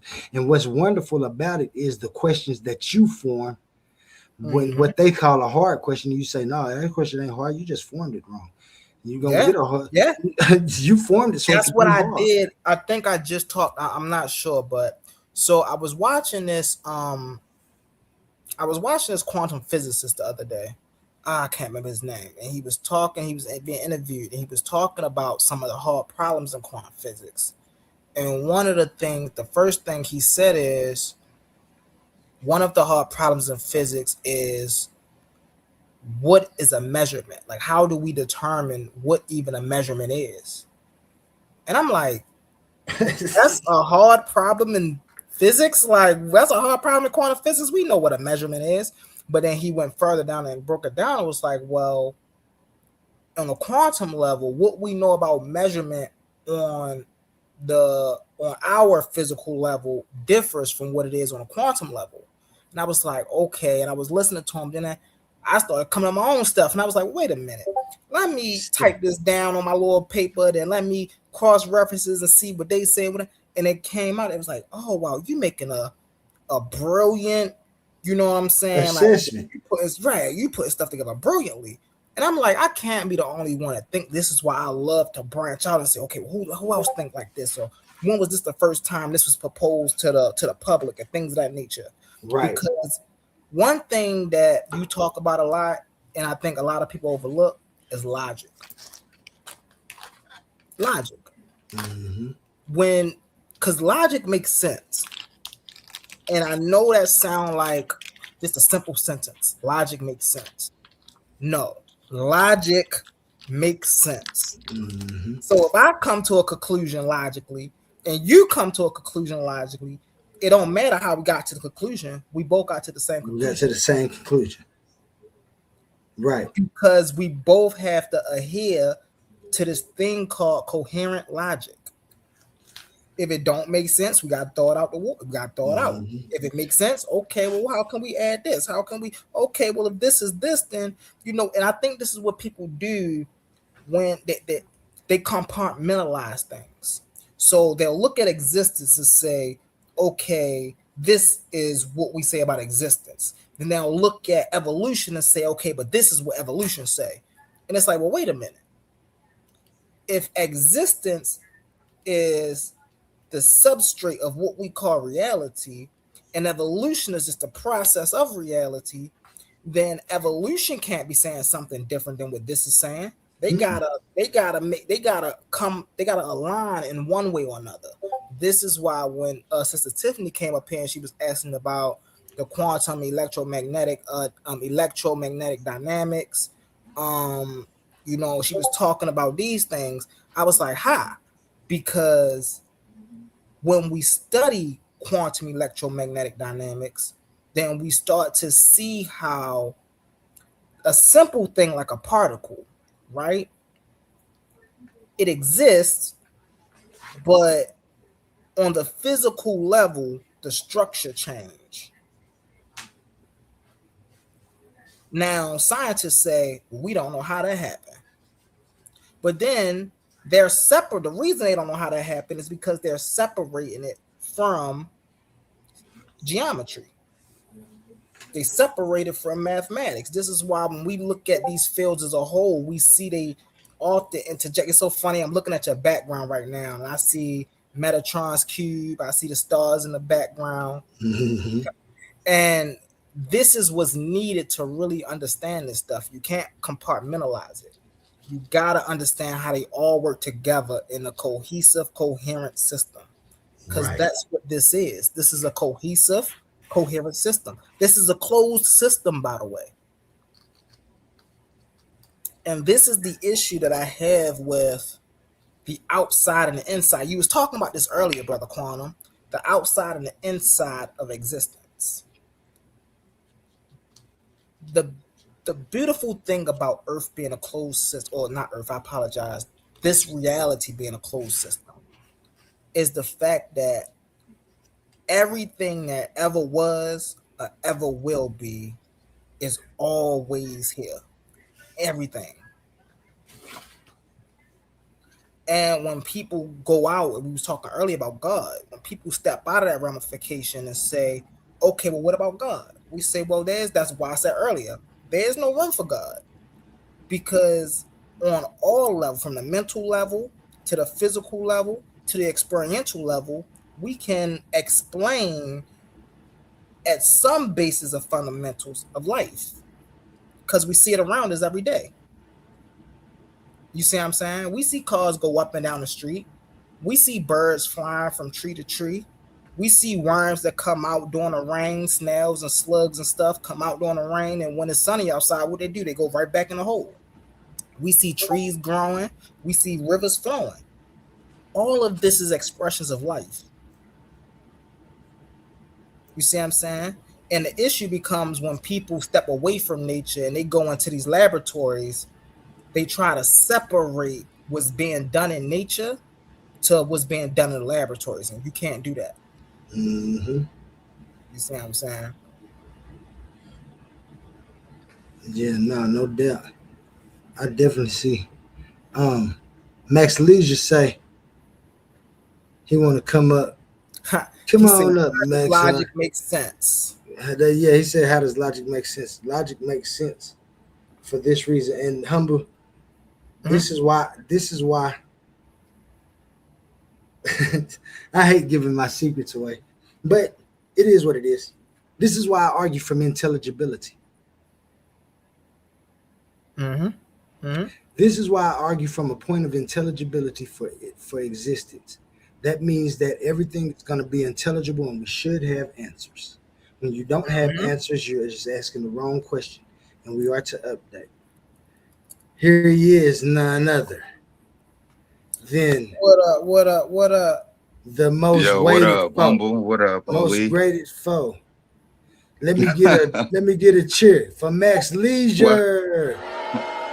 How? What is y'all Most doing? greatest foe? I feel like I champion, like I'm really behind your Quantionism. We only hit it's your left eye. The only thing we got beef with is your left eye. Everything else you say, and it's just that I want to split it into three. You say you don't need to open your third eye. I say go ahead and make that second eye into two eyes. Open your third eye. But other than that, like I rock with the philosophy, but I do have some questions. And like we said, Max, I think most of it just be what you be naming something and just little differences in why we have those little differences that we have. You've been man enough to see other views, put your own twist in them. I can't wait till you come out with your entire view when you step beyond the bounds of constraint, indoctrination. Well, You almost there. You almost there, baby. well, it's fun. It's it's funny you put it that way because I feel like that's the opposite. I'm not in constraints, and but if I were, I would be accepted in a group, but I'm not accepted in any group because all I do is take what I like from whatever it is people believe and I add that to what I believe. But if I were put into any box, the people in that box would kick me out of it because it'd be something that I believe that they don't believe. But like I don't there's nothing that I say this is me and the people in this group, this is us. Yeah. Because I always get kicked out of the this is us group because of something else that I believe from somewhere else. And that's the main reason I switched to philosophy, because instead of theology, I found out that we all have the right to have our own perspectives if it makes us live coherently without impeding on the company. Because, like I said, accountability is my main thing. I recognize, like Humble was talking about awareness. To me, awareness is the first form of recursive recognition, and it excels in different forms all the way to what we know as our consciousness. It is awareness, it is recognition, and so everybody has their own views on that. And like I say, of course, we know somebody is right. That don't mean that everybody shouldn't have their own view if it makes them coherently. Because I could be right, and I ain't saying that I am, and I ain't even talking about my view. Let's just say I could be right on something, but to get about it might be detrimental to certain things. And then Humble come on, and Humble's wrong about one part, but he right about the total end. And to go through the other part is only just we would have to do something physically ourselves. And so we need to do that. Humble, let's get that done. And that's, you know what I'm saying? That's what it is to me. I don't need no God or no devil to tell me that I shouldn't be impeding on the comfortability of nobody else. How do I know this? People always say one of the problems is what has stopped me from just going out killing people. If that's the case, you a person, kill yourself. Whatever stops you from doing that to yourself is what should stop you from doing it to anybody else. Others. Yeah. Now watch this, if I may. Just like that, right? Quantum asked a brilliant question just now. He asks, what stops a person from self-destructing in another sense of the manner? Right. Because a person is a piece of life. What is the function of life? The function of life is to live. To persist. And so the reason more people don't off their self is because they want to live. That is an ingrained process of what we are. That's what we do. And so unless you truly, truly, truly are in a place of your life where there is no light at the end of the tunnel, some people it may be just that easy. You see what I'm saying? But for logical, coherent people, it's not that easy because we intuitively understand that a part of us wants to survive. And that part of us that want to survive yells louder than a part of us that don't want to survive. And that right there should stop you from doing anything to anybody else. That's what stops me. And that's where I grab my morality from. What I don't want done to me or what I don't want to feel, I should not do it to anybody else. There you go. There you go. It's specifically the part of us that I wanted to speak to, like that I had questions on. Like when you say the part of us that this or the part of us it's what is the part of us? I think it was Humble Mystic. I think you said logic makes sense. Yep. And as you said that, you was like, it sounds like a simple statement, which it does on the surface. But when you just think about it and you contemplate, why does logic make sense? Like, what is it about logic that makes it register to me. It makes it register to you, makes it register to Oli as this makes sense. Like if none of us knew math, but someone came along and was like, yo, 2 + 2 = 4. And they showed us how it equals 4. All three of us would say that's absolutely true. What is the aspect of us that truth resonates with, that understanding resonates with, to where we could judge it as this is logic? Because This it makes follow. sense. Oh, I apologize. Oh, because it No, that's follows a it. set of rules that prevent incoherence and contradiction. So we live in a life that 1 + 1 must equal 2. You know, ball point A must meet point B for point B to go to point C. You see what I'm saying? When we play pool, the white ball must hit the rest of the balls for the rest of the balls to spread out on the table. We experience this. And so when when we bring in certain philosophical questions that don't seem that easy because we miss them on the experiential level, right? Then it's like, okay, like you was asking before, well, why does that make sense? Then you find, well, wait a minute. Everything in life is made up of systems and rules. You see what I'm saying? Without logic, we couldn't tell what's true or false. Without logic, we couldn't tell what's coherent and what's incoherent. We couldn't tell what's possible without or what's not possible. Logic is literally the grammar of thinking. Literally. Look, and I don't mean to cut you off, You but get like, buddy. cause you're saying we think and we understand and everything, but I'm saying like, let's dig deeper into that. Like, let's think on a quantum level. When you say, with like, when we, if I understand 2 + 2 equals 4, you understand 2 + 2 equals 4, but there's a possibility that Oli could have a different understanding of what 2 + 2 is. He could think that it equals 5. He can, like, that could be a thing. Yeah. And he would sit here and argue and debate with us.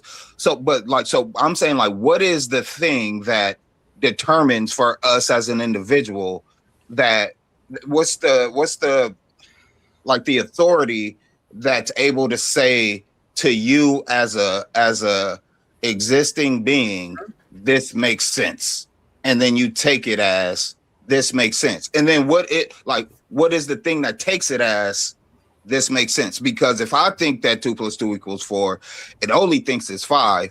The thing that says this makes sense is different in me than it is in Oli. But so what is that underlying thing in each of us? The underlying thing in each of you is the access of information, right? What Assesses Well, that let me say information? that. So you can know that 2 + 2 = 4 because you've probably had, and this is you speaking in these realms, you probably had the opportunity to actually show and prove that 2 + 2 = 4. Whereas the quantum was never in that ramification, so he probably don't know that 2 + 2 = 4. But here's how you solve that. Mind you, logic is the set of rules that prevent incoherence and contradictions.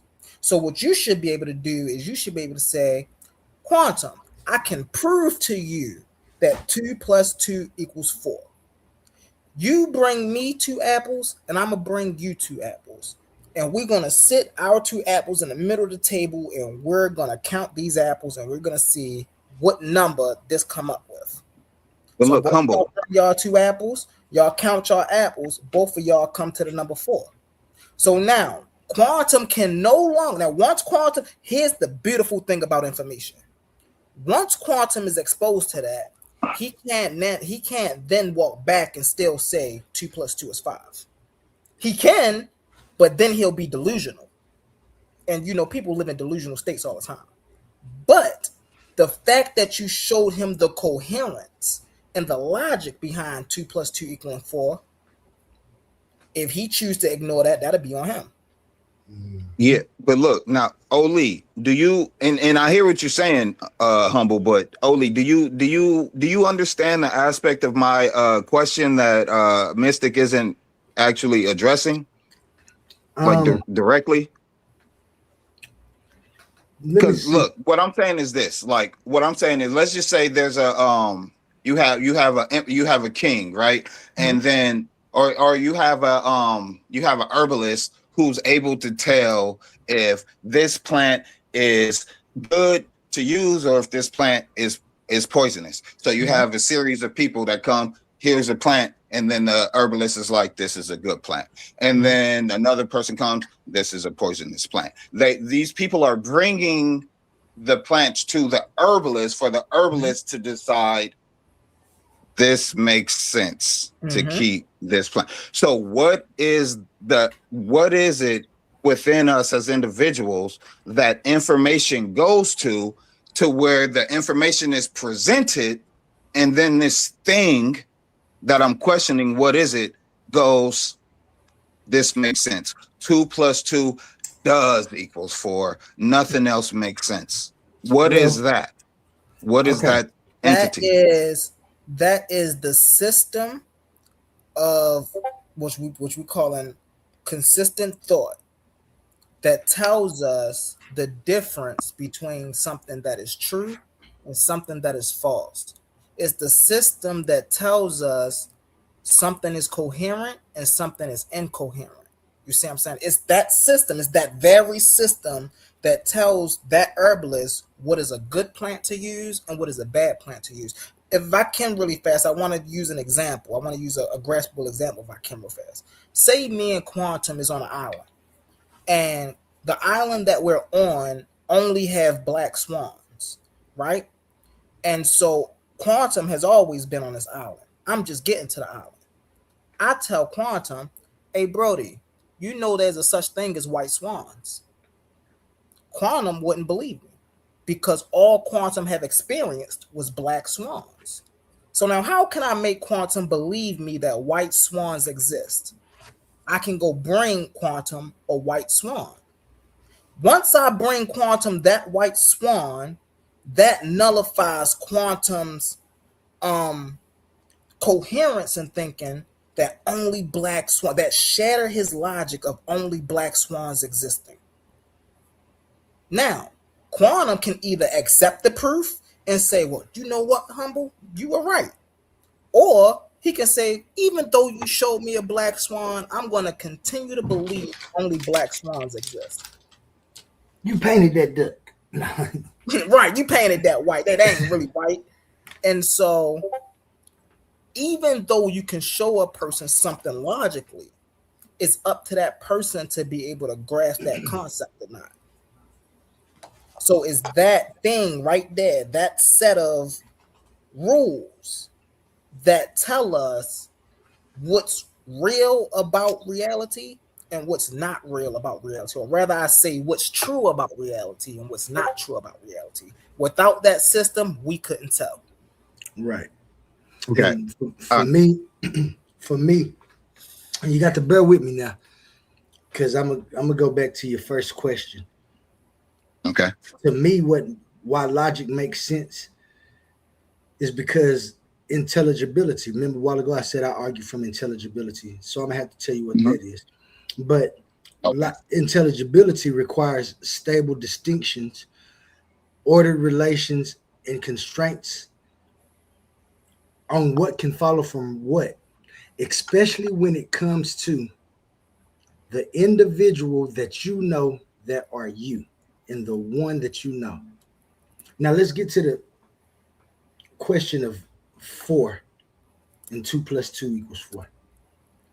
As Humble stated, there could be plenty of reasons why I think that it isn't. But until I can recognize why y'all telling me that's 4, I will never recognize it. And then what we have to do, we'd have to say, this is why I think it's 5. And then you tell me why it's 4. And then how are you going to tell me that it's 4? You're going to take all the 4 individual things and you're going to show their individuality. This is one of this thing. Do you understand this individuality of this one? Mhm. That's intelligible. So if I put another one of these together, we call that two. And it goes on to an explanatory process that we do when we're transferring information. Now, the intelligibility is this is actually what we see. It's not a contradiction because I'm explaining to you my definitions, exactly what one is, what two is, what three is, what four. And I'm doing it by showing you what one plus one plus one plus one is, what two plus one is, what three plus one is, all together. Then I'll take them apart and show you this is two and two, and it's still four. And this is what I remember going through these classes. Now, you ask what makes it logic. To me, what would make it logic is just like. That's not exactly what I was asking. Yeah, All right, I well, don't. all Yeah, right. I don't mean to cut you off, but I was just saying because I was just saying the phrase "logic makes sense" is a very logical, very sensible, very reasonable statement to make. I was just pointing out the fact that he Oh, said it sounds simple, but I'm saying if you dig into it, it's actually a more complex, true statement than you're giving it credit for being oh, if that's because all it you were says that it saying, sounds Can like I a simple statement. really fast? Can I read something? Not even really read, but Brother Quantum can. It's so funny. Brother Quantum say, he argued from intelligibility, and the way he described intelligibility is the same way I describe logic, and it had me thinking: can logic and intelligibility be interchangeable with one another? Can you swap out the I think words? so. Just logic and intelligibility, well, and yeah, here's because what I just came up with. So, like I was saying earlier, logic is the set of rules that we use. Intelligibility is the result of those of rules those, that we right? use. That's what I was about to So, say. for us to have intelligibility, we have to have the logic behind it. You For have us to to have logic, right? For something to be logical, the outcome must be intelligibility. intelligible, and that leads to us knowing why logic makes And sense right There there, you go. because it's and I'm saying intelligible and coherent. And I'm saying it has to be intelligible. But now, say it's two of us, right? It's me and it's you, and I could just say you believe that 2 plus 2 is 4. I believe that 2 plus 2 is 5. We're both given the same external stimuli to give us a logical process on how 4 plus 4 equal. I mean, 2 plus 2 equals 4, but But then, me personally, it's just not resonating with me. I don't yeah, get it. And my and then thing, that's my question is, what is it? What is it that in me we're both getting the same information, but for me, it's something on the inside that's making me think something different than what you're thinking, which is based well, on something that you're getting from the inside. Because we're both getting the same information on the outside, but there's a specific thing that's making you say, oh, that does make sense. And for me, it just doesn't. And then maybe after a while, it does finally resonate with me. And Mhm. then I'll say, before it does finally resonate, I could just say, oh yeah, yeah. 2 plus 2 equals 4, but I don't really actually understand it. I just Mhm. don't want to seem dumb, so I just say, yeah, it does. But then mhm. when you like ask me on the spot, what does 2 plus 2 equal, and I don't actually know, I'm just like, 7. But I received the same information that you received, and you got it. It clicked for you, but for me, it didn't click. And so but then eventually something happens to where it does click for me. And I'm saying, what is the thing that in you it clicked right away, but in me it took a while for it to click, but we both got the same external stimuli? What is the internal receiver of information in us individually that gives us different levels of intellect to For me, That's where called for me, awareness. that's for me, that's what I call recognition. That's why I go by recognition, Hmm. because now I recognize what is actually true. I don't just believe. So you still sitting over there believing that it's 5, even though we've went through logical deductions, explanations of why it isn't, and then that's just your belief. However, I no longer believe. I recognize that this is actually true. Now, what makes me recognize it and you not? That's a personal thing that we probably have to get into psychology about.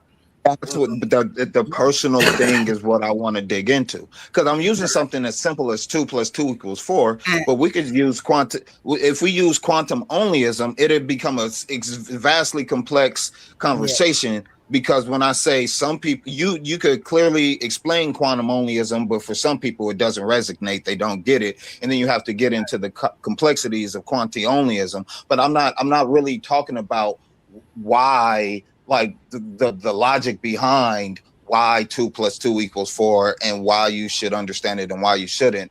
I'm getting into why me and you on the inside are made up of the same molecules, the same atoms, the same everything, same, like, not specifically like genetic code, DNA, but you know what I mean. But for some reason, there's something in us that's different in me and different in you, that to where understanding comes quick for you, but for me it comes kind of slow. But then, so I'll just get to what I'm like. My whole thing is consciousness is the underlying thing, to where your consciousness is separate from my consciousness. So your consciousness could quickly verify 2 + 2 = 4, and it has to resonate with your consciousness for you to say that makes sense, and it will never not make sense again. But if it doesn't resonate with my consciousness, I could be trying my hardest to understand it, but I just don't understand it. But I'll regurgitate it because you say it is, but then the day that it finally resonates with my consciousness, that's when I understand it. So my question was asking, it was I was really trying to lead to, like, what is your stance on consciousness? What does consciousness fit into your stance on quantum onlyism? Where does consciousness fit into my stance? Yeah, like, where does it fit into the equation? Like, where is it in between time and nature, or outside time and nature, inside time and nature? Like, where does it fit? Because I believe consciousness is a major part of the equation when we are trying to dig into why does existence exist. I feel like consciousness is a fundamental principle. Yeah. And that's fine. Like I said, I argue from intelligibility. So when I talk about consciousness is a recurring recognition loop at a high level. Awareness, like we was talking about, comes in levels. We see, and this is what we see. This isn't anything that, and this is only my opinion too, Max. Of course, I know you know that. In my opinion, that's all I'm coming with. In my opinion, as I stated, existence is intelligible. It gives us ways to read it. To once we recognize, and that's why I say I go back to recognition. Once we recognize certain things, to me, mainly recognize the individual self in the things that are not you. Then you go to the things that will harm you, the things that will help you, the things that help you get by in an intelligible and coherent manner. Because intelligibility can be found and then found out to be incoherent. However, when you're intelligible and when you're intelligible and coherent, then you are valid and sound in philosophy as well as your everyday walk. And that's what I was talking about, Bayesian recognition within my system. We talk about the prior hypothesis of understanding things, and then you find new evidence. After you get that new evidence, you're definitely going to update your belief. or you're gonna keep it the same if the new evidence doesn't give you evidence that makes you want to change your prior hypothesis. And Mhm. so, to me, if I recognize what I recognize about four and the individual things, I'm going by the first relative thing, and that's relative to me, my self um referential perception, the same thing that you was talking about. Now, this is where accountability comes in because then you have to be accountable and answer the question why you ain't seeing 4 plus 4 or 2 plus 2 is 4 when everybody else is, and they're actually using it to gain benefits from that method. Mhm. 4 apples, not taking five because five would take one from somebody else. We said four. And everybody's doing it, but then you come along and say, no, that's five. And why is it wrong? Because now this person over here ain't getting the apple. And so it comes back to coherence. Mhm. Is it coherent and intelligible for you to be taught a lesson and shown why this is this, and then you still not get it? If you can't get it, there's nothing wrong with the system or anything. Each of us has the right to have our own bearings when we come to persisting in what we believe. It's just how are you going to benefit off of that information? And if you're not benefiting because you're taking from somebody and making their well-being, then it's incoherent. And so that's why I argue from intelligibility, and that's what my logic is. That's actually my epistemology. How I gain my knowledge is through recognition of things that I know are real. There's no guessing, no trying to put something special pleading for anything. I go by what I see and I experience. And that's enough to be intelligible to get the answers to the questions if we stay within time and nature. So consciousness would be that recursive loop that gives me my individuality to be able to observe and persist within existence. And all awareness does that for all things that are aware and move within existence.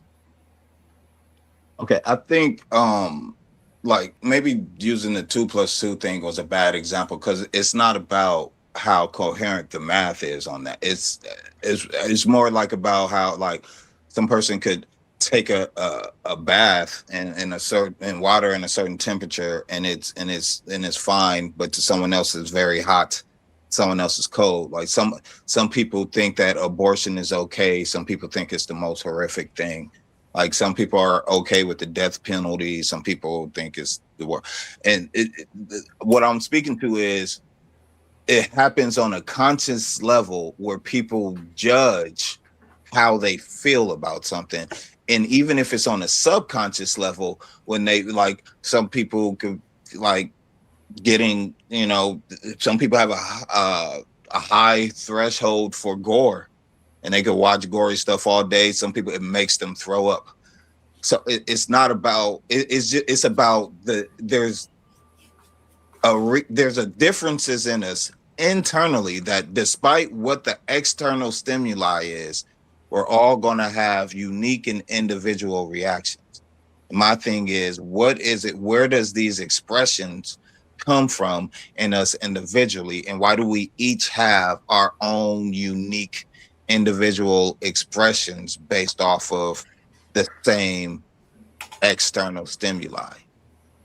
And that's Right. why I And was steering it towards consciousness, because to me, consciousness is the only thing that will explain that. Because if we all each have our individual consciousness, that's what would explain why to some people, some it would explain why some people are smart and some people are dumb. Right. If I Because you may, have really the fast, when we take consciousness out of a subjective category and we apply it objectively, and we understand that instead of consciousness being a thing, it is the very state of awareness, then we can look at this thing and say, okay, well, one person get it and another person don't because they're at two different stages of awareness. You see what I'm saying? I want to bring up an example really fast. I think that'll help us out with this, right? South Korean dictator Jim Goon right? Jim Gung Il, he taught that 1 plus 1 equals 1. And to prove that 1 plus 1 equals 1, he used water. He used a water experiment where he showed that 1 drop of water plus another drop of water equals 1 drop of water. Now, to the people in South Korea, this made sense. Wait a minute. That makes sense. You see what I'm saying? But the difference was they looked at it and said the math makes sense. And so it wasn't that the math made sense, it was the fact that what they were measuring was how liquid behaves differently than solids, perhaps. And so on one answer, you could say, okay, 1 plus 1 equals 1 because of the water. But on the other hand, when we talk about solids, we say, nah, man, 1 plus 1 equals 2. And they go, well, how do we come up with two different answers? Well, I'm measuring using mathematics. You're measuring using philosophy. But when we bring both of these systems into the real world, I'm sorry, baby, then we have to say, okay, which one of them stack up? And so then we can start seeing the incoherence in the worldviews. So then we go to Kim Jong Il's and we say, okay, we see where your mistake is. Your mistake isn't that you think 1 plus 1 equals 1. Your mistake is you don't understand the operating system of water, of liquid. So this is why you say 1 plus 1 equals 1, because you don't understand the operating system of liquid. And you're equating the operating system of liquid to what we consider as mathematics. Those are not the same thing. And so once you make that logical distinction, then you see what I'm saying, whether Jim Con Il switches or he don't switches, he still have that issue of not understanding the properties of water. And it's not until he understands the properties of water, then can he say, oh, I see why I wasn't correct. You see what I'm saying? This goes straight into consciousness as well. When we study consciousness, or we try to study consciousness, right? You see some people say consciousness is emitted from the brain. You see some people say consciousness is all around us. Consciousness is immanent, is a fundamental part. Then you ask, well, what's true? And then we set up this experiment called the double slit experiment. In this double slit experiment, we find out that particles themselves have awareness. Now, that's not a subjective fact. That's not something a person can say, okay, well, I see particles this way and they see particles that way and particles see things this way. No, that's an objective fact. So even from this experiment, what do we gather? We gather the fact that awareness, just like you said, Max, is a fundamental aspect of what we call life or nature. You see what I'm saying? Yes. And there's no such thing as your consciousness and my consciousness. There's just different levels of consciousness. You feel me? I land my plane with that, y'all. Hey, listen, before I mute out, because I'm actually about to go. Hey, brother Max, I appreciate your time, Brody. Thank you for the, for the questions and the comments and coming up with your engagement. We appreciate that, brother. Hey, brother Quan, right back to you. Show, bro. I love the slides. I love the presentation. Keep doing what you do, bro. Tighten up. You already know. Tighten up. You already know it. Bet. Thanks for coming up, Humble. I appreciate you. Like always. Shout out to the Soul Tribe. Shout out to all the Titans fighting to be enlightened. Max, thank you for coming up. Max, I want to get kind of in depth with you. Yeah, talk a little more. But I'm still going. If you sound like you was gonna wrap it up, but I'm still here. If you still going. Yeah, I ain't gonna lie. I got something I got to do. Okay. What time is it too? And let me see. It's been 5 hours. I've been trying not to make them too long because people don't be watching them. We can't cut them up, but I might be back on here in just a couple of hours. Just got to make sure everything right, and I probably have a morning wake up with Oli. I got all of my little presentations done and lined up, so I wanted to make sure I get this one out. And I wasn't too much gonna have any discourse as much as oh shit. I was just getting out my basics Okay. of what quantum onlyism is, what it isn't. I know you said you got some questions that you wanted to ask. I know you asked one. We kind of worked with that a little bit. Let me see. I probably got enough time to answer Yeah. Well, one I more. was I do have a few questions, and I ultimately was just asserting just now that consciousness precedes time and nature. Time and nature is a construct of consciousness, is what I was asserting. But leading up to that, I just have a series of questions. But like you said, for another time, because Well, I mean, I could touch you on a know, little bit. You know what I'm saying? I can't say anything about your assertions. You know what I'm saying? Those are your assertions. What would where I would have some pushback is first I would need to know if consciousness exists. Does consciousness exist? I believe so. Well, then, if consciousness exists, it exists within existence. And what did I tell you existence was? The necessary constituted conditions of Right. because Existence. this Yeah. Right. consciousness because this consciousness would have to exist and it would have to be able to have update as well as experience or have knowledge of the update because the update that's going on would have some type of nature and some kind of causal efficacious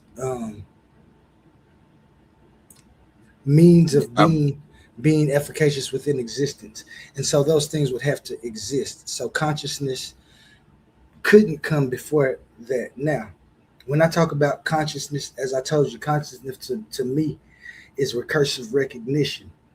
A system is conscious when it does more than just merely react. It recognizes changes, it maintains some continuity of its own state, and it relates present information to prior information. And so we use that as comparison to God to further action. So in quantum onlyism, the thing that you call in consciousness, it goes like this: recognition is identifying the different relations and the patterns. Awareness is recognizing operations across an integrated field of information, not necessarily just conscious, but aware. And then self awareness is recognition when you recognize your individuality. And so that's consciousness. Consciousness, if I was to state it as my definition, would be a structured, continuously updating system, recognizing both the environment and its own participation within that environment. And so, what makes us able to do those things?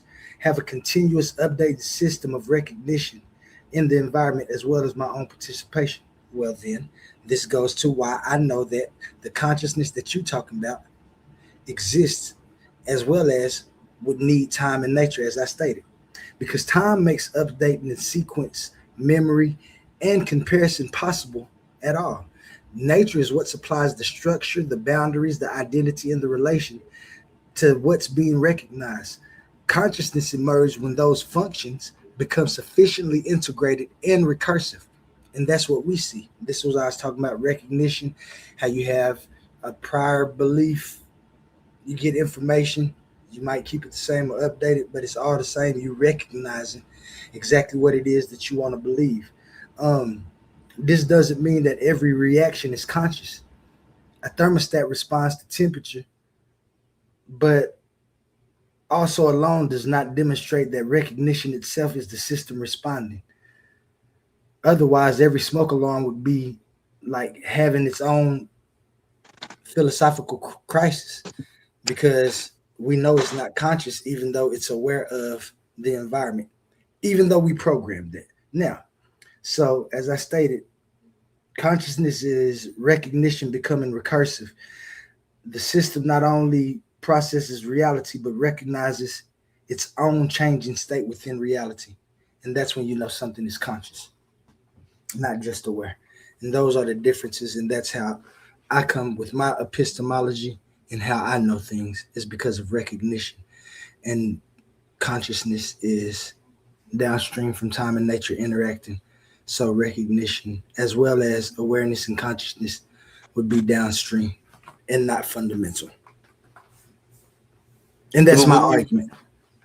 When you say that the recognition that exists within existence had to have a source to program it, Nope. For what to recognize, Nope. As logic and sense, and what resonates as this is good or this is bad, this Nope. is hot or this is cold, because each individual has their own programming of that. Each individual has a separate recognition. So it's not like 88 degrees is 88 degrees all across the board. Like the number 5 is the number 5 all across the board. Like all of these processes that naturally come about in nature, it's uniform all across the board. But our experience and how we interact with these uniform properties, it's unique and it's different. So each individual, it will follow that each individual has set outside of experience. They had something that set for them what their experience is going to be, like what they're going to recognize this as and what they're going to recognize that as, because we all don't have the same standard recognition protocol. Yeah, I just don't agree with that. Whether you recognize it or not, 88 degrees is going to be 88 degrees. But it's hot to some people and it's not to others. And that makes a difference. Not 88 degrees is 88 degrees. The individual recognition is something that recurs because we are fractals of recognition. And this is why the consciousness is downstream from the recognition of time and nature. The things that's reacting within existence, as I stated logically in logical proof. And so I just don't agree with that you're saying, because it's it becomes, like I said, it becomes incoherent when you look at it like that. For me, not for you. Remember, this is only my opinions and my perceptions. Nothing to state in fact or anything. Yeah, and if I can't make what I'm saying make sense to you, then that's on me. It's nothing that I hold against you. No, I know it makes sense. It makes sense. It makes sense because that consciousness, you want it to be an efficacious God or some type of being or some type of something that you can say is the cause and the reason that you have consciousness. And I understand exactly where you're going, whether you know it or not. Just off of what makes sense. Just going off of what makes sense, not like what I want to believe, just what logically makes sense. Because we all have a different experience. When you say that, would you say that experience is based on consciousness? Like, would you say that it's your consciousness that experiences? For me? For everybody, all across the board. Like if there was a person with no consciousness, that person would not have an experience. Would they have awareness? They would have no awareness, no experience, no sensation. Virtually brain dead, but like without a consciousness. Because they say that you hear stories of people being brain dead, but then the person comes out of it and they was like, yeah, I saw myself on the thing, and which means that they still had a consciousness. It just wasn't in their body. They had an out of body experience. But I'm saying no consciousness at all, to be nothing. Would you be able to have an experience, or is experience intrinsically linked to consciousness? For individuals, now let me tell you this. Let me ask you this. Has there ever been a time that you haven't been here? on Earth? I mean, the way I see, In the I would form say that you're no. In the form that I'm in, in the yes. form that you're in right now. Yes, in the form that I'm in, yes. You've never been. There has been a time where I wasn't here in the form that I'm in. Okay. Now, if there's a time that you were here without form, and then I say, and remember, we starting bare minimum. What is the reason that you are here? Well, I'm gonna say it like this. We know that the reason that you're here first and foremost that we can prove is that your mom and your dad did a ritual. I ain't gonna say ritual like that, but you know what I'm saying. Your mom Biological and your dad, processes, yeah. yeah. I'm following. Reproduction, and you Correct. came. Yeah. So then I I'm asked, following. then I ask you, was there ever a time that your parents wasn't here? And I In would say this yes. phase of In the form, yes. I would say yes. So when I see that whether I'm here or not, consciousness would be here. And whether there was consciousness or not for us, things have unfolded in different, as I stated earlier, coherent and intelligible patterns to be able to be observed or experienced. So whether it's being experienced or observed by humans, there's still a possibility that those things could be, and more than likely have been, in some state, phase, or form before we were able to consciously relate to them and relate our individual selves to it, which leads me back to time and nature. The only thing that has to be together is time for nature to unfold, because consciousness unfolds within nature, not the other way around. In my view, and in my now look, my logic. You just said like 30 seconds ago, consciousness, even if you weren't here, consciousness would still be here.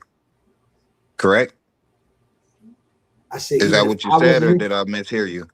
Well, even if I wasn't here, yeah, other forms, other conscious beings would be here. Correct. So then, and then I said, you take away all the conscious beings, the things that beings are conscious of would still be here. The beings come down. Okay, so I'm saying, how far back do you go until you can't make that statement anymore? Until the last being or initial being or whatever can't make that statement anymore? How far back do you go until you can't say, if I weren't here, consciousness would still be here? My ontology is it. Wait, to say what now? To say, I would never say that. I would never say that. I would never say that. No, I'm saying, because you go back, you couldn't say it, because then you would go back to your parents. You would go back, and then your parents would say it, and then it would go back to their parents, and then their parents. And then how far back do you go until what person wouldn't be able to make that statement? Well, how do you go back to Adam and Eve? There wouldn't be a person. Let me answer. There wouldn't be a person. I told you, I don't believe in creation. And this is where I told you that you're trying to fit God in, and I never will. Existence has always been, and that's where I stick.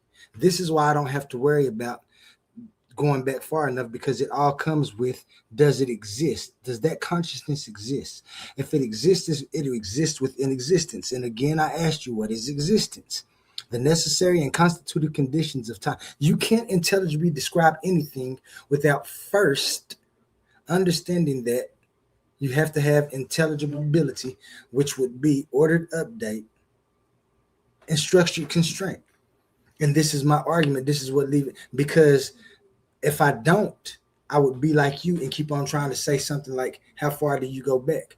When the furthest you can go back is existence has always been, which means there is no starting point. It has always been in some state, phase, or form.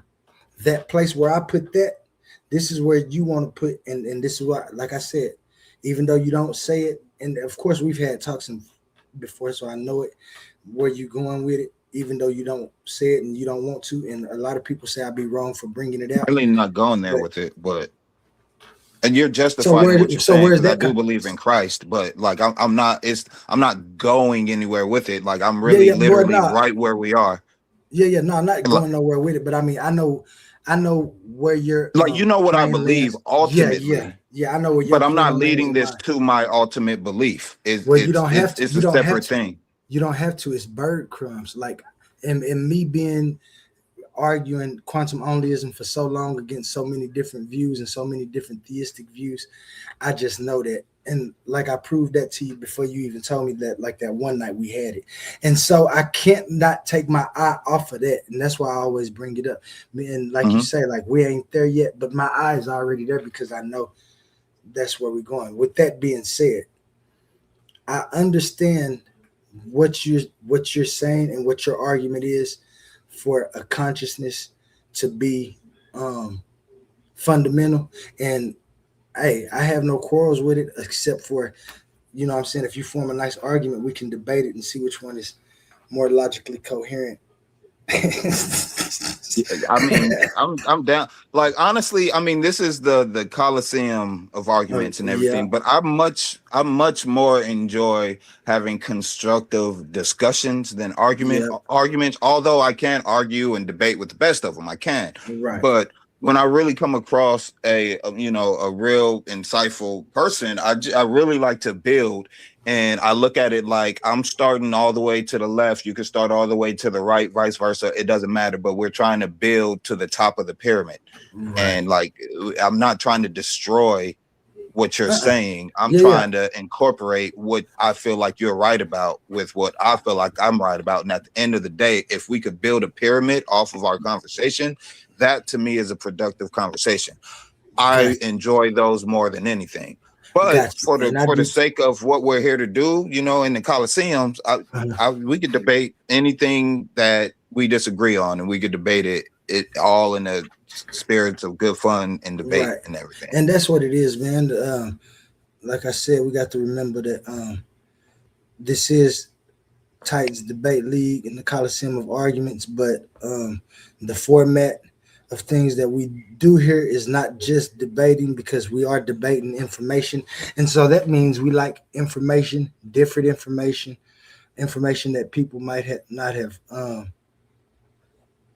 been through or thought about before. Let me see if I can't find what's coming up. We've already had the first season of, oh, I can't change nothing. We've already had the first season of debates. It was a $500 prize. Penn was the champion. Penn, the man, Demas African, also known as Macho Penn. um, Shout out to Macho everybody. Pan ran test with you.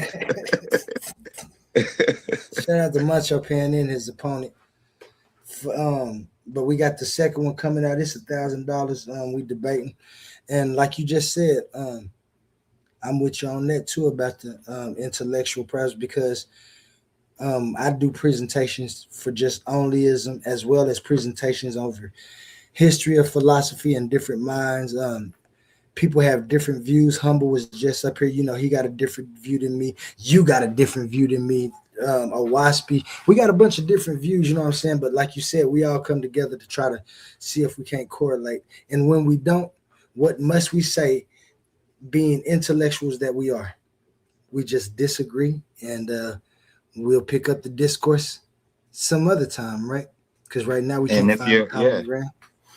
yeah, Um, and if you're even I greater in intellectual, you would know when to admit when you're wrong, because that's how you grow. But right, if right. you fall short of that, then agreeing to disagree is the next best thing. So I yeah. mean, and that's what it's going to be because, like I said, I got onlyism for me. I knew people was going to see what I was talking about. I don't too much care if anybody ever follows it or not because I use it as a tool for my accountability. Now, if somebody can find any reason for it and say, oh, yeah, this does make me feel more accountable when I just take accountability, hey, I'm all for that. Other than that, this is here just for that. So I can get up here and say what I say, and Max Leisure can say what he's saying. We can see if we can't find any discourse or anything that match nice entertainment, maybe get us a debate because that's what it's about, and then go on to the next day and find some more people with other information and just try to continue to update, man, with accountability in my sights. I'm I'm stuck with quantum onlyism. Um, my God and my goddess is time and nature. The aspects within my argument, I argue for those and why I think we should call them God and goddess. And the highest power, it's I'm not saying that it's right because I'm saying it. I'm saying this is my view and my perspective. And we can have nice discourses and arguments about those things. It's a robust philosophy, so Yeah, you it wouldn't get might too get much boring at argument. times. It might get Yeah, you boring at wouldn't get too times, much but if you get argument to the from me. right place, if you get to the right spot in the books and stuff, it gets interesting. Even when I be rereading to make sure I stay caught up, I just be like, dang, this was very, what I'm saying, a nice little view, brilliant enough to explain it in a way that I think people can catch hold to. Because, like I say, Max, in the end, I just ask for accountability, and that's what all, even when you think about the creator, and once they get down to it, and you say, let's say I do suppose that you're right about a creator and the consciousness coming, where are we going with this? And you're gonna tell me just being accountable. You got to be good so you can go to heaven or something. You know what I'm saying? It's all gonna be asking about accountability and trying to answer for accountability. And so, hey, that's what I'm Yeah, rocking with. That's what yeah. I'm Well, rocking with. just as a disclaimer, if we had a conversation, like it would be for me, it would be two separate conversations. My theology on why I follow Christ, and then my understanding on how the universe works. Because, like I said, it doesn't. When I say consciousness, I'm not inferring anything other than what you have in your head. The consciousness, the Mm, thing that makes you say this makes sense, this is mhm. good, this is not bad. I'm not going anywhere further beyond that. Like the concept of God and Jesus and everything, I believe that's a construct within the realm of existence that specifically we're in. But existence as a whole goes beyond that. So when you start to dig See, into the that's what I'm realities of saying. that. That's why you got to get You, your arguments together, Max. That's what I'm saying. Y'all be having these views and stuff, and y'all have them. They be nice, and but you got to get the argument together so people can better explain it, and you can press that so people can be like, you know what? That's what I was missing. What if that's what I was missing when I was believing in Christ, and then you explain something, and I'm be like, oh, you know what? That makes sense. And so we got to get them views out. That's why I say I don't never try to yeah, change nobody to this because the way you believe, if it got you living just like me, Max is waking up, eating, going to work. Max ain't bothering nobody. He taking care of himself. He protects himself. It ain't like he gonna be no punk or no nothing like that. But as far as going and doing stuff intentionally, Max got money and still go steal. Max ain't got no money, but it's something that he don't need. He just want it. He ain't gonna steal it. You know what I'm saying? Just different things like that. I'm rocking with Max, and you do that for whatever it makes you do it. likewise. For me, like I said, I just know I'm making the choices. I don't like need a devil um, to answer for evil, and when I do that, it just makes me be accountable, man. Like I said, and everything else unfolds logically when it comes to my view. Yeah, see, I would like to debate you on those two things separate. They can't be the same debate. I would like to debate you on theology, God and the devil, and then I would like to debate you on the nature of reality. Because to me they combine, but when you get into explaining the two, just keep them separate because you could do that. You could keep them separate. They could both coexist, but you can't use one to explain the other because it just it doesn't work that way. You got to stick to one to explain that one. And then, so I do want to debate you on why the devil does exist, but it has nothing to do with frequency and Oh no no time no and no nature. no no! This is perspective. I know what you're talking Uh-huh. about. Sorry, man. My bad. Yeah. I'm over here smoking. Uh, Yeah, me too. I had I got some, I got mine in I got earlier. some That's some new stuff here, and this is a little uh bit. sounds good. I could almost smell it.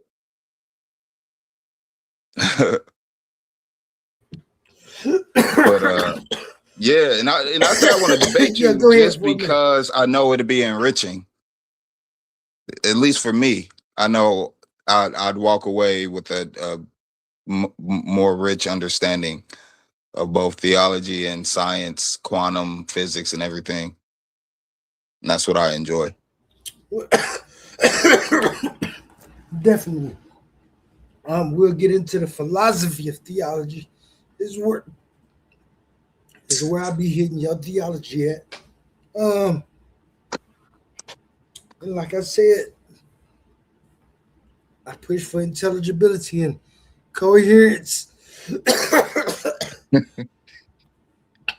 don't think I'm gonna get over this cough. You hang in there. Put your hands up. Put your hands up in the air. Somebody pat Oli on the back. Ain't nobody here with me. I'm flying too high. I know I shouldn't have been flying while I was smoking. Fall out the sky, I'm gonna be mad at it. Sound like that thing got your head twisted back 180 degrees.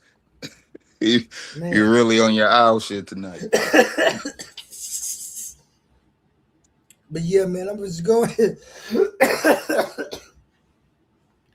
go ahead and end this, man. I'm gonna play a couple more songs. Max, I thank you again. It's been a pleasure. We're gonna set up some debates. We're gonna find us a good topic. I don't know if you in the tournament. No, I'm not. Okay. I want to watch one before I get my feet wet. Bet. Or we can always have some type of exhibition debates when the time. Absolutely. Right. I know you got a good mind, so remember them topics. I kind of do. And we'll talk about it some other time. I appreciate everybody. Man, I'm sorry my voice. Y'all. It's all good, out. Man. I'm trying to hang in there for you, man. I'm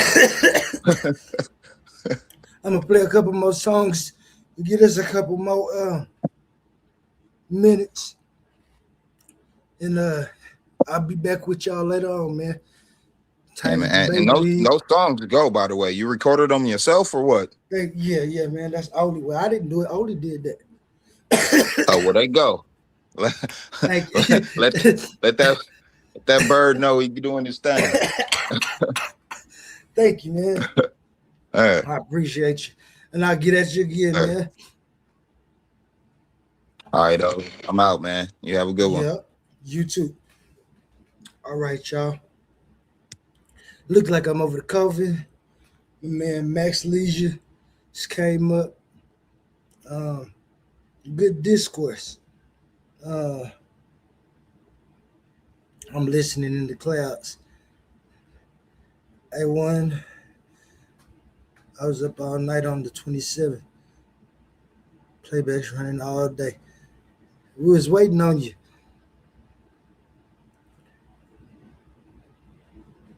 Yokohama, we was waiting on you. I ain't gonna even lie. I didn't know to call you what to do.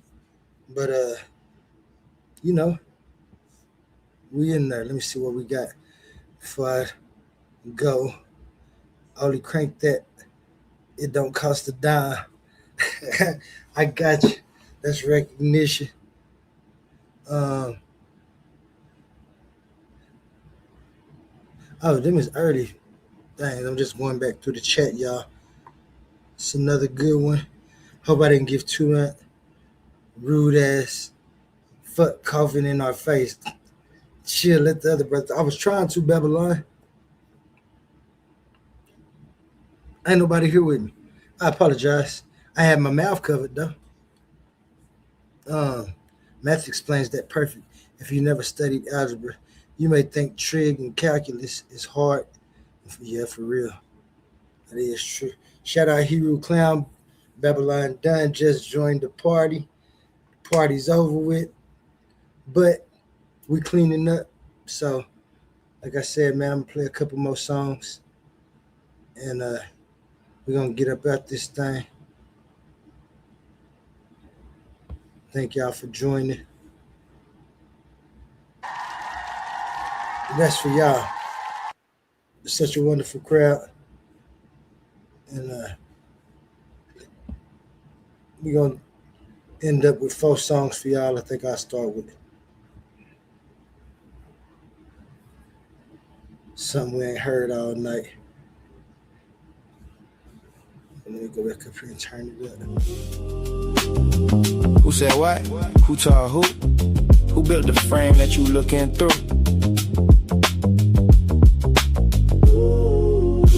Who you talking to? Talking timeless while you speaking in sequence too. If it ain't coherent, it collapse on cue.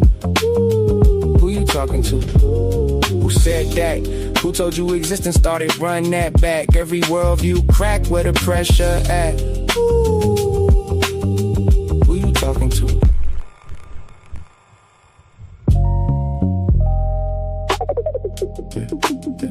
Who you talking to? Who said what? Who taught who? Who built the frame that you looking through? Who you talking to? Talking timeless while you speaking in sequence too. If it ain't coherent, it collapse on cue. Who you talking to? Who said that? Who told you existence started? Run that back. Every worldview crack where the pressure at. Yeah. Who you talking to? Every line of treasure you only find in the mind, my mind. And you know I work in the mines. I don't charge a dime for you to stay out of mine. 2 times, we on time. Every line got another line, hide on behind the line. You hearing bars, I'm hearing structure and design. You hear a punchline, I hear ontology align. Who said reality started? Talking outside existence while existing to argue. Smuggling sequence in your sentence unconsciously. Then call it timeless when I ask what the process be. Who you talking about? Half these worldviews fall when you walk them out. Everybody got answers till you chalk it out. Incoherence disappear when you map it out. I studied Heraclitus flowing rivers in motion. Parmenides froze it, I can see both in the ocean. Can't build a frame, but the frame still folded. Trying to define the world while the mind still holding it. Aristotle looking for causes and categories. Nietzsche killed guys, but couldn't kill reality. Heidegger staring into being and anxiety. I'm just asking what makes existence intelligibly. Woo! Who you talking to? Talking timeless while you speaking in sequence too. If it ain't coherent, it collapse on cue. Who you talking to? Who said what?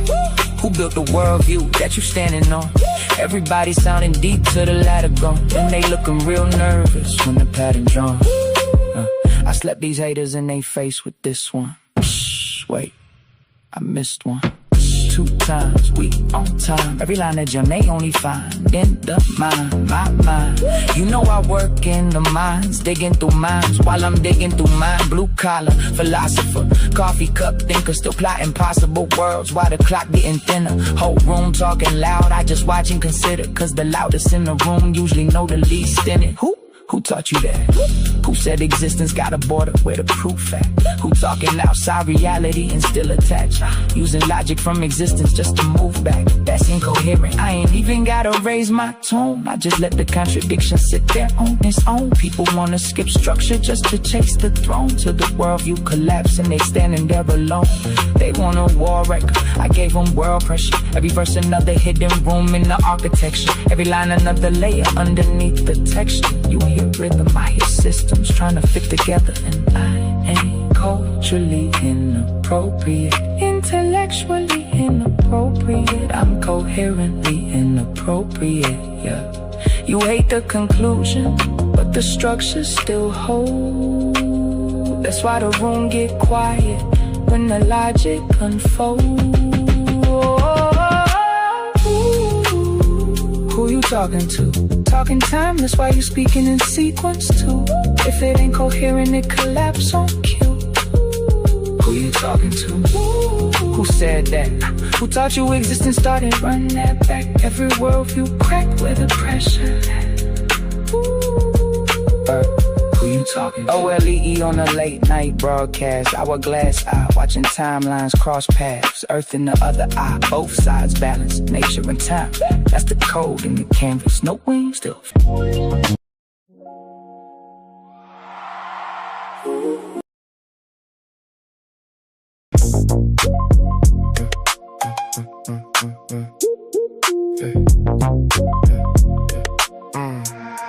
I just opened up my eyes, cause I heard the cries filter through the lies. Listen close, I don't believe in ghosts. Even though I tried, I recognize the patterns when they form inside the mind. Ignorance ain't the crime, it's refusing truth when truth arrives. We got the topic, give the line. Debate you anytime, that's fine.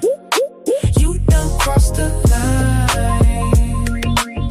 Drop the claim without a spine. Bring your thoughts, I find the incoherence. Book you every time. Recognize I can see the fallacy before the sentence finished. You confuse a strong opinion with a reason proposition. You keep reaching for conclusions, but your premises are missing. Then you hide behind your feelings when the logic need a mission. I don't argue with a person, I examine what was stated. Define the terms, expose assumptions, then determine what was weighted. Is it valid, is it grounded, can the structure be defended? Or you built a house of cards and got offended when it ended? I don't need to raise my voice, I let the contradiction speak. Every claim has got a burden, every burden got a receipt. You can decorate confusion, you can dress it up in pride, but a polished contradiction is a contradiction every time. I just opened up my eyes, cause I heard the cry. Filter through the lies, listen close. I don't believe in ghosts, even though I tried. I recognize the patterns when they form inside the mind. Ignorance ain't the crime, it's refusing truth when truth arrives. We got the topic, give the line. Debate you anytime, that's fine. You done crossed the line. Drop the claim without a spine.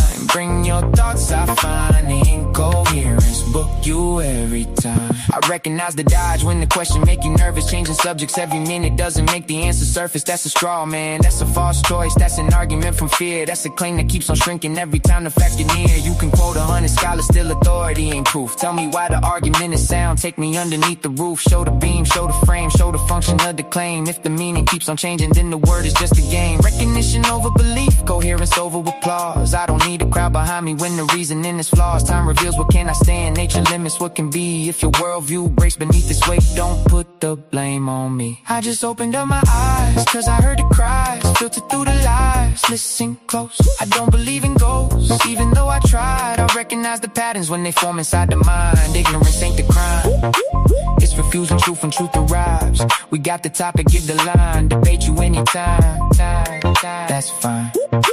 You done crossed the line.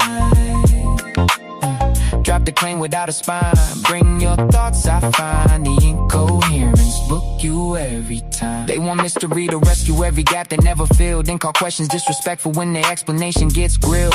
But a question is a mirror, it reflects what you provide. If the answer disappears, there was nowhere left to hide. I recognize the pattern, first they claim and then retreat. First they speak in absolutes, then change the meaning when we meet. First they tell me it is certain, then they say it could be true. Then they say nobody knows, there's 3 positions, pick a view. I'm not chasing every bird just because it learned to chirp. Some ideas take a flight, some ideas hit the dirt. This is bird dropping, every record leaves a sign. I recognize the incoherence.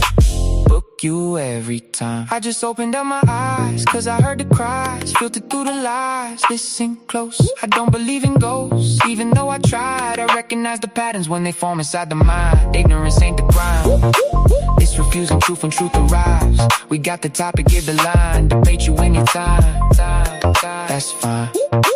You done crossed the line.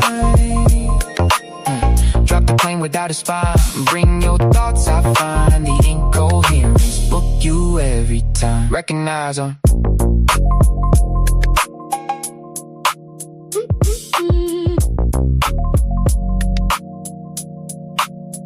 Recognize them.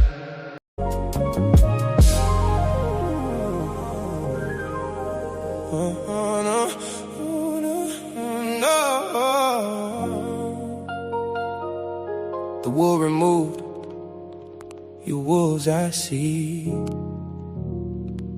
No dogs, no snakes, it's feathers on me. This time, let's start.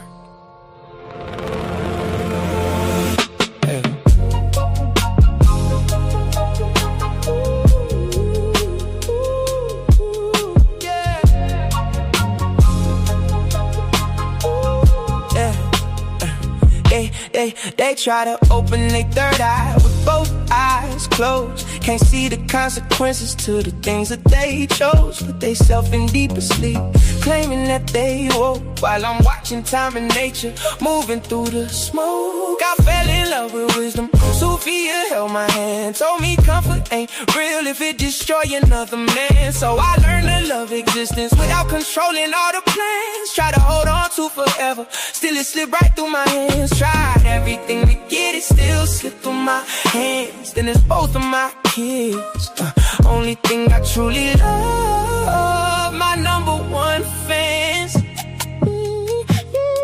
And I still smile even when life get cold, cause most things grow in the sunlight, but grow the most at night. That's something people don't know.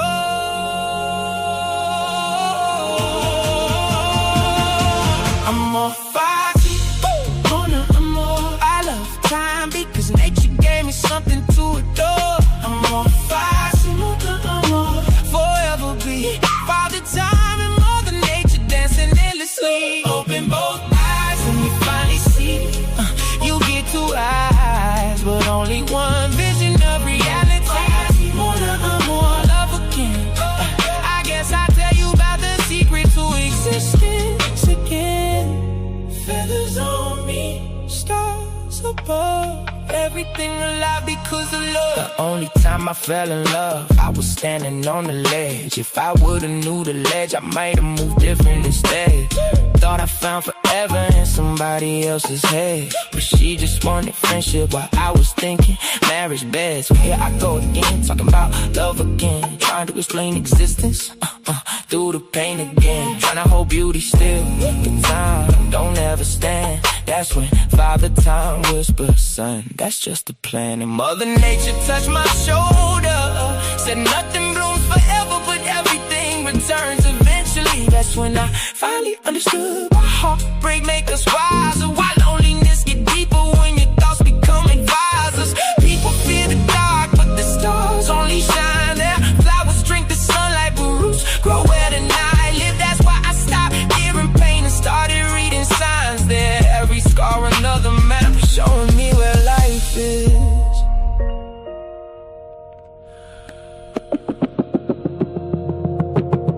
Time and nature had a face, I don't think they look old. Probably young forever, with eternal souls. Little kids with galaxies inside their pupils glowing gold. Running through the universe, laughing while creation unfolds. Not gods on thrones, not witches casting spells, just the endless interaction that make existence itself. One gay sequence, one gay shape, and together they became every heartbeat, every ocean, every memory, every name. Beauty and the beast, light and dark, love and grief, that's the balance. People call it contradiction, but I call it understanding. Cause I love time, cause time gave me moments. And I love nature, cause nature let me hold them. That's why I cherish every second, even broken ones too. Cause without the hurt and healing,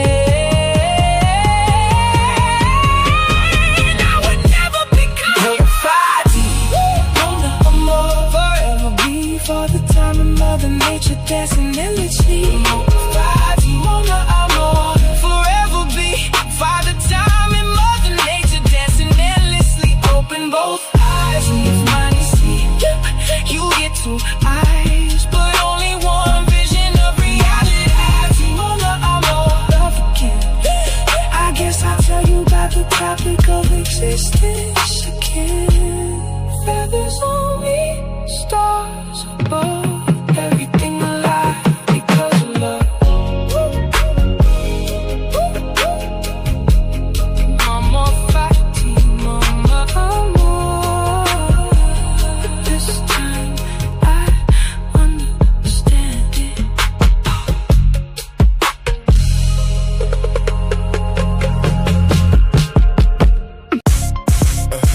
Different type of hell. Different type of animal.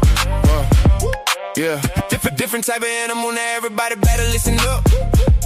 For my people in the struggle who never gave a what. Even when life try to press you down, turn your frown to a smile. I make styles just to lift you up. I'm a different type of animal. White, different type of animal. To the succeed, easy to see. I'm a different type of animal. Different type of animal. No fur, no scales, just feathers on me. Different type of animal. Steady hustling, steady grinding. Getting money every time I put my time in. When they ask what I got up under my sleeve, they never gon' believe when I tell them it's all timing. Everybody want a real life attitude. Incoherent, now they mad at you. Some people can't get it, now they laugh at you. Till they see the glow, now they copying the altitude. I never was the type, it was handed to. Had to put it together like mechanics do. Now you see I got the tools to succeed. Different mindset, different breed, different view every time I play or breathe. Quantum thoughts, I evolve every week. Young Al, been wild since a young child. Still fresh to the death, no funeral style. How could you walk in my shoes? We run the town, big shoes to fill. Never been a clown. I'm a different type of animal. Wait, different type of animal. To the succeed, easy to see. I'm a different type of animal. Different type of animal. No fur, no scales, just feathers on me. Different type of animal. Talking about the block, I've been around, fighting through the hard times till it spin around. Game tight, move smooth, never hear a sound. Big pressure every time we hit the town. Couldn't touch me with a yardstick. Running through the paper on that backyard business. Chasing dreams, chasing cream to the team. Rich 5'8", but I'm standing on that stand tall mindset. See these monkeys trying to pull me from the tree. Yeah, they put me down before that just turned me to a beast. So I hopped into the streets, showed the hungry how to eat. Oklahoma on my back, now I'm bringing pressure to the beat. Cold hard world, colder in the streets. Money on my mind, barely get to sleep. Dreams feel close, still feel out of reach. Lights up ahead, I just want a little piece. Still a student of the game, don't qualify to teach. Learn lessons every day, so I evolve every week. I'm not an animal, life just got wild. So I did what I had to do, the other routes was foul. No copy, no paste, you can't get my style. Heart on my sleeve, still walk with a smile. Judge me by my past, take a look at me now. I ain't doing this for me, I just wanna make my mama proud. Quantum Onlyism truth, yo, we bringing it out. Why y'all watching me? Better watch the crowd. I'm a different type of animal. Way different type of animal. To the succeed, easy to see. I'm a different type of animal. Different type of animal. No fur, no scales, just feathers on me. Different type of animal. Different type of animal. Different type of animal.